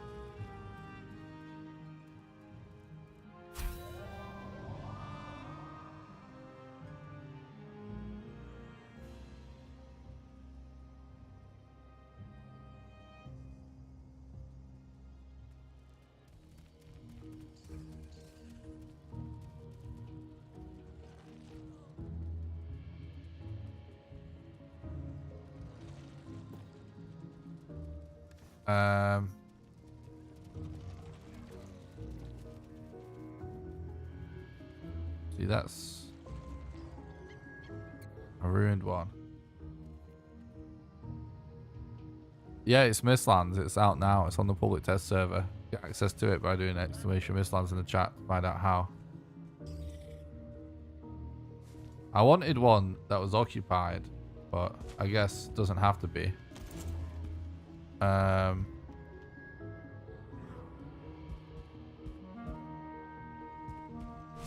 I guess we'll find out, Aaron. I don't know.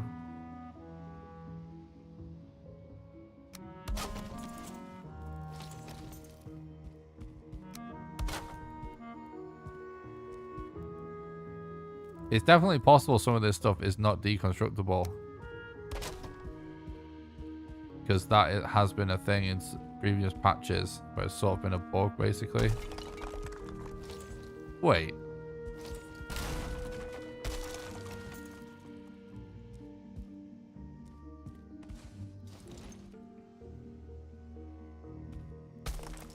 Oh.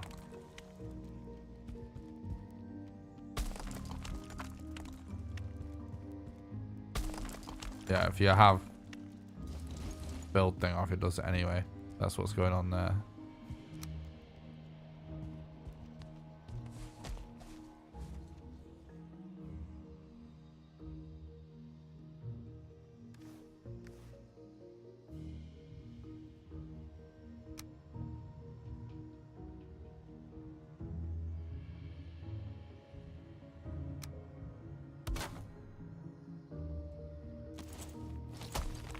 Yeah. Seems like you just can't.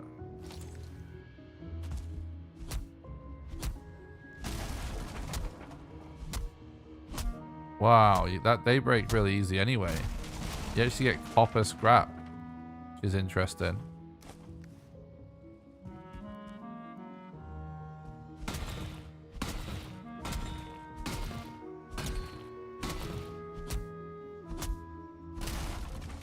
They break pretty easy anyway.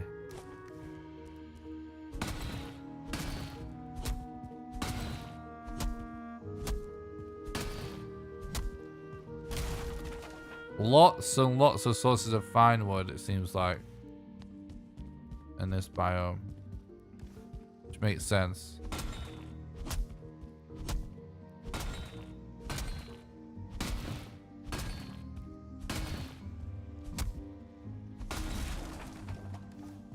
That's just regular wood though.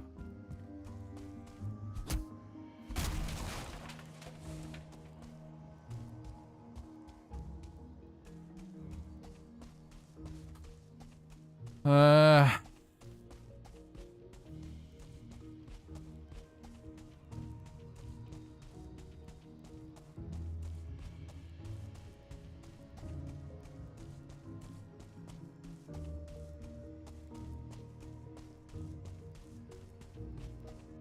By the way, some of these guard towers look absolutely incredible. Like I've noticed like certain like layouts of them actually so cool looking.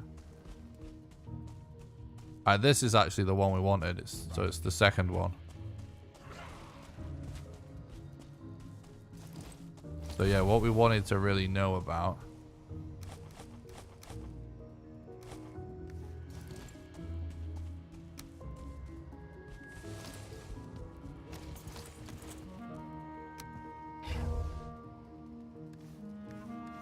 Even in this mode, it stops me.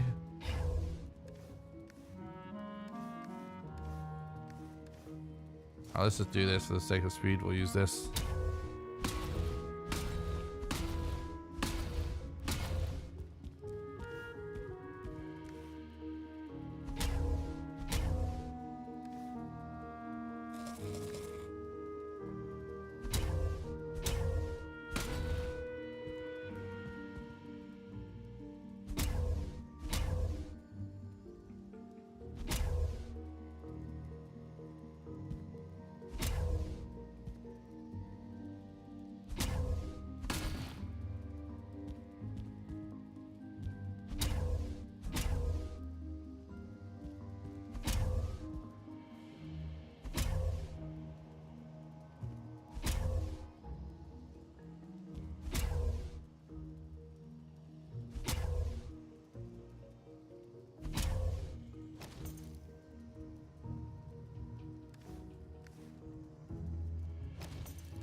Right.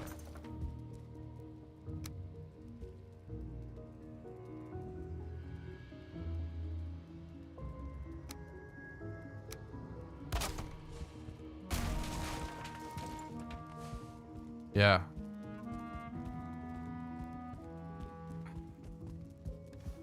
So we should actually find more of these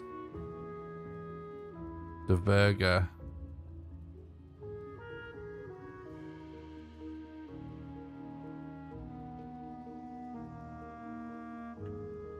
Structures and see if we can find more stuff made out of the Yggdrasil wood.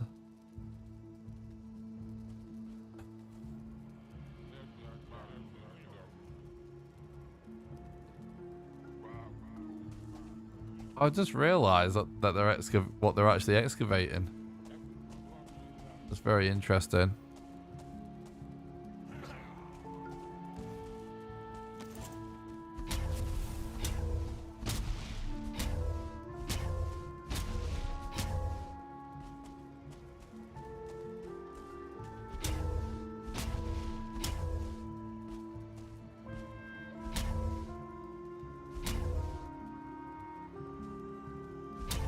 Yeah, they're so cool. They're honestly such cool NPCs.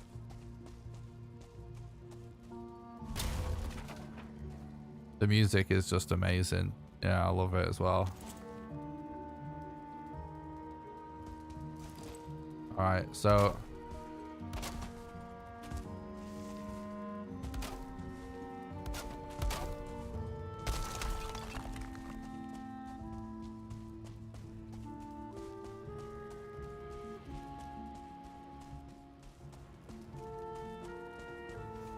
Is it possible to break this? Oh, it has a component crate in the back. I didn't know that. That's a nice find. That's pretty nice and easy to break. What's it made out of? Fine wood. Okay. It's not exactly what we was looking for, but pretty good, pretty good. I turned auto collect off on purpose just so we can actually see like what we're getting on the floor.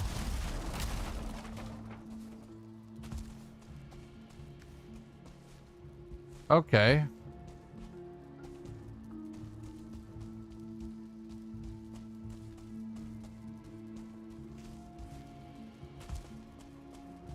Oh yeah, what the hell is this thing?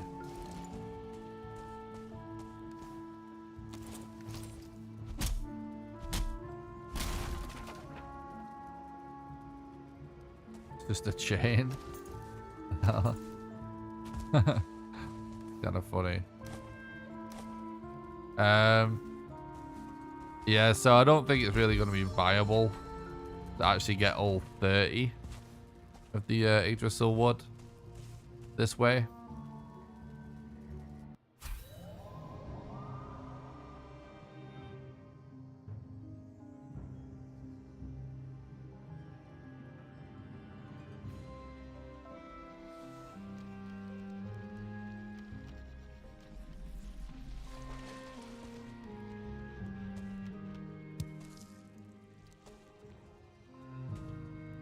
The ancient root's glow is fading.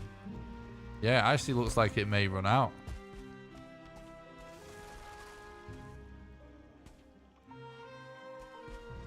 Bro, that's crazy.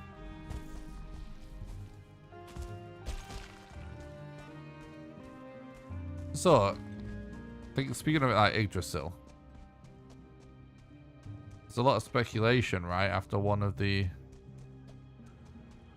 screenshots they posted actually about it. And the assumption at the time was that it's going to actually be touching the ground.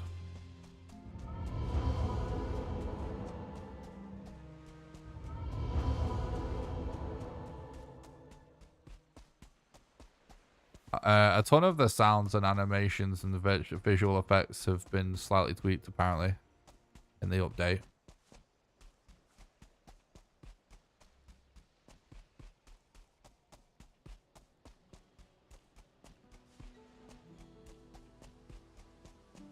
Even the meat drinking sound effects changed. Nice. I will say I love the audio work in the game. It's fantastic.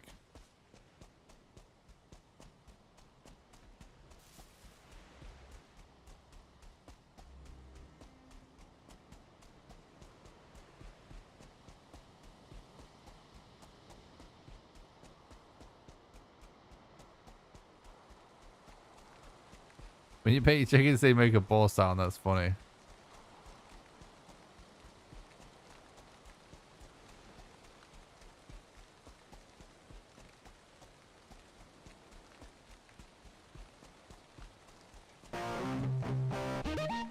I feel like we are making pretty good progress on figuring out all kinds of random weird strats.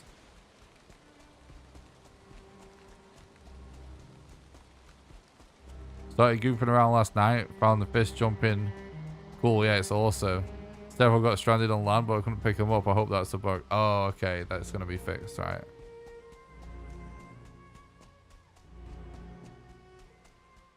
I wanted to see if this has a collision now. Nah, still doesn't. So the screenshot was just a debate to make us freak out.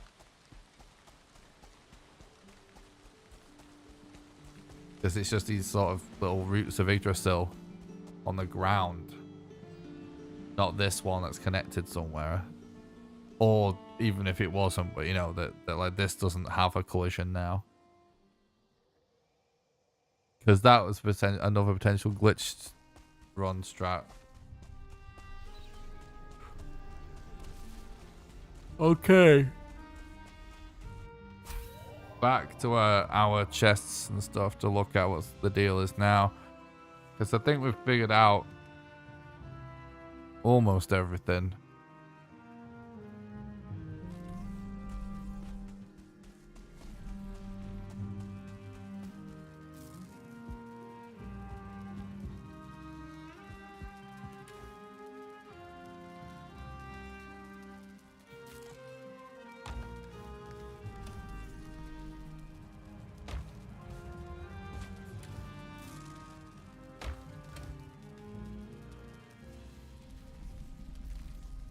It wasn't 13, was it?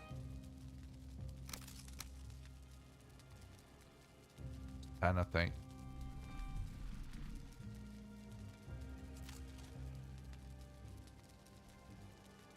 Yeah, it would appear so well shared. It's just a matter of time, how long it takes us all.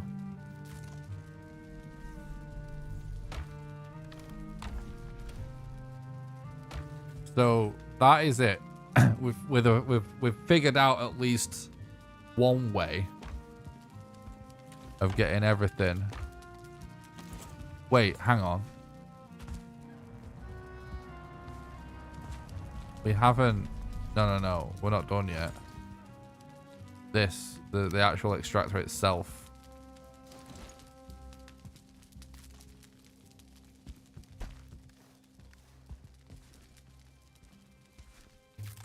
That's not. Yeah.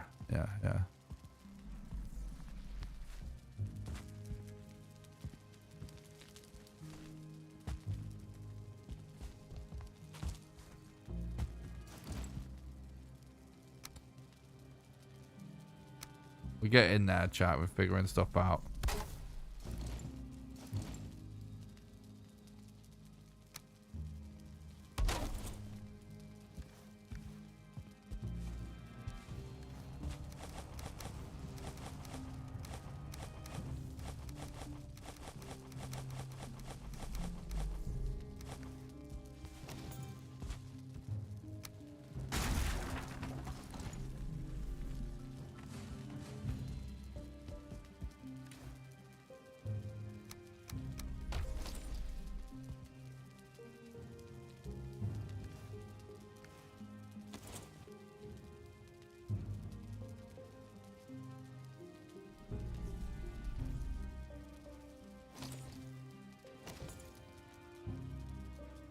Hypo.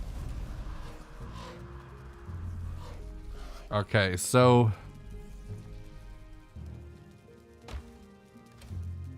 10, 20, 40 at a bare minimum, and if we go for the hammer, it's gonna be 50. Honestly, right now,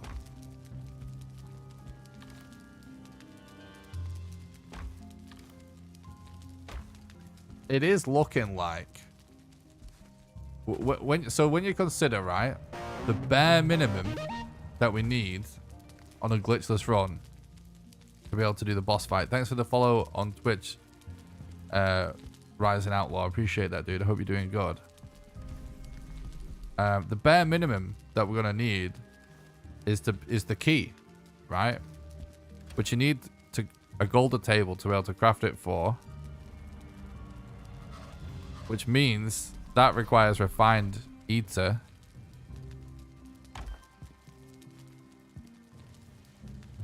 And, 20 Yggdrasil wood and his cores and everything, right?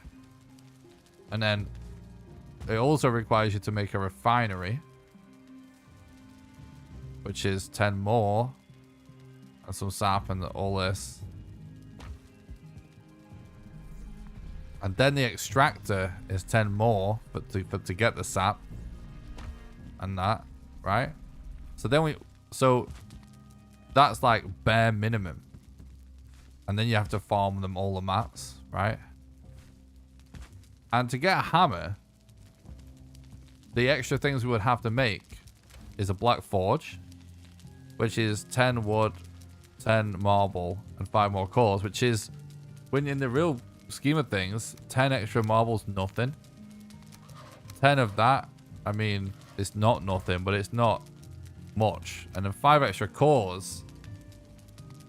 You have to bear in mind that we need 5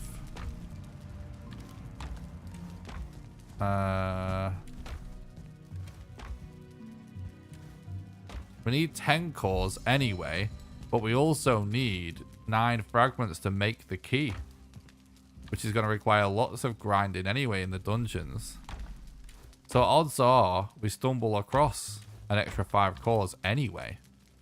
So the forge is very little extra cost. And once we have the forge, it's only 10 more Yggdrasil and 10 more ether and 20 more iron. Which I guess the iron, as an argument, is an issue.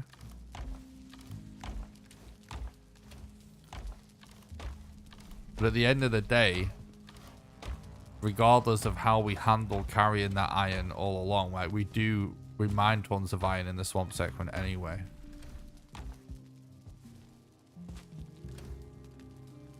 So actually, it does look like the hammer is not going to add a lot of time.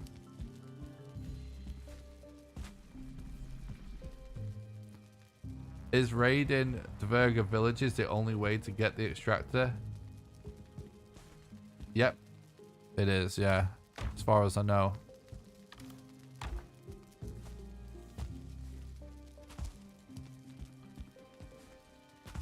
As far as I know. One thing that I don't know about is, you know, like, does anybody know in the patch notes it says that the trader now, like, certain things unlock to buy as you defeat each boss now. It's not just the same from start to finish. Does anyone know if there is anything particularly interesting about what you can craft from the trader, or is it just the same plus the egg? Because I'm only aware of the egg being the new thing from the trader. But does anyone know if you do all the bosses, there's something other than the egg added? Because I don't know that. Sounds like you might be trying to say that at least for the initial attempts, it may in fact be hammer time. Yeah. I mean, I'm a big fan of this hammer strat and the fact that it actually works right now. We've done it at least twice really consistently. And I think it will make for a really cool run going for the hammer. So, the only thing that bothers me about all this chat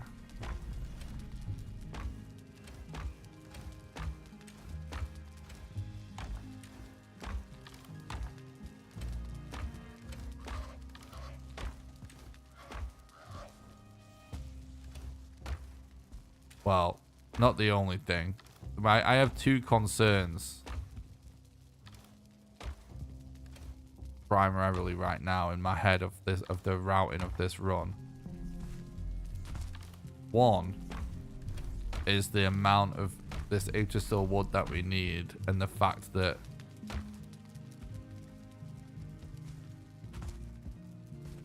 relying on kiting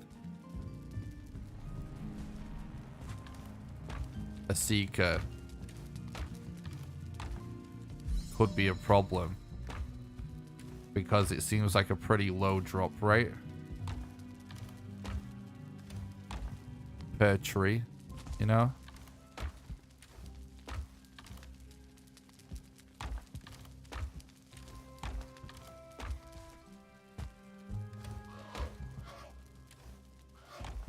Yeah, and it's like we get it up to 60. That really makes me want, like, that makes me think that it's actually potentially worth making a black metal axe, unless we can figure out another way to deal with the trees, which is annoying because it may, is that double? What is it?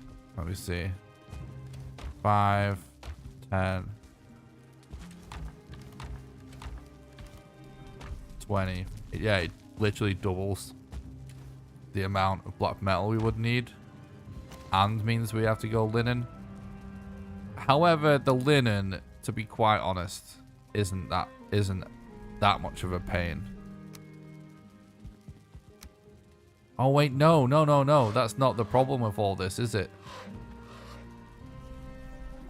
That was never the problem. The problem with the black metal axe is that it requires a really high level forge.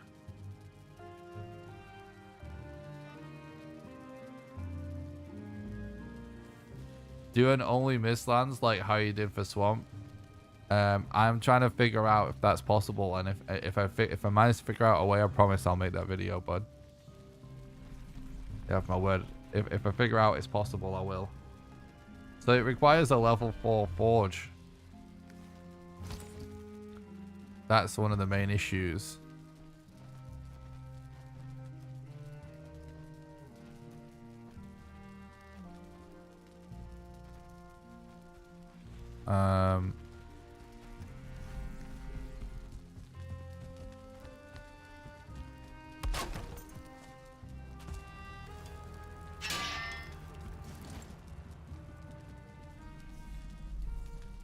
So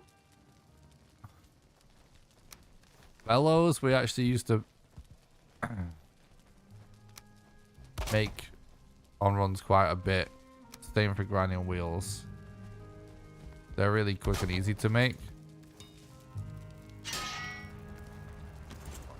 Wait.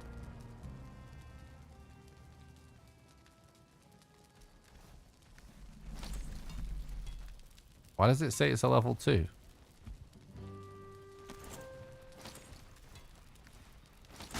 Oh, it's because that's, yeah.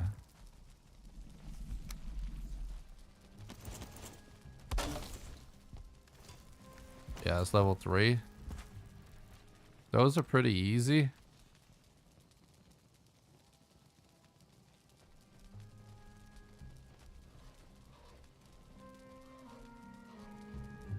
What would be the easy?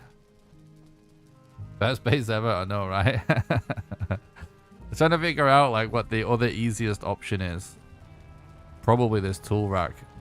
It's definitely this tool rack, isn't it? Bronze is never worth it. That's so much iron. Yeah, it's that, isn't it? We have so much iron anyway. Didn't this tool rack used to require more than this? Oh no, I'm thinking of the tool shelf.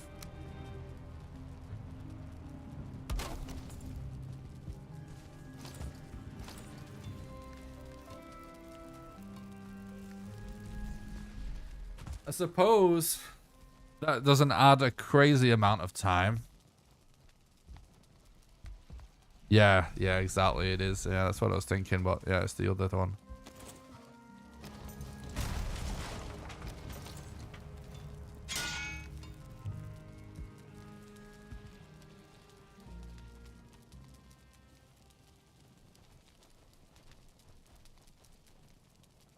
Well, five cores from the beginning is not a big deal.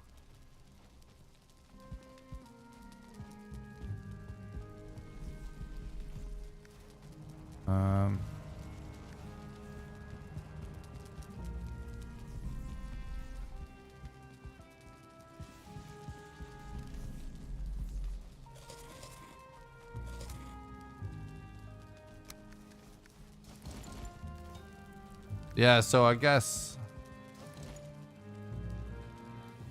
Well, weight is something that we just can't really like figure out without actually trying it. Most likely stuff's going to have to be stored and pulled back for or something. But we can definitely carry 5 cores without weight being it. Like, well, it's not that it won't be an issue. We can make it work.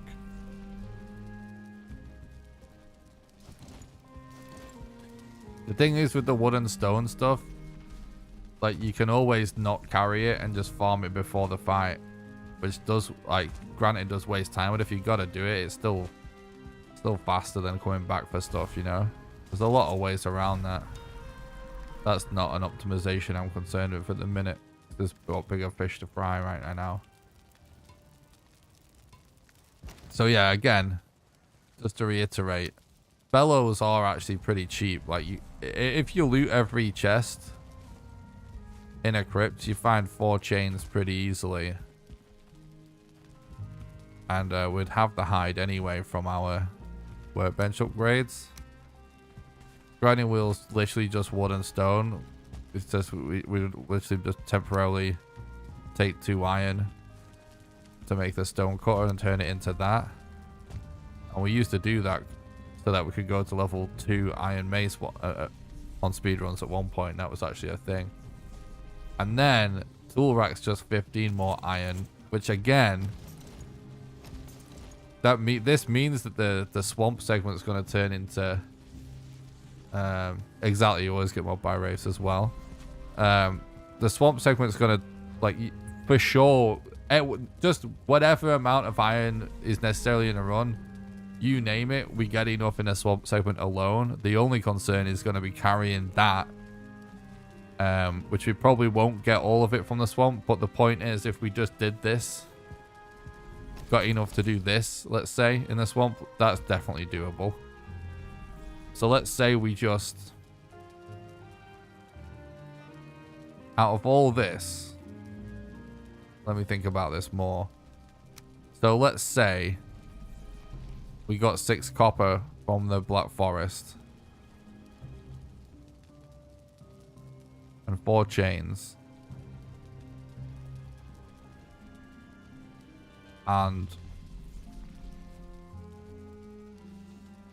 the 2 iron for that, or a grinding wheel, whichever. That means we're leaving with 15 iron. Yeah, weight's definitely going to be an issue.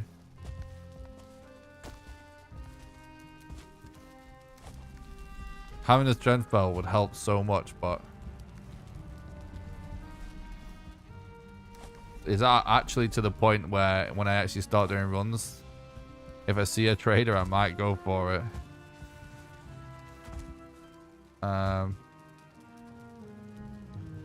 There's also the conversation of, like,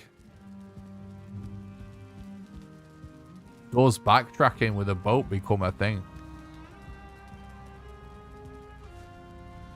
Or, actually, here's something else I thought about, chat.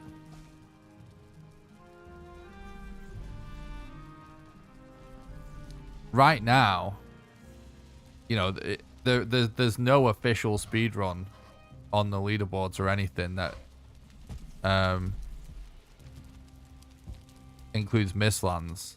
So, like, there's no real rules to it yet, and it's obviously, like, categories may change, leaderboards will change eventually once we've had time, or like all the admins and stuff have had time to think about it. There may be rule changes, and one rule change I've been thinking about for actually quite a while is the idea of allowing world switching, as long as you as long as it's a world that you're showing being created newly on the run, you know? So hypothetically, if we wanted to make a run work, we actually could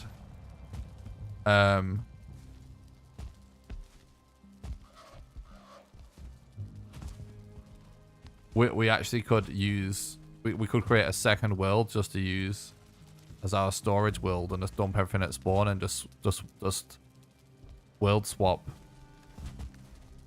to transport all our items. And to be honest, it is, I mean, it's definitely possible that that's something that we decide to allow. You know what I mean? It was just one of them things that we decided on at the time because it didn't really seem like it added anything to the run. But if it gets to the point where most runs, like, let's say people decide to go for the strength belt, that's just going to mean most runs are resets no matter what, and they're already mostly resets, right? So that's just going to ruin the speedrun, like, viewing experience if it relies on the trader. And then if most runs actually become, like, where a huge portion of the time is actually just sailing backwards and forwards,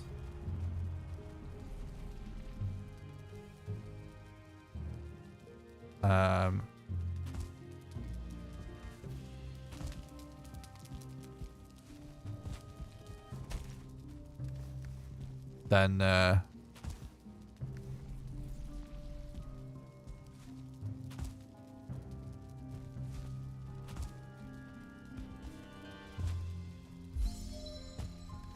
you know, then that kind of ruins the run as well. So if we're allowing world switching allows you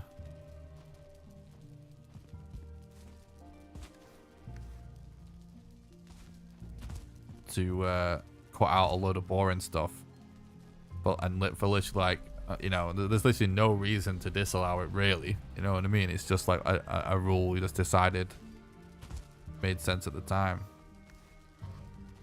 That was weird. Chatbox didn't show up in chat when I joined. Yeah, someone said that earlier. I didn't have chat up. I guess that's what they meant. To my knowledge, like nothing is different from on my perspective in the settings for today's stream. So I wonder if YouTube is either just shit the bed a bit or experimenting with some like weird settings or features or something. Well, thanks for stopping by the stream. I hope you're doing good, Craft. Appreciate it. I'm doing great. The testing's going really good so far. It's been really fun. Will the Mistlands just show up in a place you haven't visited before? Kind of nervous since I've had this one for ages and don't want to start a new one. Yeah, like Mistlands pretty much exclusively spawn around the edges. So as long as you've got some edges that you've not explored yet on your map, you should be able to find Mistlands there. The way the updates work in this game, you're actually better off not...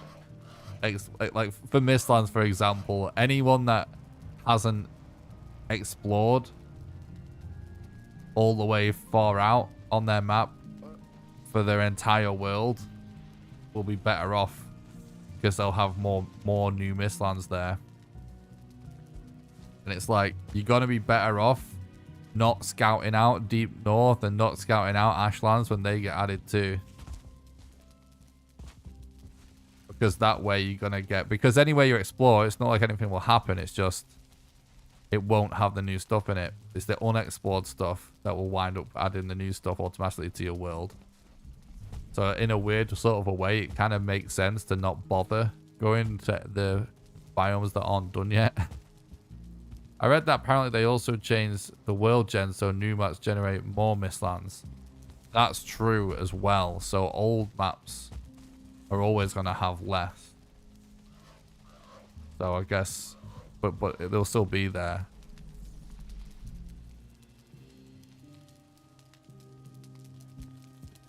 Yeah, exactly, Welsh. Like, this is my thinking, is that you could have a world that's our storage where we also actually put...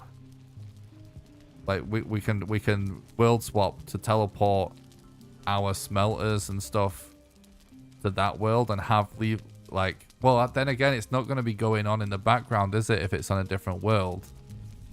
Because it doesn't keep going when we're not there.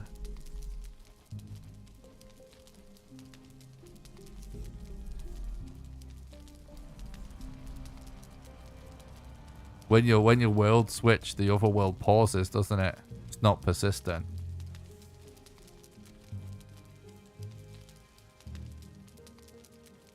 So that means that we are gonna want to do most of our smelting either all at once for each ore,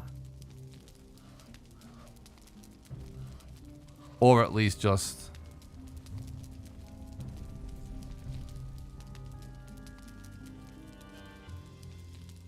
be there.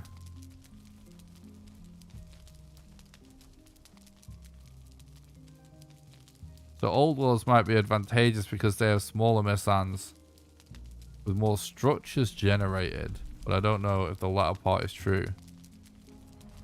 Interesting. Interesting theory. Maybe.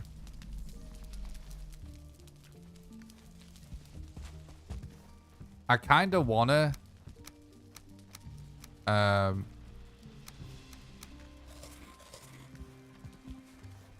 do the boss fight with the hammer strat again.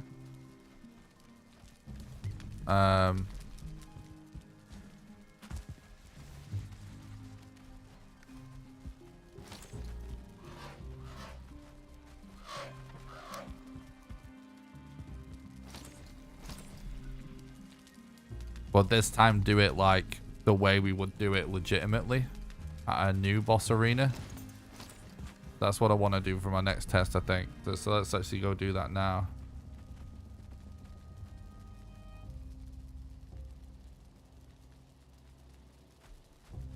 We definitely will never be able to allow server worlds for a speedrun, that's for sure. So, but server worlds are persistent, yeah.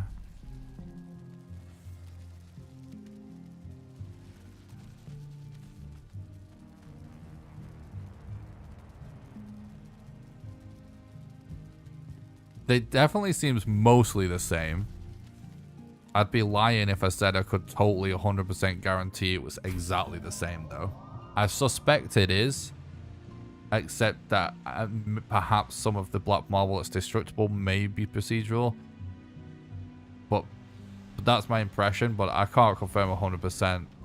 They're definitely very similar, if not identical, but it's kind of hard to confirm because you can't see anything. So you want to go in there and put wisps everywhere. And so that means I'd have to go to every single one in the world and put wisps everywhere in order to explore them, which is just something I don't care enough to try.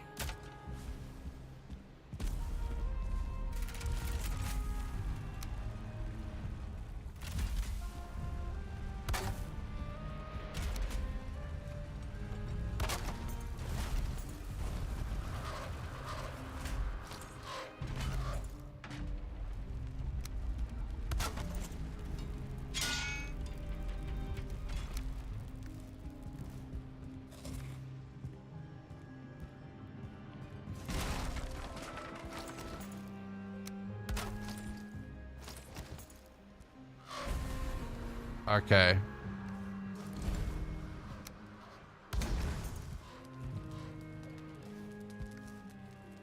I'm gonna log, yeah, log out.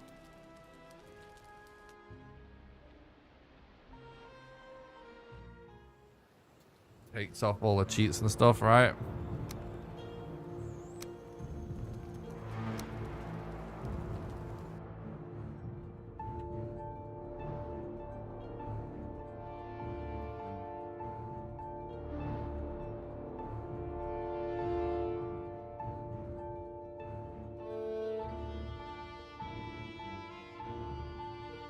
No, you're doing good, Welsh. No problem, buddy.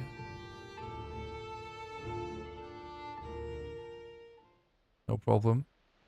Good chat messages. No, I'm not feeling like that at all, dude. You're all good.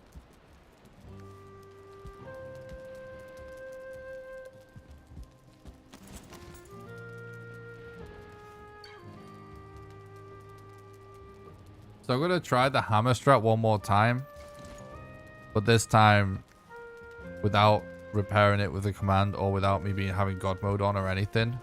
So this is actually how it will be once we get to this part of the run, essentially.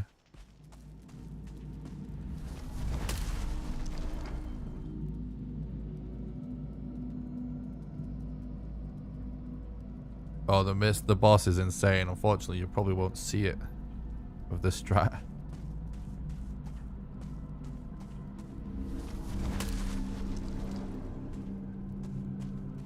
We need to figure out how to debate her in without getting completely owned.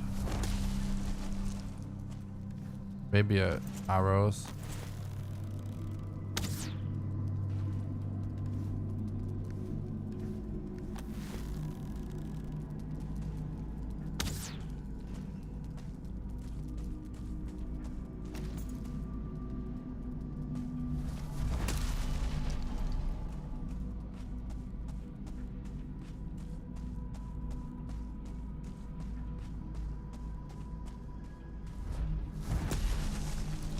Where is she, dude?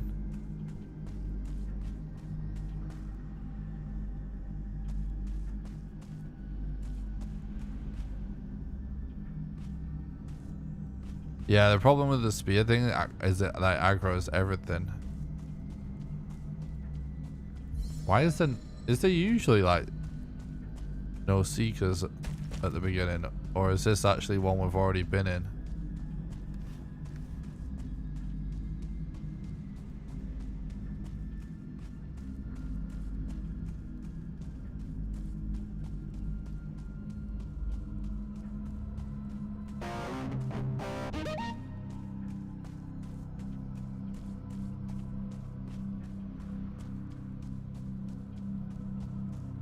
Bro, I'm so confused right now. I don't think we've been in this one, right?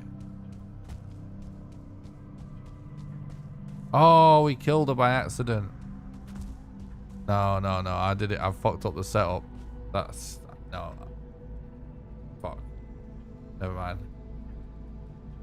Thanks for the follow on Twitch. I appreciate that, bud. Yeah, we need to set up one somewhere else. I've messed up completely.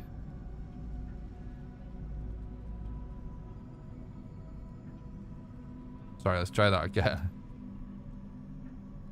Down. Find. Mistlands.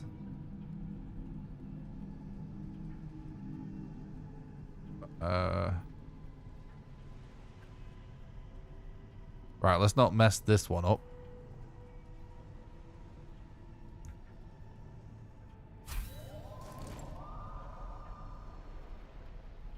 Yeah, we need to go in with God mode and kill those seekers manually.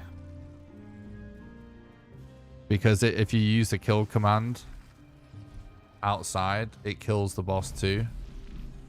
Because technically, she's just really high above this zone.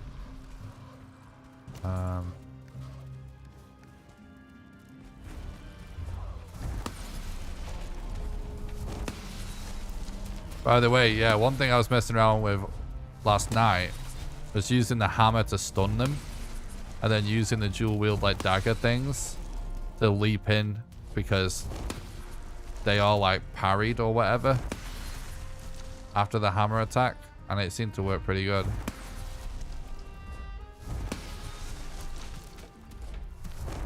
Like, I do think that the difficulty is actually not as crazy as it may seem.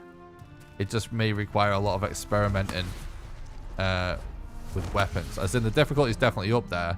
But what I'm saying is, I think like a lot of players that may struggle with the difficulty at first, once they actually get comfortable with just using a certain,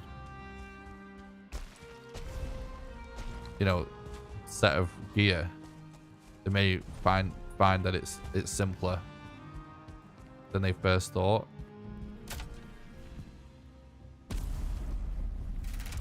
Yeah, that's the other thing as well. It's just like, yeah, I'm definitely not good with the new weapons also, dude. It's like, and yeah, as you get better with them,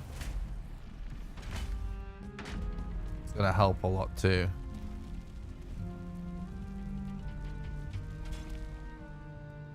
For sure.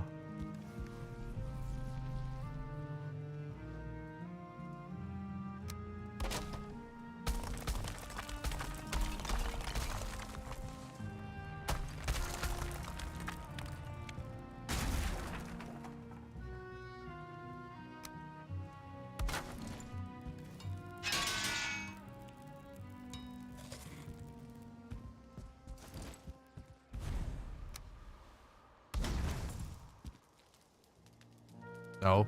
Okay. Never mind.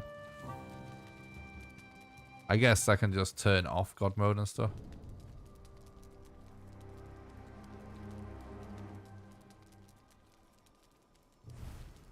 But no, it's not good enough. I wanted to log out. Oh, you can actually hear her. I wanted to log out just to make sure that cheats aren't on or anything.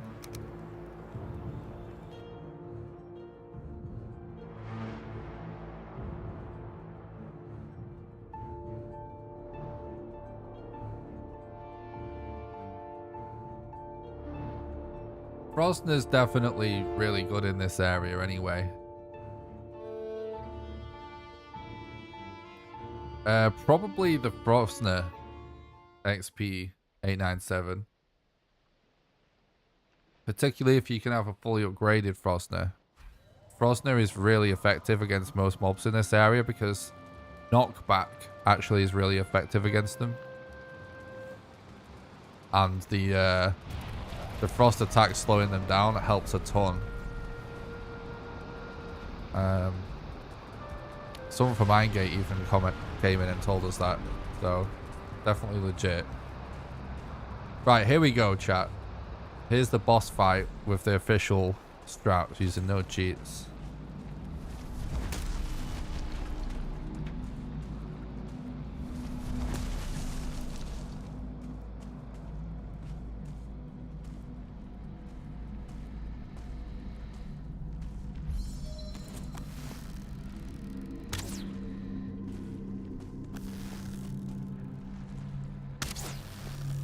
hear her.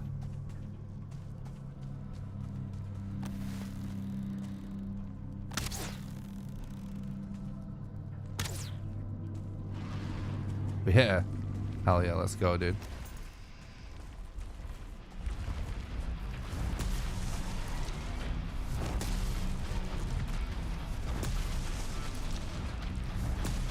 So this strap, this isn't as simple as it looks, turns out.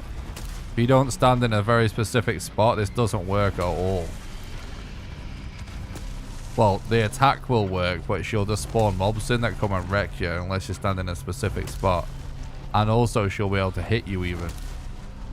So there's more to this strat than it first meets the eye, it turns out. Because we practiced it several times today. And actually,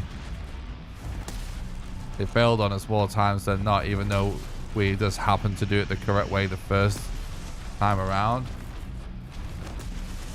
The main difference is this time, guys, because we're not using any of the cheats or anything for testing, we'll have to run out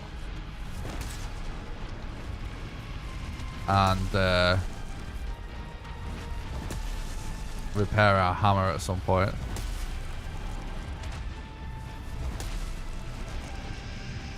Green What's It All is definitely hilarious Green reference. That's so good.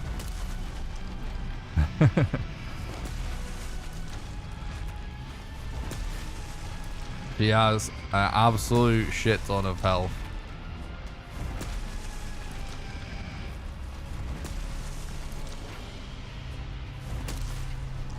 By the way, shout out to Jade PG for this strat.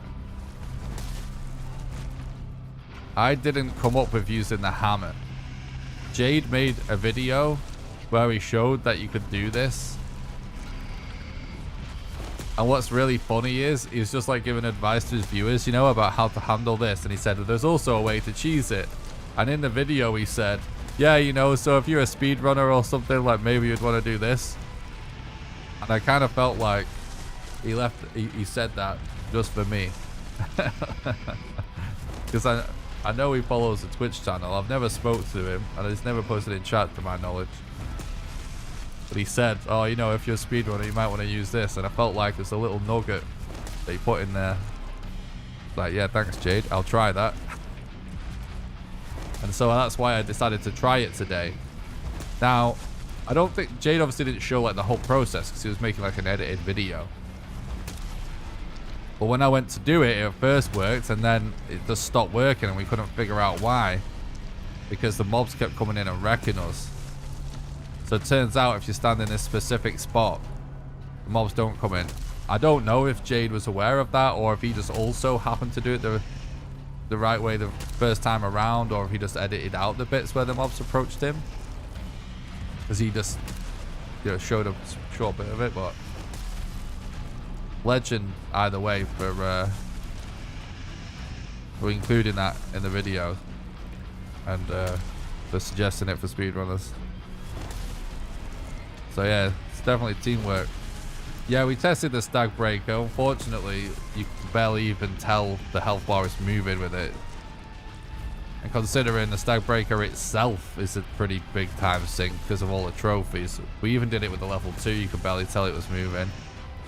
That I actually think this weapon will probably wind up being a more sensible time investment. Because especially if we end up going with a black metal axe anyway, honestly, it's not like, it's quite cheap to make on a run this. If we're going with all the stuff we're going with, which right now seems like we need to, so.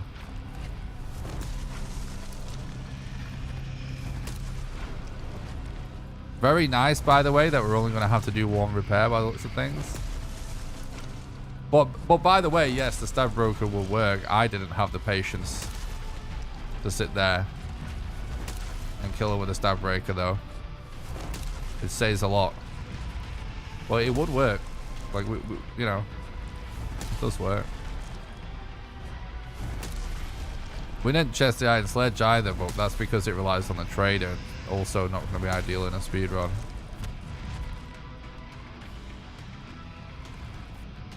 Let's see if this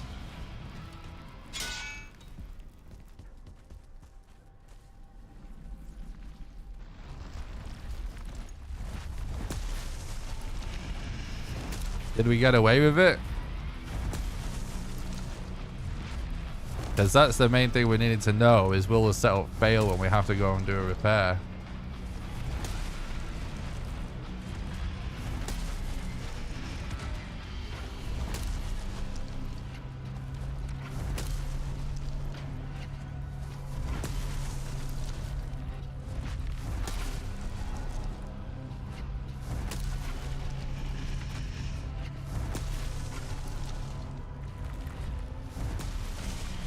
I'm trying to keep my camera zoomed in because I'm just so worried that the camera line of sight is a factor. It might not be, but I don't want to risk it.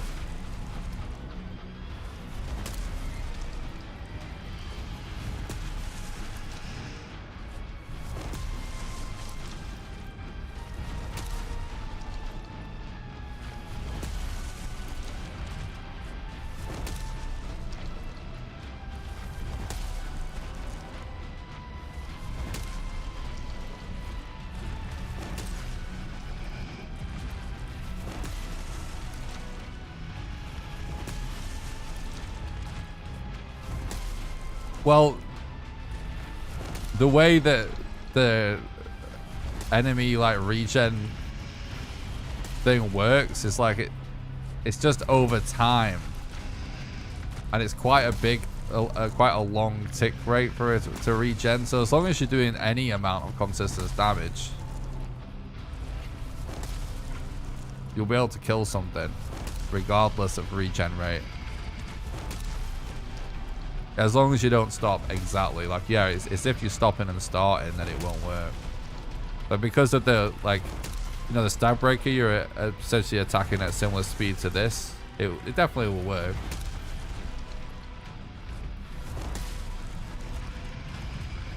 But you guys see all the time that there's a big fluctuation, and even just getting 2 trophies, sometimes by as much as like 10 minutes. Having to get like a load more to make the stab breaker, especially level 2. I mean, that's quite a lot of time really to add it on, especially for something that's not that effective. So I do actually think making this, if you're gonna, presumably, you know, if we're going with making the key, then this hammer isn't much more.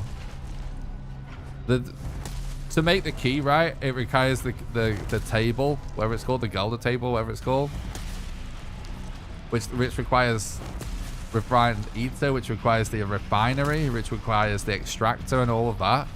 That is all the expensive stuff, and that's to get the key, which is right now, for what we're doing, essential to get access. And I'm pretty sure on a glitchless run it always will be. If you have to do all of that anyway, it actually is very little extra investment, if any, to make this hammer actually, after our testing so far. Boom. Perfect. This strat is fucking awesome, dude. Just did it with no cheats at all. Uh-oh.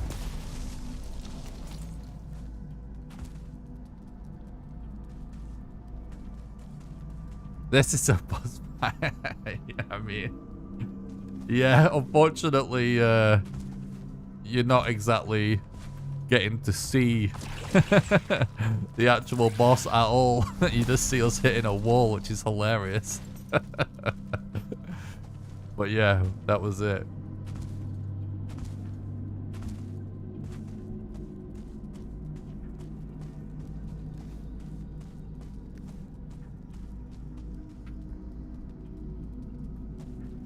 That's awesome anyway, chat. That's awesome. I'm really happy about that. Let's put those cheats back on now so we can carry on to testing. I think I might have to go soon though. I should make another video tonight.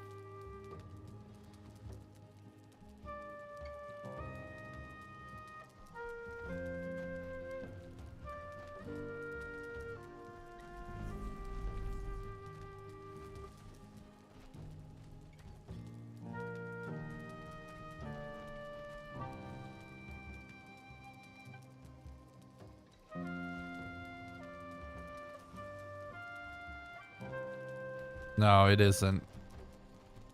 The trophy drop rate is always crap. It's a hard 50%. 100% confirmed.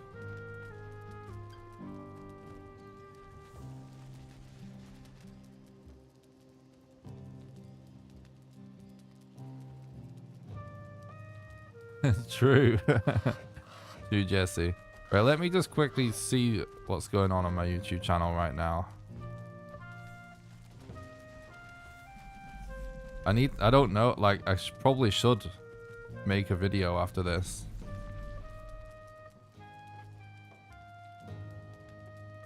Holy shit. That Mistlands first impressions video I made last night is blowing up. 15,000 views already. It's like 19 hours ago. Thank you so much to everybody for supporting my content during the Mistlands launch and supporting. Yeah, thanks so much for the support of all of the Mistlands content. I'm so glad you guys have been enjoying the Mistlands content and are excited about it. The feedback on it so far has been insane. And since the Mistlands trailer, holy shit. My YouTube videos have had over 36,000 views in the last 48 hours, which is, I think, bigger than it's ever been. Even when I was like on the front page of PC Gamer and everything, and all of the major news outlets. I'm pretty sure it's way more than even then. So it's fucking insane. So thanks a lot, guys. Thanks so much for supporting this Mistlands content. I really appreciate it. I really want to keep going because we're so close to figuring out the speedrun for this. But I really should make another video before I go to bed. Because I streamed yesterday, I streamed for 10 hours and made 3 videos, and today I made a video before I started. I've been going for 5 hours to try and get another video.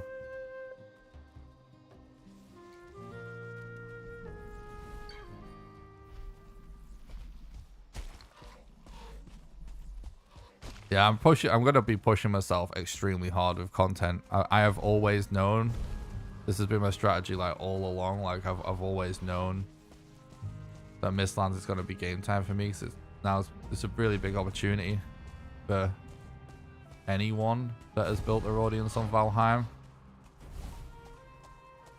So I'm just gonna be smashing it for a while. Thanks, Demigod. I appreciate that, dude.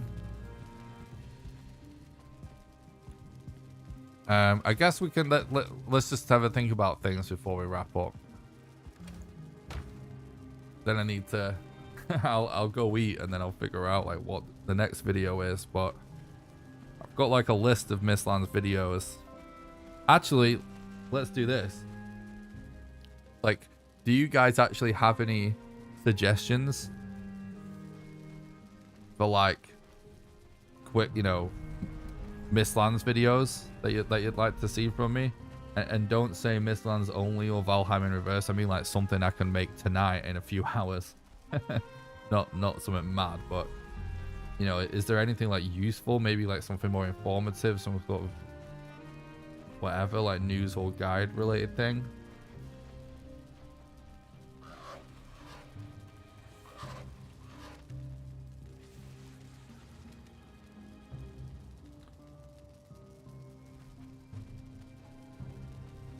I mean, I have tons of stuff written down that I'll just do one of them tonight no matter what, but I'm curious to hear what you guys think.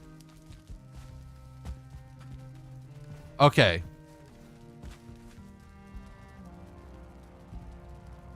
So all we've seen spoilers and powering through. Interesting. Hard to find the boss spawn. Yeah, that's a really good one. I think I wrote that down. Let me double check. I did write that. That is one of them. And that's actually one of my favorite things about the update. So I actually might do that next.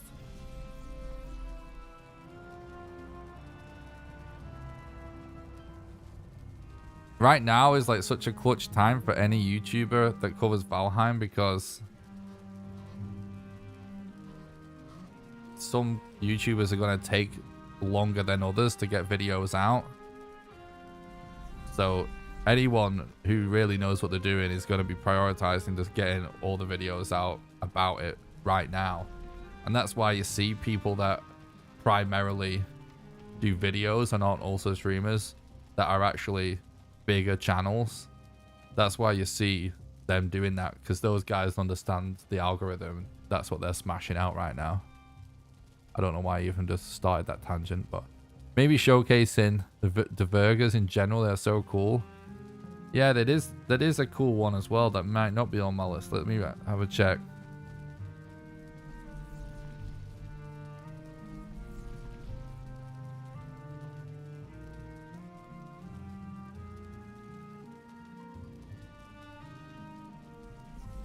It isn't, but I'll write it down.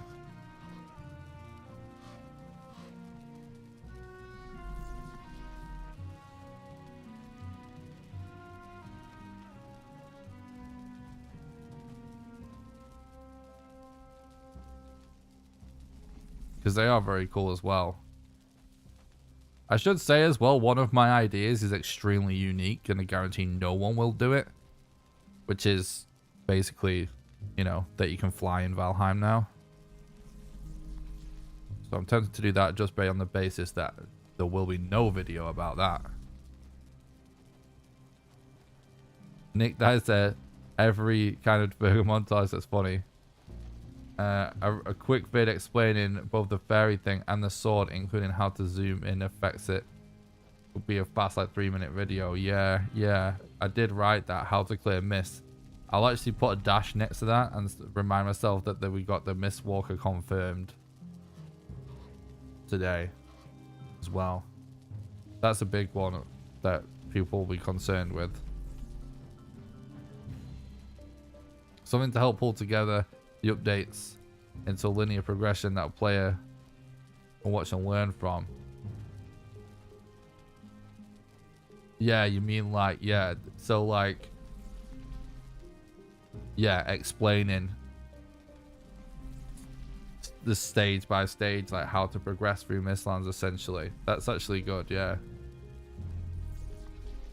That actually makes logical sense, because there's a lot of general overviews of like this is new and this is new and this is new, but not like in order to beat the area you need to do this and this and this and this. That actually makes sense.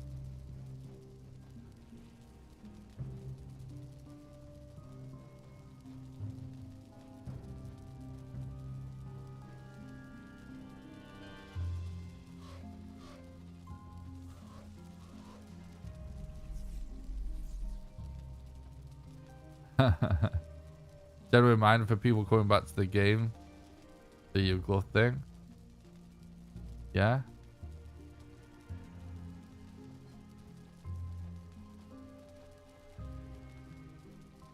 Yeah, what the yeah, what the glove thing actually is actually again a good one.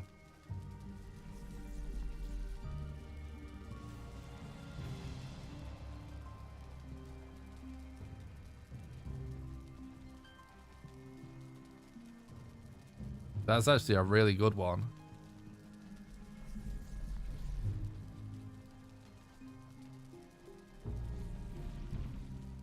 That's a really good one, actually. Because I don't think I've seen a video about that. I mean, they'll all be flying out as we talk because it's early days, but there's actually less Valheim Mistlands videos on YouTube than you might think right now.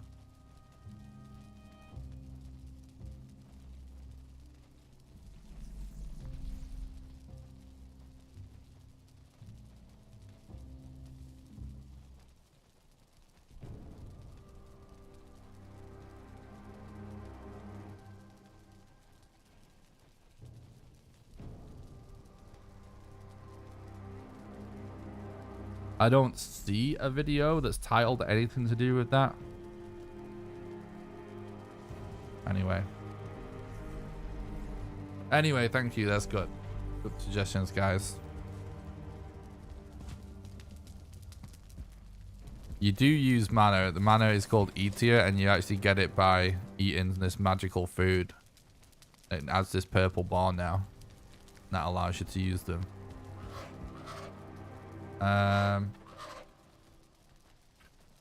So.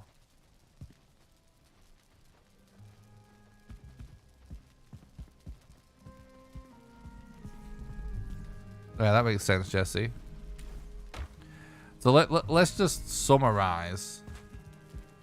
Yeah, 100% I feel like it's worth the wait. If anyone's curious about how I feel about the Mistlands update or what my views are on it, I did release a video last night. That's the Mistlands first impressions video. You can get a link to it by doing exclamations first.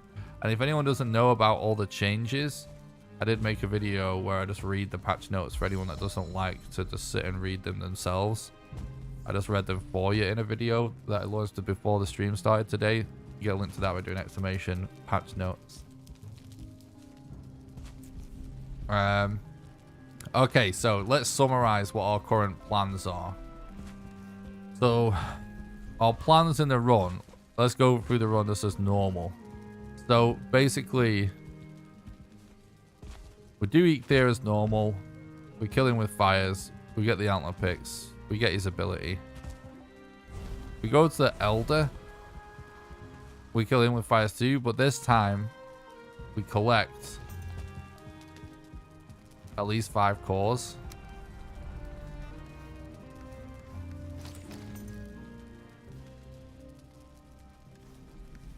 And then, when we go to Swamps to do bone mass, we're going to gather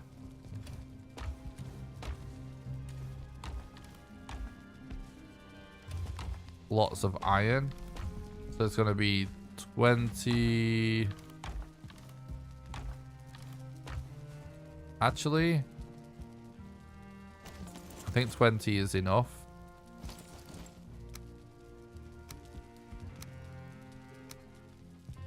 Yep. So we get 20 iron. And then we world swap to stash that iron. So we don't have to carry it around. And we also farm enough chains from chests for a bellows.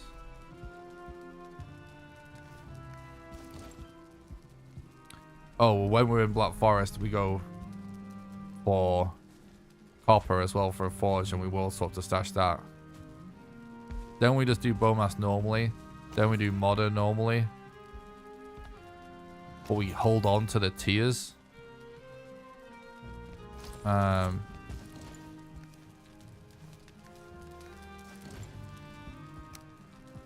hold on to the tiers so we can use the artisan table.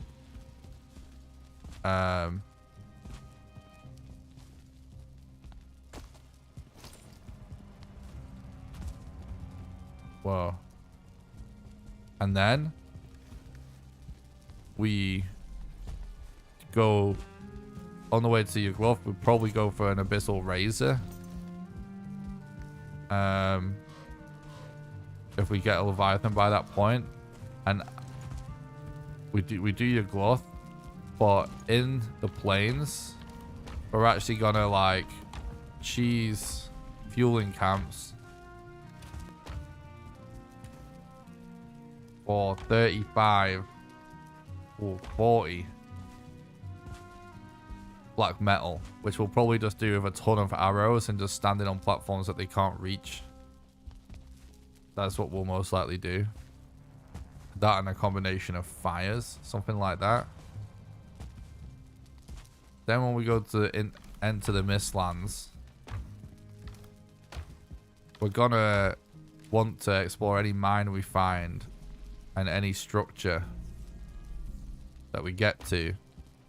We need to look for an extractor, and once we get to a diverger structure, we're then gonna put down, we're gonna clear it. If it's one like a house or whatever, we need to kill them as well with arrows and just and hiding and stuff and fire, basically. And we're going to, if it's a door, destroy it for the Yggdrasil stuff. And deconstruct for the marble by putting down a stone cutter. And then we loot the boxes for the soft tissue.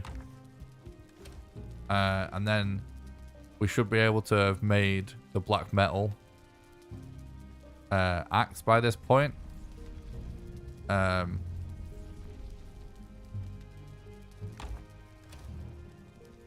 then we use the extractor and go find an Yggdrasil root to start farming sap.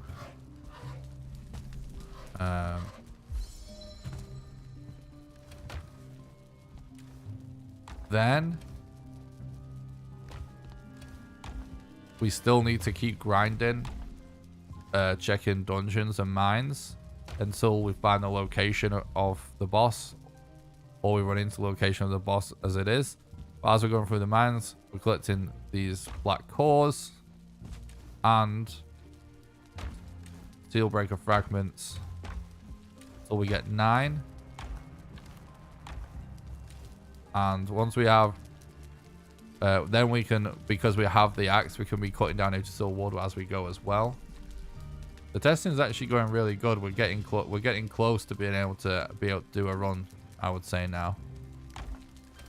And then with those mats, we'll be able to make a black forge and make a hammer, and that will help us exploring because we'll finally have a decent weapon. It will help with the dungeons, and we do that until we've got the rest of the fragments. And once we've built a refinery, once the sap is ready, our first bit of sap is ready, we make the refinery and we put in the flesh and the sap to make 15 heater, which will then allow us to craft this table, and we use the fragments to make the key. Then hopefully by that point we have the boss location, and we open the door, we put down the black forge outside and a bed outside, activate as the spawn, and we do the hammer strat that we just did at the boss, and we do it until it's broken, and then we run out, repair at the black forge, and then finish her off, and that's it. That's a general, very general, rough overview of what will happen. It's definitely easier said than done. It's going to get extremely complicated, but I think it will be very, very interesting. One thing I feel like is worth mentioning during all of this is that this is all assuming that we don't make a Wisp light.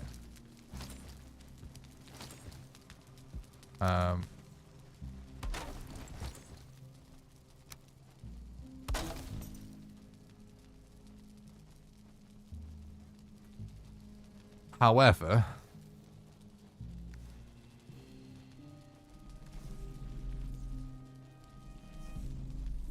the thing is, oh, it's the silver though. So fucking stupid. Now, yeah, so that's all without a Wisp light. Because the thing is, if that's how what I described is how we're doing it, making a Wisp fountain's cheap. You know, if we have it set up somewhere with the refinery or something, we'll be like, it will be fine. But I'm not making an iron pickaxe or a black metal pickaxe just for a Wisp light.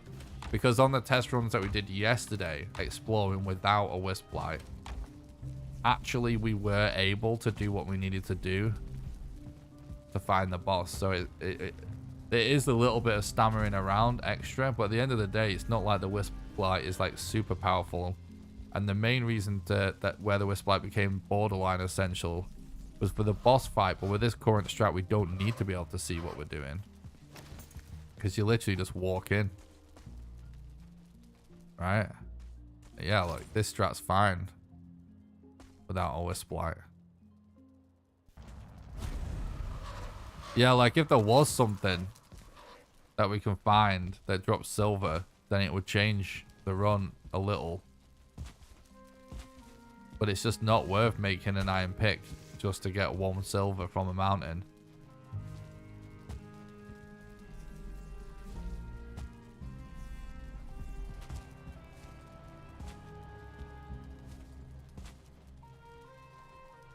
Golems can mine silver though, right?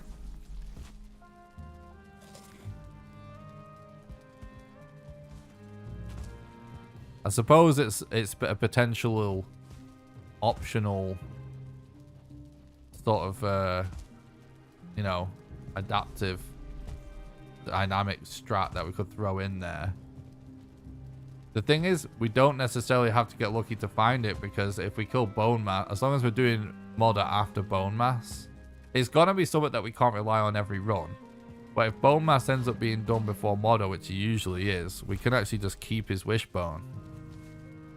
Now, obviously, it won't be ideal if you have to dig for it and stuff. We want to spend as little time in the mountains as possible, but I think there's a chance using a wishbone we're able to better find one that a golem can do, but I don't think it's really going to happen. I don't know. Can trolls mine silver as well?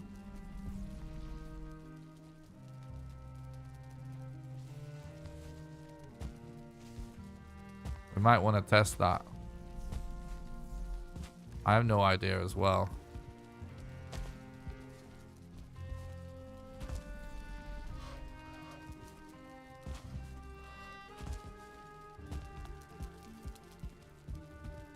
I don't know what the chance of kiting it would be. It seems like it's not worth going for anyway, doesn't it?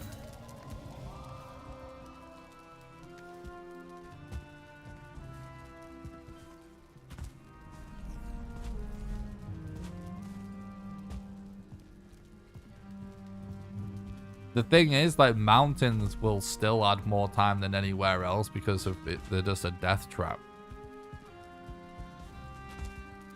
You know what I mean? Like, in terms of spending more time there than we need to. It does seem like something that's hypothetically possible. To use a golem for it if you get lucky enough. But it's just a case of whether we do or not, isn't it?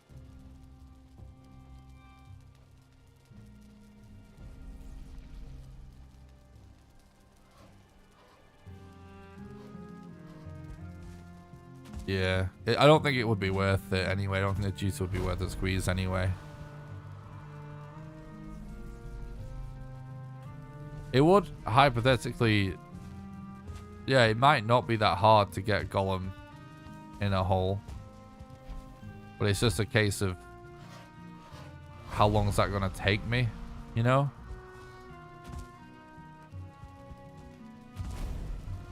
It might be worth testing. But I think right now, I think my view is just, we might try our first run without a Wisp light.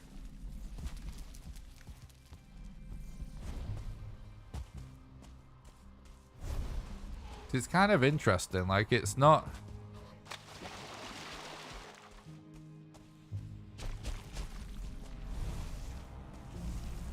Like this is me with nothing.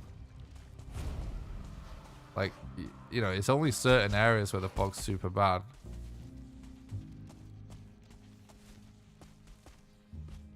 True, Sea Wage. But anyway, I think there potentially is an alternate reality where we wind up going for the Wisp light. You know, that's something that may pop up.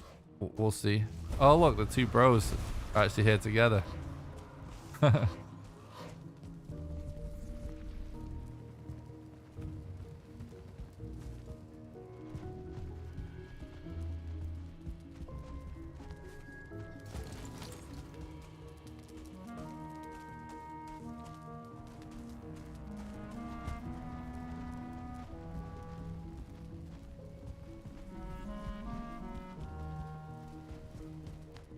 Anyway, I think it's looking good so far.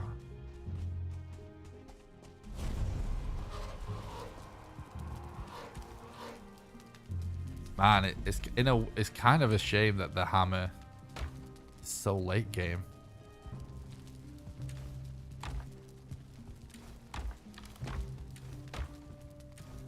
Like, imagine how much we would fucking shred the early game with that hammer.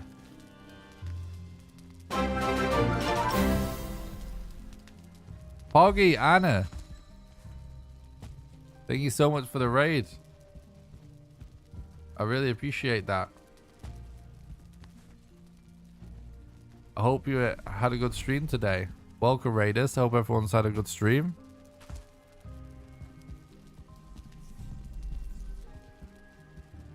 You legend, Anna. I appreciate that, dude. I hope you've had a good one. How's everybody liking Mistlands? Is there a way to get the dwarven mats without aggro and fighting them? No. Not if you can get at the black marble in other places if that's what you mean, but you can't break stuff in their villages and stuff without them aggroing.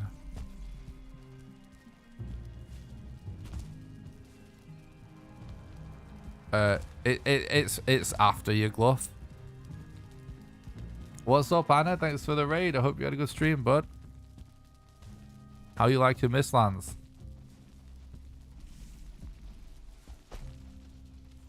Yeah, it's post your gluff.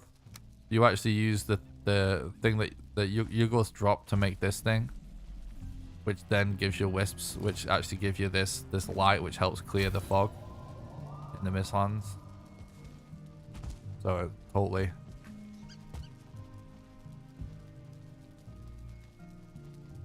Oh hell yeah, yeah! It's crazy how much new stuff there is. It's amazing. I'm loving it. It's so epic.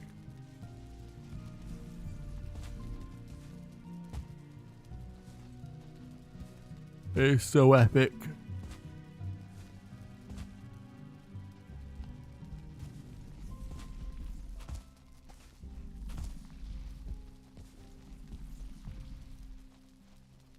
They're all mage weapons now, yeah. Just do magical food that you have to eat. And look, when you do, it gives you this pink mana bar. Best game, got even better. Hell yeah, dude. I kind of agree with that. Naked is a natural state for a running Viking. True. True. Right, well, I'm sorry to leave after a raid. I really appreciate the raid, Anna, but I actually have to go. But I hope everybody had a nice evening. Or whatever, morning, day, wherever you are in the world. But I'm gonna go and make a video before I get to bed. But I'll be back tomorrow. With some more Mistlands speedrun testing. However, we're very close to being able to actually do attempts. But before we go, let me check one more thing, because does anyone know if the Valheim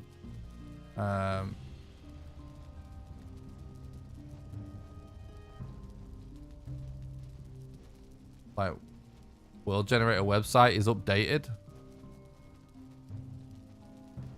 Oh, it won't be, will it? 'Cause it's not on the live servers, is it? Shit.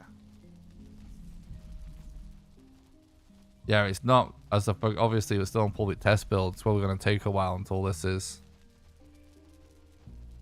correct.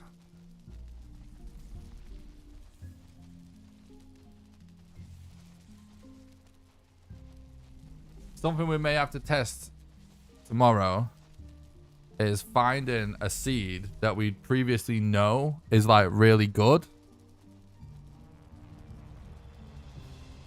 Is there an option in the drop down? Was there? No, it's just older stuff, isn't it?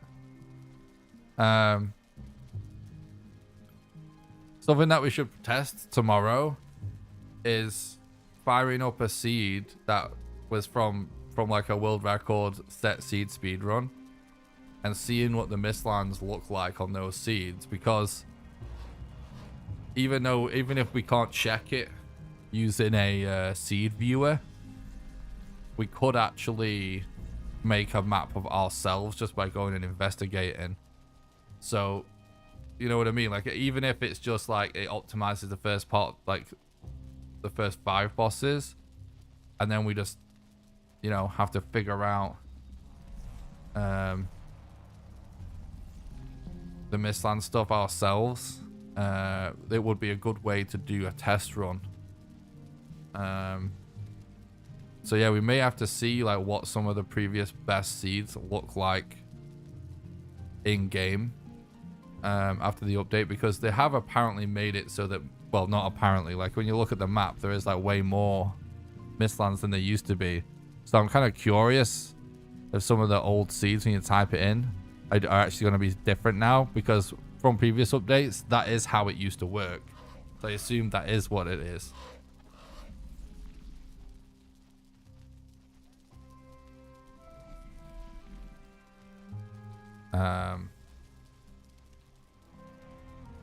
So yeah, anyway, what I was gonna say is we're so close to like figuring out the speed run, I think, that I think what it actually would be worth doing is is doing some like practice attempts on like a set seed, where we actually know where bosses are, just to make sure all the strats work correctly. So if we have time, we'll try that tomorrow. But anyway, I'm gonna have to go. Don't forget to leave a like on YouTube and subscribe to the YouTube channel. It's the best way to help me out complete for free. Even if you're watching on Twitch, it's the best way to help out absolutely for free, because it makes it more likely that my content gets recommended to new people in the recommended feed. Thanks a lot for the follow, Compass. I appreciate that, bud. So if you do exclamation YouTube and the Twitch chat, just head over, smash like, smash sub. It really helps. And also there's links in the description for the ways that you can support the content financially and help keep the dream alive. Join the Discord so you don't miss any live streams or videos. And yeah, I'll see you guys tomorrow. For some more Valheim speedrun testing and practice. We're actually getting almost... We made a lot of progress in the testing phase. You know, tomorrow we may be getting more into actual real practice. So hopefully tomorrow we can actually do some practice runs with some good seeds to test all these theories out, and then we'll know then more how close we are to being able to do a real random seed run. So that's what we'll do tomorrow. But I'm gonna go get some food, try and make another Mistlands video, get some sleep, and I'll be back tomorrow night. All right, guys, thanks a lot for watching. Have a good one. Bye.